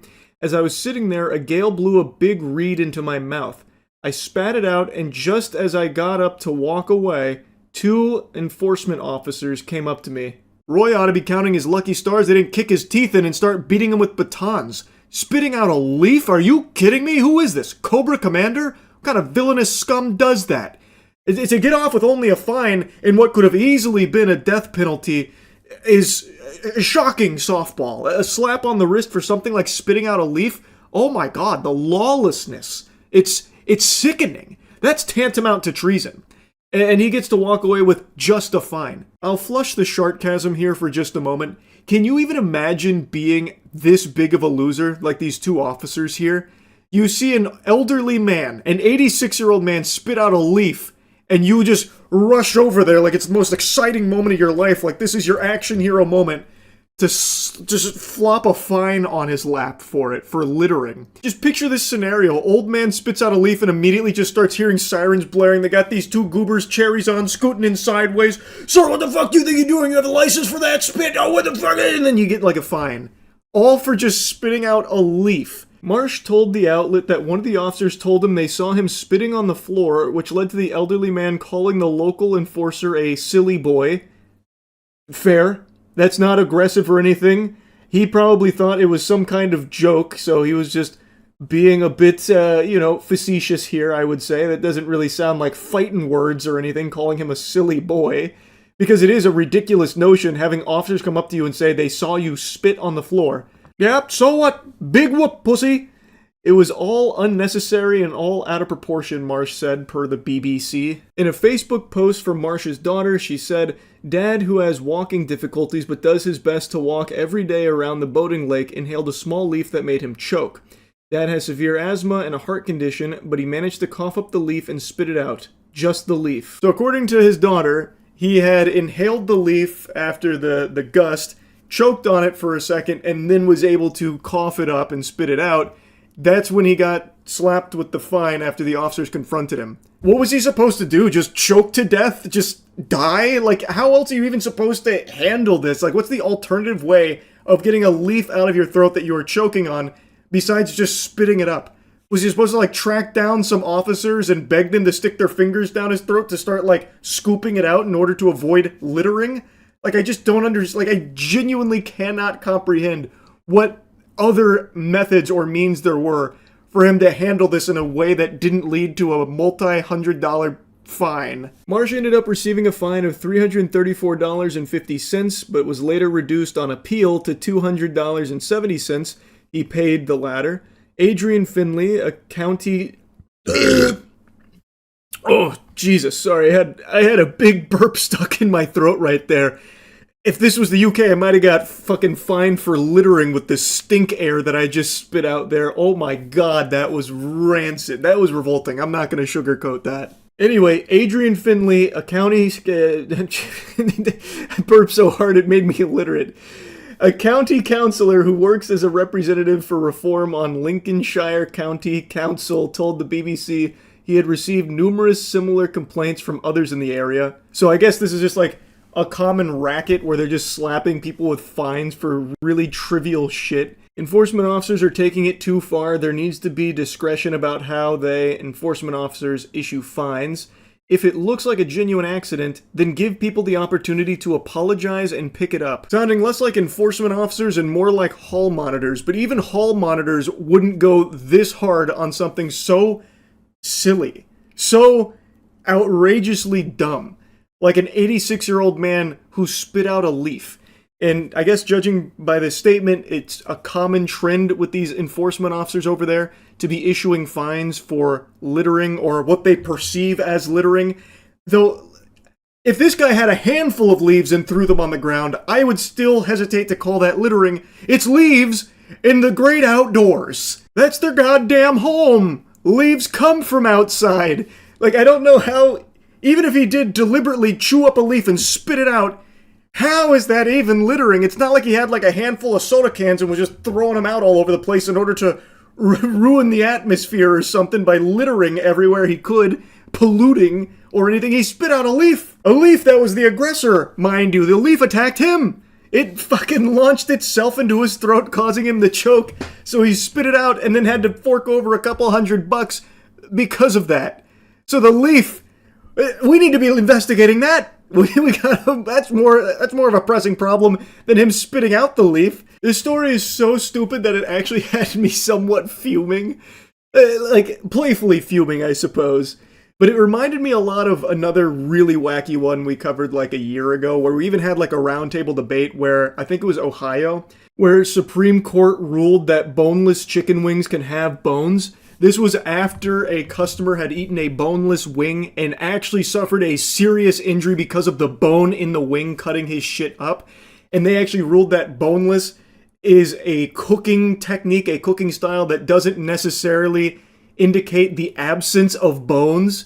So it's unreasonable to expect boneless wings to have to have no bones in them. It was still one of the most ridiculous things I've ever fucking heard in my life, by the way. And reading about this leaf fine brought up similar feelings as that. And I just had to yap about it a bit. That's really it. So yeah.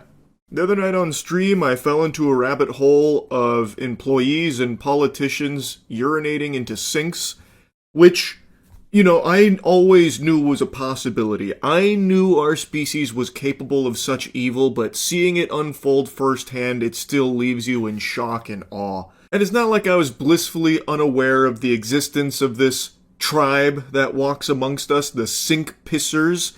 On Reddit, quite a few years ago, there was actually a blossoming community, r/sink pissers, that a lot of people were making fun of, but in the shadows, they only grew stronger, only finding more and more sinks to relieve themselves in. And now, since we went through that rabbit hole on stream, I've just been getting fed even more cases of workers pissing in clients' sinks. like this one. You probably won't believe an Indianapolis woman says a maintenance worker peed in her kitchen sink inside her Northeast Side apartment. No, you won't believe that I do believe that. It doesn't shock me or surprise me in even the slightest. I have known about the sink pissers community for a long time. And these kind of scenarios have been unfolding pretty often, actually, more so than you would expect. With who captured this video on her Ring camera inside of her apartment, and she now tells 13 News she's traumatized over this incident and wants the man to pay her back for the things he damaged. Can't put the piss back in the balls, but they could at least reimburse her here for the hassle. And I do imagine if this happened to me, if I found out someone came in and started urinating all over my dishes in the sink, I would never feel comfortable cleaning in that sink again. Because there would always be that lingering what if. Like, you know, this could be some highly acidic piss this guy contaminated my sink with. Even if I replace all the dishes, even if I do my best to really scrub that clean, I just don't know if it would ever be enough. It would leave a lasting impact on me. Now take a look at your screen. In this video, you can see this maintenance man pulling down his pants and then peeing in Shirley's sink while the dishes were filled in that sink. So Shirley says the incident happened last week at her apartment over at Blackburn Terrace in the Martindale-Brightwood neighborhood. Shirley says she was supposed to be there, the maintenance worker rather, was supposed to be there to fix her water heater. When she got back, the man said someone else would be back to finish those repairs. That's when she looked at her camera to see what he did, and she was stunned. Greaseball really gets up close and personal with the camera here. He's like right up on it, looking like a Twitter profile pic for those 40-year-old dudes that spout out the worst dog shit takes of all time. We got him on the microscope here checking on this. Now, judging from his build, I feel like I can say with a high level of confidence this is probably a frequent user of r/sink pissers. This guy's got the quintessential narwhal baconer at midnight Redditor build. So I think this guy was probably inspired by some of the posts on there over the years and said, you know what, today's the day. Or maybe he does this often at his work, pissing on people's dishes in the sink. Flabbergasted, you know. Yeah, I couldn't believe it. Can't imagine if I didn't have it and he did that and I would have been eating from those same dishes later that day. Just very shocking. And according to Shirley, that man was fired after this incident was reported. I fear, like Michael Jordan in his prime, you can't stop him. You can only hope to contain him. So even though he may have lost his job here, I don't think that stopped him from pissing in strangers' sinks and all over their dishes. That looks like a man with no remorse, a loose cannon. He doesn't even think twice about just pissing on the dishes in the sink. It doesn't even seem like he bothers washing down the urine, which is unusual because other employees that have done this usually try and hide the evidence. But this guy, he's proud of his work. He just tinkles it all out on the dishes and just leaves it there like his calling card. And I have to imagine he probably wasn't well hydrated. I have no evidence to base that on. He does have like this meatball build going on here, but I feel like he probably wasn't well hydrated. It's probably very yellow pee-pee, and he just leaves it there too. It's like he wanted to be caught. Maybe that was part of the thrill. This is like, this is, you know, final raid boss sink pisser here. But again, this is not as unusual as you might think. So let me just show you from the rabbit hole when we were diving down that on stream the other day. You see where that landlord went to fix a problem in a tenant's home and took a piss in the sink? I can't say I saw that. Well, I mean, that's fine though. Maybe solved the problem and then even gave them a little treat. Let's see. I didn't know how to look for this, so I just said landlord fix problem, pee in sink. Maintenance worker fired after allegedly urinating in tenant's sink. Oh, it wasn't the landlord. I thought the landlord went in there, he's like, alright, he just bangs a hammer on the TV to fix it and then just immediately relieves himself in their sink. funky story here. We told you about a Bloomingdale tenant who says a maintenance worker urinated in his sink. Take a look for yourself there. The tenant says what should have been a routine service call turned into a disturbing discovery. He says a maintenance worker entered his apartment to address an issue with his washing machine. While inside, the worker was allegedly But then he identified another issue, an unpissed sink. So he solved 2 problems in one outing and didn't even charge you for the secondary service. And you have the gall to get angry about it? The tenant's apartment cameras urinating in the kitchen sink. Well, tonight we heard back from the management company in a statement. They said, quote, management was made aware of the incident regarding one of our employees, and upon learning of this wholly unacceptable behavior, we immediately put the employee on leave following an investigation. We terminated the individual's employment. Unjust. Property Can't piss in sinks anymore, huh? Some guy pissed in a coffee maker in Canada. He was candidate for an election in 2015. Well, was it his own coffee maker? Or was he also a maintenance worker who went in and relieved himself in a coffee maker?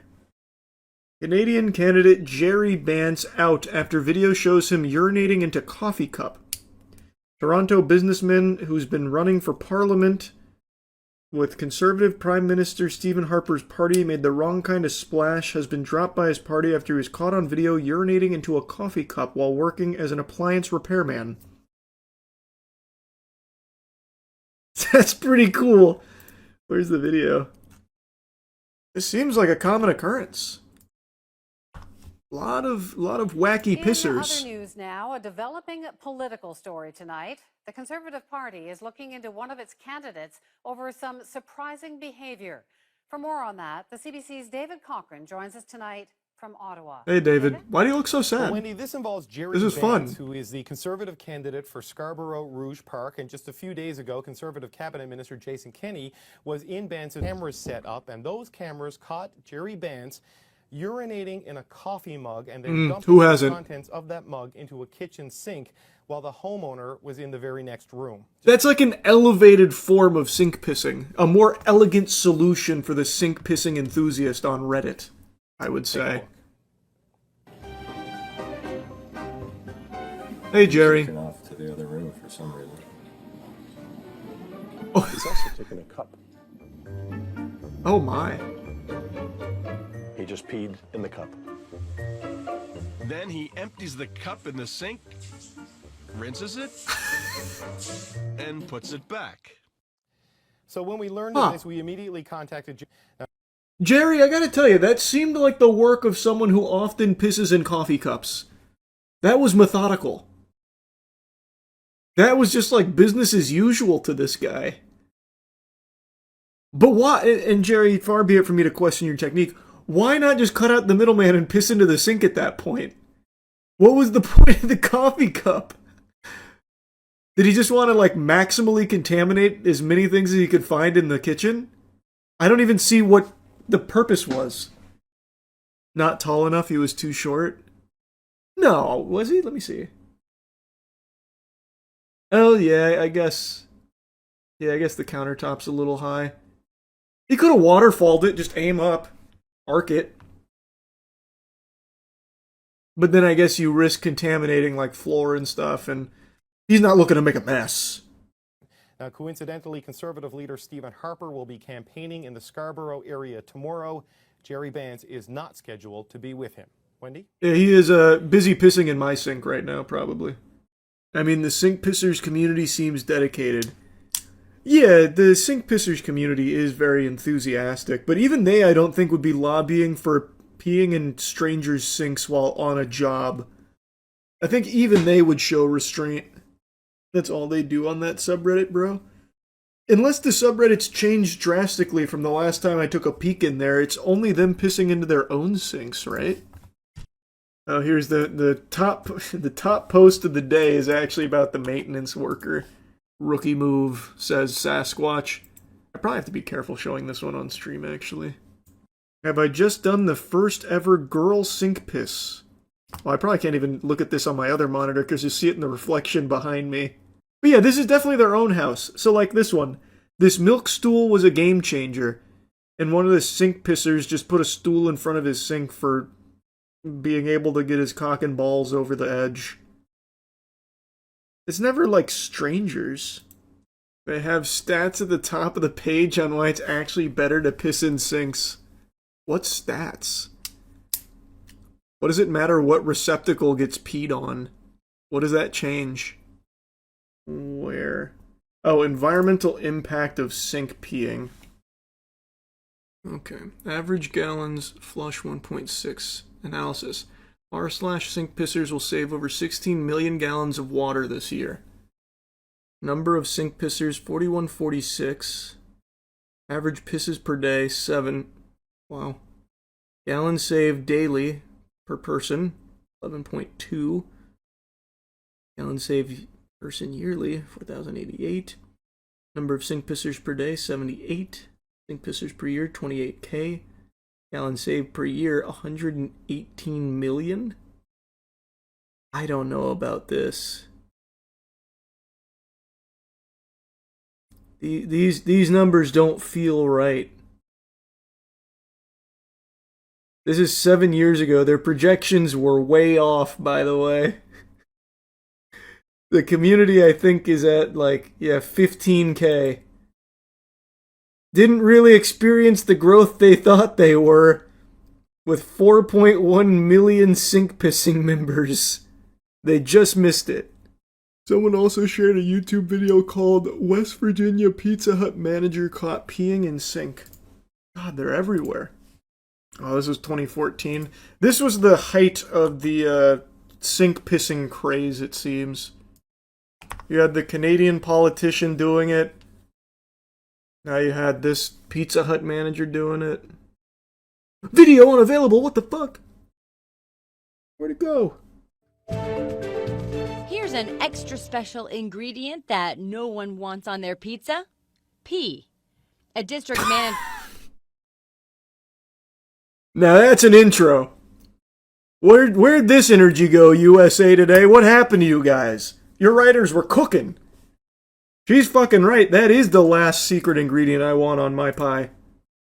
At a Pizza Hut in Kermit, West Virginia, lost his job after this surveillance video was released showing him peeing into a sink.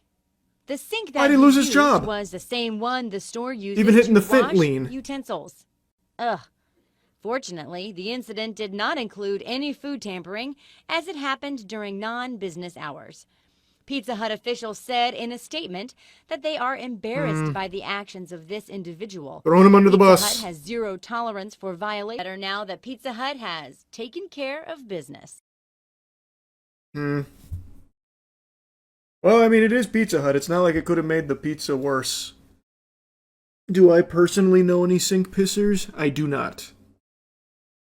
That you know of. Yeah, it's true. I guess I've never asked if anyone's an active sink pisser that I know.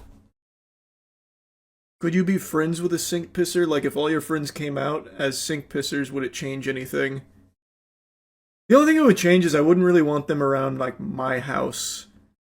But yeah, I could definitely be friends with them. It wouldn't ruin it. Jinkies. So, High Guard. Huh? What's the deal with salt shakers, am I right? It's, well, it's not good news. On the front of High Guard, there has been an announcement, and maybe an announcement's not the right word to use, it's not really accurate to say that. There have been some LinkedIn posts from former Wildlight employees, Wildlight is the studio behind High Guard, mentioning that most of the staff has been laid off at the studio following the release of High Guard, which only came out about 2 weeks ago. 2 weeks appears to be like the curse, because Concord had something very similar where it only had a lifespan just barely longer than a mosquito, where it had completely shut its doors in about 2 weeks. It barely even was able to open its eyes after its birth. It seems like 14 days is the magic number that big budget games are given to either blow up or blow out your ass.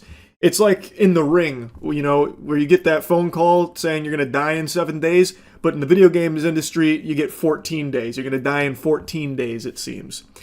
Now, In Highguard's case, they actually had put out a whole year-long roadmap, which made a lot of people believe more heavily in them committing to the long term of growing this, expanding it, and trying to make it flourish and find a player base. And make no mistake, this game did have a successful launch. The day this puppy came out, 100,000 curious sports fans hopped in there to check it out, but as of right now, there's just over 2,400 playing, which isn't really like the smallest potatoes ever. 2,400 concurrent players with nearly a 4K 24-hour peak is pretty decent for a lot of games, but given the scope of this project and the size of the team, it looks like they're closing the doors on a lot of the employees here. I don't know if that means they're looking to shut it all down or if they're looking to just downsize because they can't justify the spend any longer. I'm not entirely sure. That remains to be seen, but it's certainly not looking good for the future of Highguard, which unfortunately I don't think a ton of people were surprised by. A lot of people kind of predicted that this might happen. I don't think anyone read this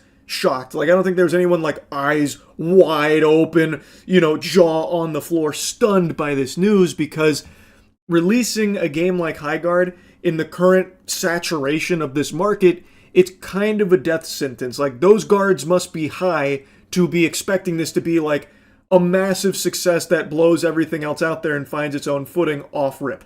That was always going to be an uphill battle. It's very difficult to get gamers to switch from their comfort game to your game in the same genre. They might go check it out, but most likely they're going to go back to the game that they've spent the most time with, the one they're most accustomed to.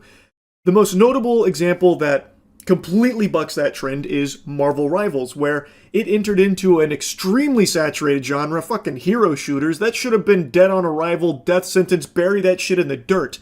But thanks to the power of the Marvel IP, where so many people are so passionate about Marvel itself, and also the developers diverting tons and tons and tons of resources to just churn things out really quickly, very high quality, very quickly, and also the timing they entered the market where Overwatch was starting to flounder and people were hungry for something to replace it, Marvel Rivals just had all the stars align, and now it is successful, and it did carve out its niche. Highguard didn't have those luxuries. People were even confused on what Highguard was in the first place. They announced it at the Game Awards and then went fucking radio silent crickets for a whole month.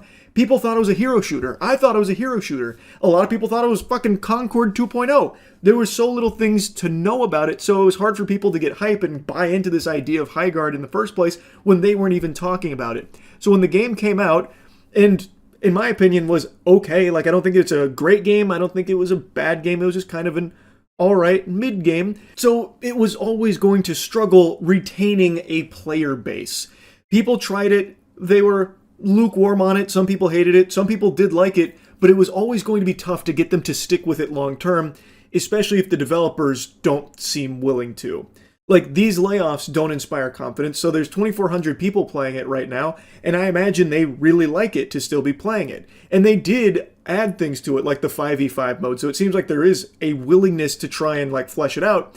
But with these layoffs, it seems like the future's uncertain, and who knows, maybe down the line they could have carved out a unique identity for it. It did have some unique ideas, like with the base rating, so like maybe there's a what if there, and again, they haven't announced that they're shutting down or anything. They haven't fully turned the lights off over there, so perhaps it's still in the cards, but I just don't understand why it feels like no one at these companies internally is putting their thinking caps on. It doesn't feel like they're being realistic. Because this was a very likely outcome that most people were kind of expecting to unfold here. So why are they already laying off people after only 2 weeks? Why wouldn't you go into a project like this with a longer runway? Like, look, we might be bleeding players for a couple months, and that's okay. Like, we have allocated budget to account for that as we look to try and find our community and build this game with the players. Like, they're already doing mass layoffs after just 2 weeks. So it seems like they were expecting this to just fucking explode and be the next Marvel Rivals or the next Call of Duty or something. Like, who really knows what the expectations are anymore at these companies? It just surprises me how quickly games will come and die. Anyway, though, taking a look at the LinkedIn here, this comes from someone named Alex Grainer. Unfortunately, along with most of the team at Wildlight, I was laid off today. This one really stings as there was a lot of unreleased content I was really looking forward to that I and others designed for Highguard. However, I'm excited for my next adventure. If your team or anyone you know needs an experienced level designer, hit me up. Check out my portfolio here to see what I've done the last 7 years as a level designer in the AAA space at alexgrainer.com. Cheers. The way that Alex writes about it on LinkedIn sounds like most of the team at Wildlight has been laid off, and then he said how disappointed he is because there is unreleased content that they were excited for, meaning that it feels like that unreleased content is never coming. So my impression is that these layoffs are in preparation for shutting it down, especially when you also look at Josh Sobel's post. Today I was laid off from my job at Wildlight along with most of the staff. Once again, echoing that same sentiment that most of the staff has been laid off. You can't run a game like Highguard with most of the staff gone, and this was the lead tech artist. So this is like a pretty big position, it feels like. It was the best team I've ever worked with, and I've never put so much of myself into a project before. I wouldn't trade the past 2.5 years for anything. And then he goes on to talk about his experience, so if anyone has, a need for his expertise, to please reach out about it. To me, this feels like the end of Highguard, more like Byeguard, because it's saying goodbye here. It feels like these posts make it pretty clear that most of the staff has been laid off and that it's likely winding itself down for that next step. It feels like it's in that stage where it's probably closing its doors. But I could be entirely wrong. It's just, the statement about the unreleased content that's not coming, these layoffs, most of the staff gone, as well as like a position like fucking lead tech artist. I mean, it'd be tough to keep the game going with basically no one left at the company, right? You would think. Anyway, though, this isn't something that I think is worthy of celebration or anything. I wish Highguard was better and performed better so that way they could keep chipping away at something and maybe make something special eventually. Like, take, for example, No Man's Sky. No Man's Sky came out to nothing but booze. Just an absolute flood of booze, trash, and look what happened over the years. They worked so hard to make an extremely special game, and now No Man's Sky is a fucking masterpiece, right? I'm not saying Highguard was ever going to be able to do that, but I would just like if these games, they actually were willing to stick with it for a while to at least see what they could do with it. I was very pessimistic about the game going into it because it didn't seem like a game that I was going to enjoy all that much. I tried it and it was okay, it's just kind of a meh thing, but who knows? Maybe if they really committed to it, they could have made something great out of it. Now, I don't think we'll ever really know. Because it seems like these companies are more than willing to spend unfathomable amounts of money, millions of dollars, to develop a project like this, and then just close it in 2 weeks, just let it die, lay everyone off, say, well, that was a failure of an experiment, it is what it is. I would prefer if these games came out and were good. I don't like to see all these people losing their jobs. That sucks. And it's not like the developers were the ones that cooked the idea here. I imagine that came from a higher level position. Most people could tell you, you got a real tough battle ahead of you, a real war to fight if you're trying to carve out a strong community in a genre this full that Highguard was competing in. Like, it's just, I feel like it should have been obvious, but I think so many people in the games industry at the highest level of the food chain just are delusional. It is what it is, man. But yeah, anyway, I wanted to yap about this a little bit. I do think it won't be long now before we see Highguard saying that, they're going to be closing it in the near future.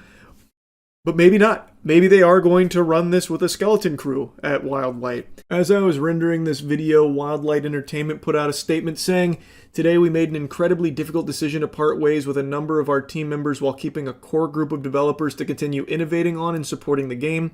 We're proud of the team, talent, and the product we've created together. We're also grateful for players who gave the game a shot and those who continue to be part of the community." So, it seems like, based on this, that maybe they aren't looking to shut it down. They're just looking to maybe cut expenses, save some money on the bottom line because the player base has dwindled so much.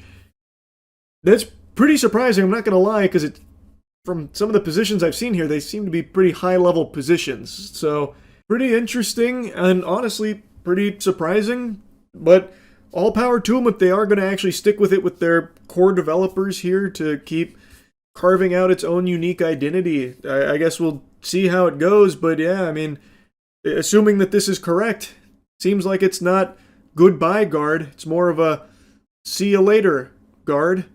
Oh, hi, Mark. I don't know. Anyway, that's the high guard update. That's really about it. So, yeah.